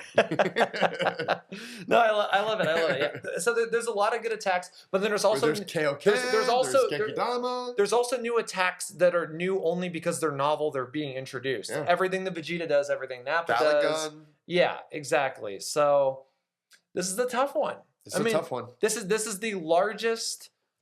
This is the largest creation of new attacks, I think, in all of Dragon Ball, outside of the Tenkaichi Budokai, where they fight Piccolo. Because I think there's only one new one there. There's Yamcha's, the Sokidan. Right. I don't think there's any new ones outside of that. Okay, yeah. This is the largest right here. Like with new characters, new this, that. Because Frieza doesn't have a name for any of his attacks. Yeah. He just kind of has like his little beam. He's like, he has like his little balls. Yep. And he has like his little eye thing and stuff like that. Same with Zarbon, Dodoria. They don't have names for their attacks. So this is like the last big time where the enemies have their own attacks that have names that they shout at as they do. And let me just do a little side tangent here. This episode is longer than I expected, but you know what? This is important. This is what always happens. This is important to get out in the open. I'm talking to you guys. I like to hear the names of special attacks before they happen, okay? Yeah. I like a cool name for each attack, a new one, because I can put in my database in my head. I can remember it.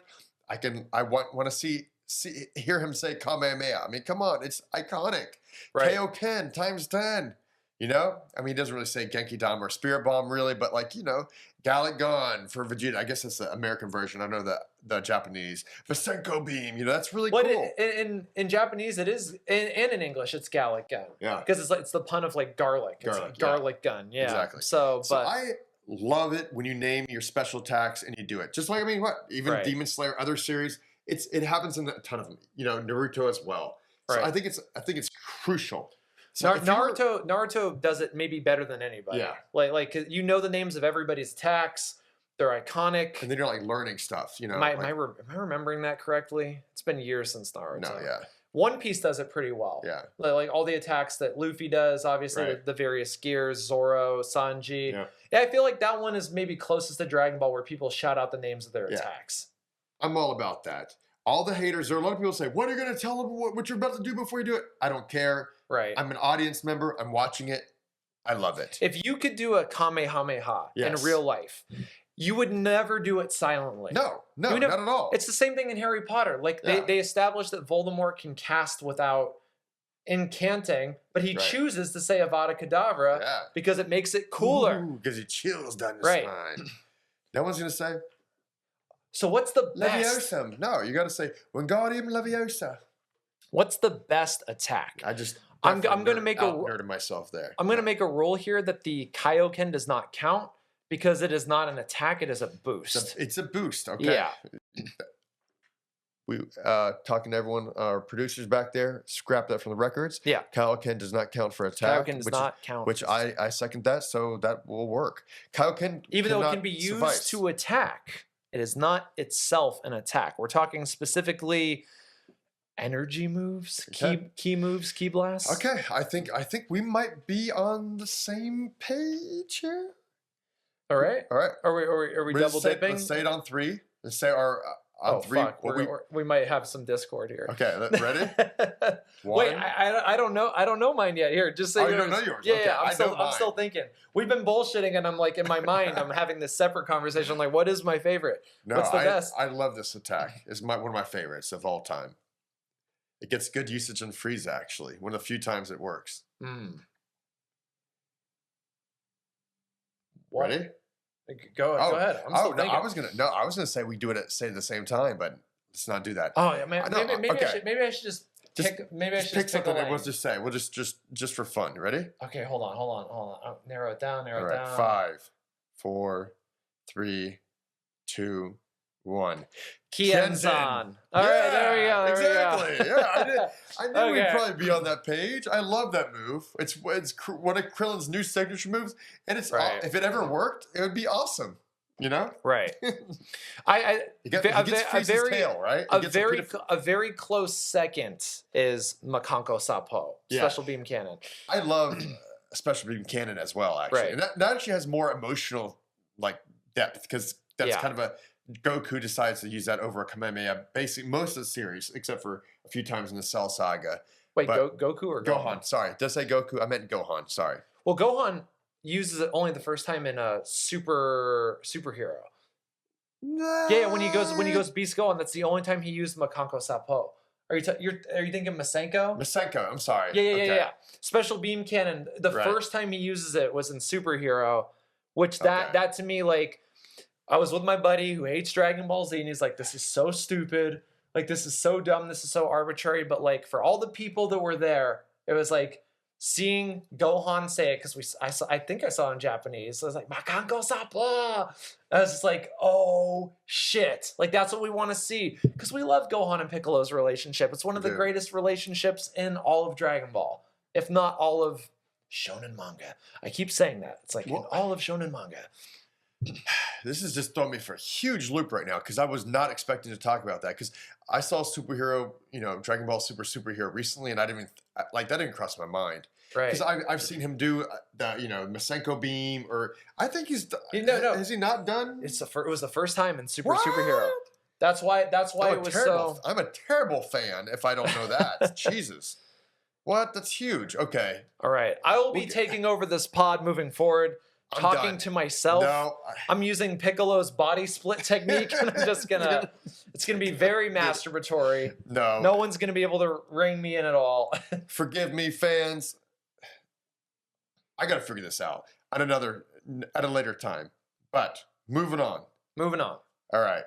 Best tag team duo. Easily for me, Yeah.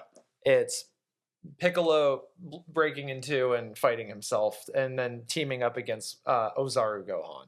That's pretty great. I love that one. Not canon, by the way, but still great. If we're talking canon, it No. is Piccolo and Krillin holding down the fort, waiting for Goku Yeah. to show up because Gohan was still too scared. And Piccolo and Krillin held out for a long time. Yeah. They were a pretty good tag team duo there. I gotta say. You know what? I have to go with Bubbles and Gregory. You know? I fucking knew you were gonna Yeah, say that. Bubbles and Gregory. I saw that. I saw the thought occur to you, and I was like, "Oh, he's gonna fucking say that." No, it's great. They come in, they could before Goku had his training, if they were working together, no way he's gonna No way. Goku's gonna learn that stuff. He had to do it one-on-one, and it still took him damn near months to figure that out. Three So, months yeah. to catch Bubbles. Yeah, good job, Bubbles, Gregory. You guys are great training partners. Also not canon though. So if you had a canon choice, what would that be? But you know what? It got retcon canoned, but best duo. The thing is, I don't think Piccolo and Gohan really got. I guess Krillin and Piccolo did get a really great kick. They Right. a combination kick, like a kick to the face. You could say Gohan and Krillin for the Genki Dama Yeah. against Vegeta. That was pretty good. That was pretty good. That was also a big growth moment for But Gohan. I think I preferred that really cool scene when it was Gohan, Krillin, and Piccolo fighting against was it Nappa. Nappa? Yeah. But Gohan freezes out, so then it's basically just like Krillin and And Piccolo. Yeah. Boom, boom, boom. They do a really cool combo. Boom, boom, knock, boom, kick. And then Gohan's supposed to finish it, and he didn't do it.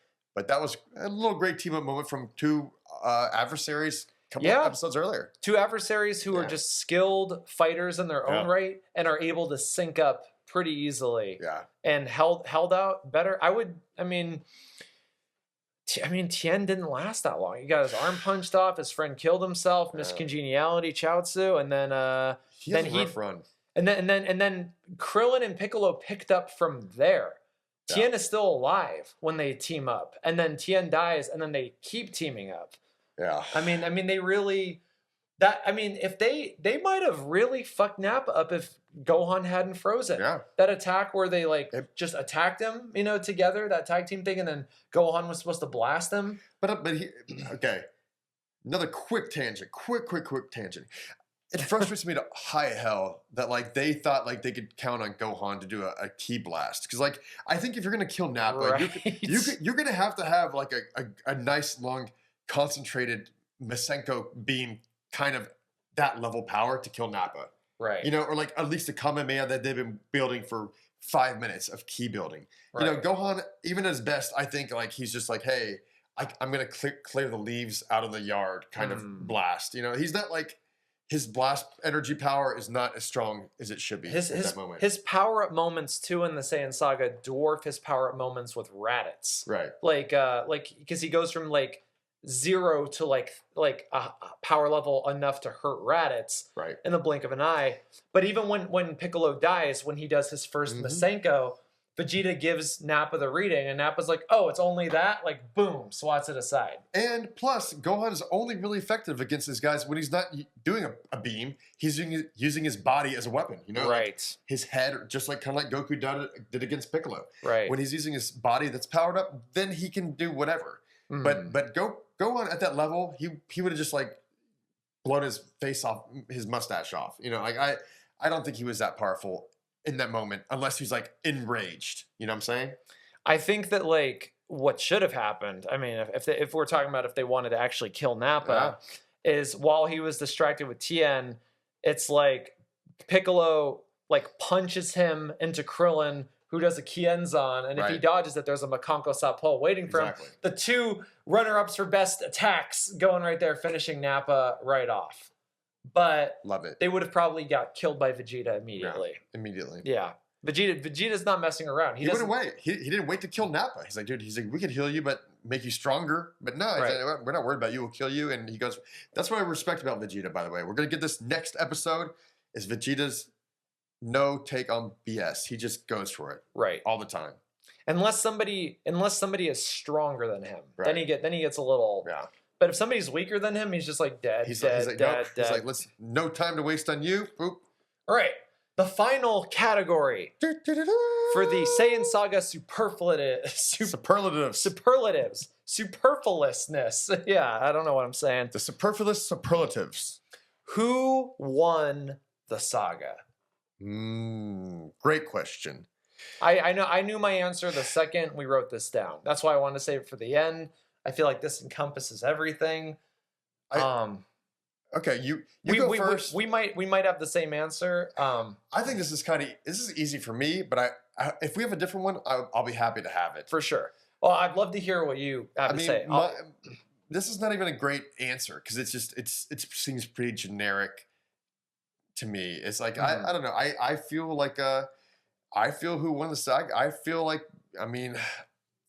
it could be, don't make fun of me guys, but I think Goku won the saga. I don't know. He's not dead at the end of it. He's extremely happy. He powers up to another level. He's so jovial. He lets Vegeta live and goes on, but he knows he's the man now. He can handle it if he has to. He went to hell and back. Right. Got training from King Kai, one of the otherworldly gods, who only one other person, King Yama, has ever had training from, which is like another level at that point in the series. You know, right? He gets to fight with his son for the first time ever, which is a really cool accomplishment for him. No, but you're absolutely right. I mean, we have a weird thing in Western culture with our story consumption where we consider it uncool to think that like Harry Potter is the best Harry Potter character or Luke Skywalker is the best Star Wars character. We tend to always go for somebody else. But I mean, if we're looking at raw data, right? Goku won the saga. Yeah. I mean, he did what his master King Kai thought was impossible. He pushed himself 3 times past his limit, and then 4 times past his limit, and then kept going, kept finding a way to just make it just yeah. I mean, he didn't even know if he was going to end the fight. It was just like, how do I like move the fight more to an advantageous position? Well, hell, I mean, this is like the ultimate example of selflessness, people. In the very beginning of the saga, he sacrifices himself in the Right. first 2 episodes. Yeah. That's the most selfless move by anyone could do. So that's all Right. heart right there. And does it in the most brutal way possible. Like his ribs are broken and he's just holding on to a guy. I don't know if you've ever, this big. I don't know if you've ever had broken ribs before. Like no, you can't breathe. I've had a broken rib. Ugh. It sucks. Like you can't take a shit. Like sitting down hurts. Like Ugh. like turning hurts. Like everything because you can't heal it in any way. Yeah. It just has to heal on its own. You have to I had to start learning how to sleep on a separate side of my bed. It was crazy. So yeah, I would say there's a lot of data that Goku wins. Yeah. I would say do you have a personal pick that's not Goku? Because I would say I'm happy with Goku as a pick, but I would also say I would give it to Piccolo. Yeah, For the story reasons and the emotional reasons that you gave earlier. Yeah. Like Piccolo's my guy too. Yeah, Piccolo, that moment where he saves Gohan and the fact that he, took this whiny little kid that like couldn't do anything because he was a sheltered kid and turned him into a man. He made a man out of him. Yeah. A la Mulan. Mulanish. Yeah, it's like he did that, and it's such a great story. It still hits. Like watching my girlfriend experience that. Yeah, it just brought me right back to being a kid and seeing it and being like, wow, this is great. And he also improved pretty significantly, over the course of it. And I think if it weren't for his sacrifice, they wouldn't have beat Vegeta. I mean, that's because Gohan struck the final blow. Yeah, but the Piccolo, you're like, that's a great answer too, and I think that works just as well because Piccolo he is the emotional crux in this saga, right? Like for sure. This is the biggest change and dynamic of throughout this entire first 36 episodes. I just thought of more stuff, like just like it all popped in my head too, like. If he didn't blow up the moon, Vegeta wouldn't have had to have his power level to create a fake moon, which gave them an advantage eventually. Raising Gohan, like obviously Gohan was the final fight that Vegeta had when he turned into an Ozaru. Just so much stuff. Killing Raditz. Right. Killing Raditz. Yeah, I mean, there are so many reasons why you could say Piccolo won, even though he died. But I think that Goku probably won. Yeah. I think if anyone's watching in and listening right now, which I'm hoping there are a lot I think you could probably agree that Goku and Piccolo kind of like 1A and 1B. Right. Like I think they're both winners in my book. But and I think the ultimate winner of the saga, and I'm not trying to be corny, I'm not trying to be facetious with this. The ultimate winner of the saga is you, us, as the audience. Yeah. Truly, I mean, it's so good. It still holds up. I mean, you were telling me how your girlfriend's enjoying it. Yeah, she's loving it. Mine is too, even though it's dated. Like all that stuff. And I'm gonna make her read the manga after because it's like even watching Kai when you get into Frieza, it is a slog. That Frieza fight lasts forever. In the manga, it just like boom, boom, boom, super lean, builds, and then it's over. Well, but it's a great story. It was fun revisiting it with you, and it was fun talking about it. Yeah, no, we're so glad to have you guys here today. Thanks for listening in, and however you're watching or listening, YouTube, all of our podcast networks. We're glad you guys came back. We love the Saiyan Saga. Join us again next week when we start getting fresh into the Frieza Saga. Make sure to follow us on all of our socials as well. NerdyJock_media, and that's at NerdyJock Media. Anywhere you look, that's where we're at. So follow us there and tune in next time because we're going to Namek.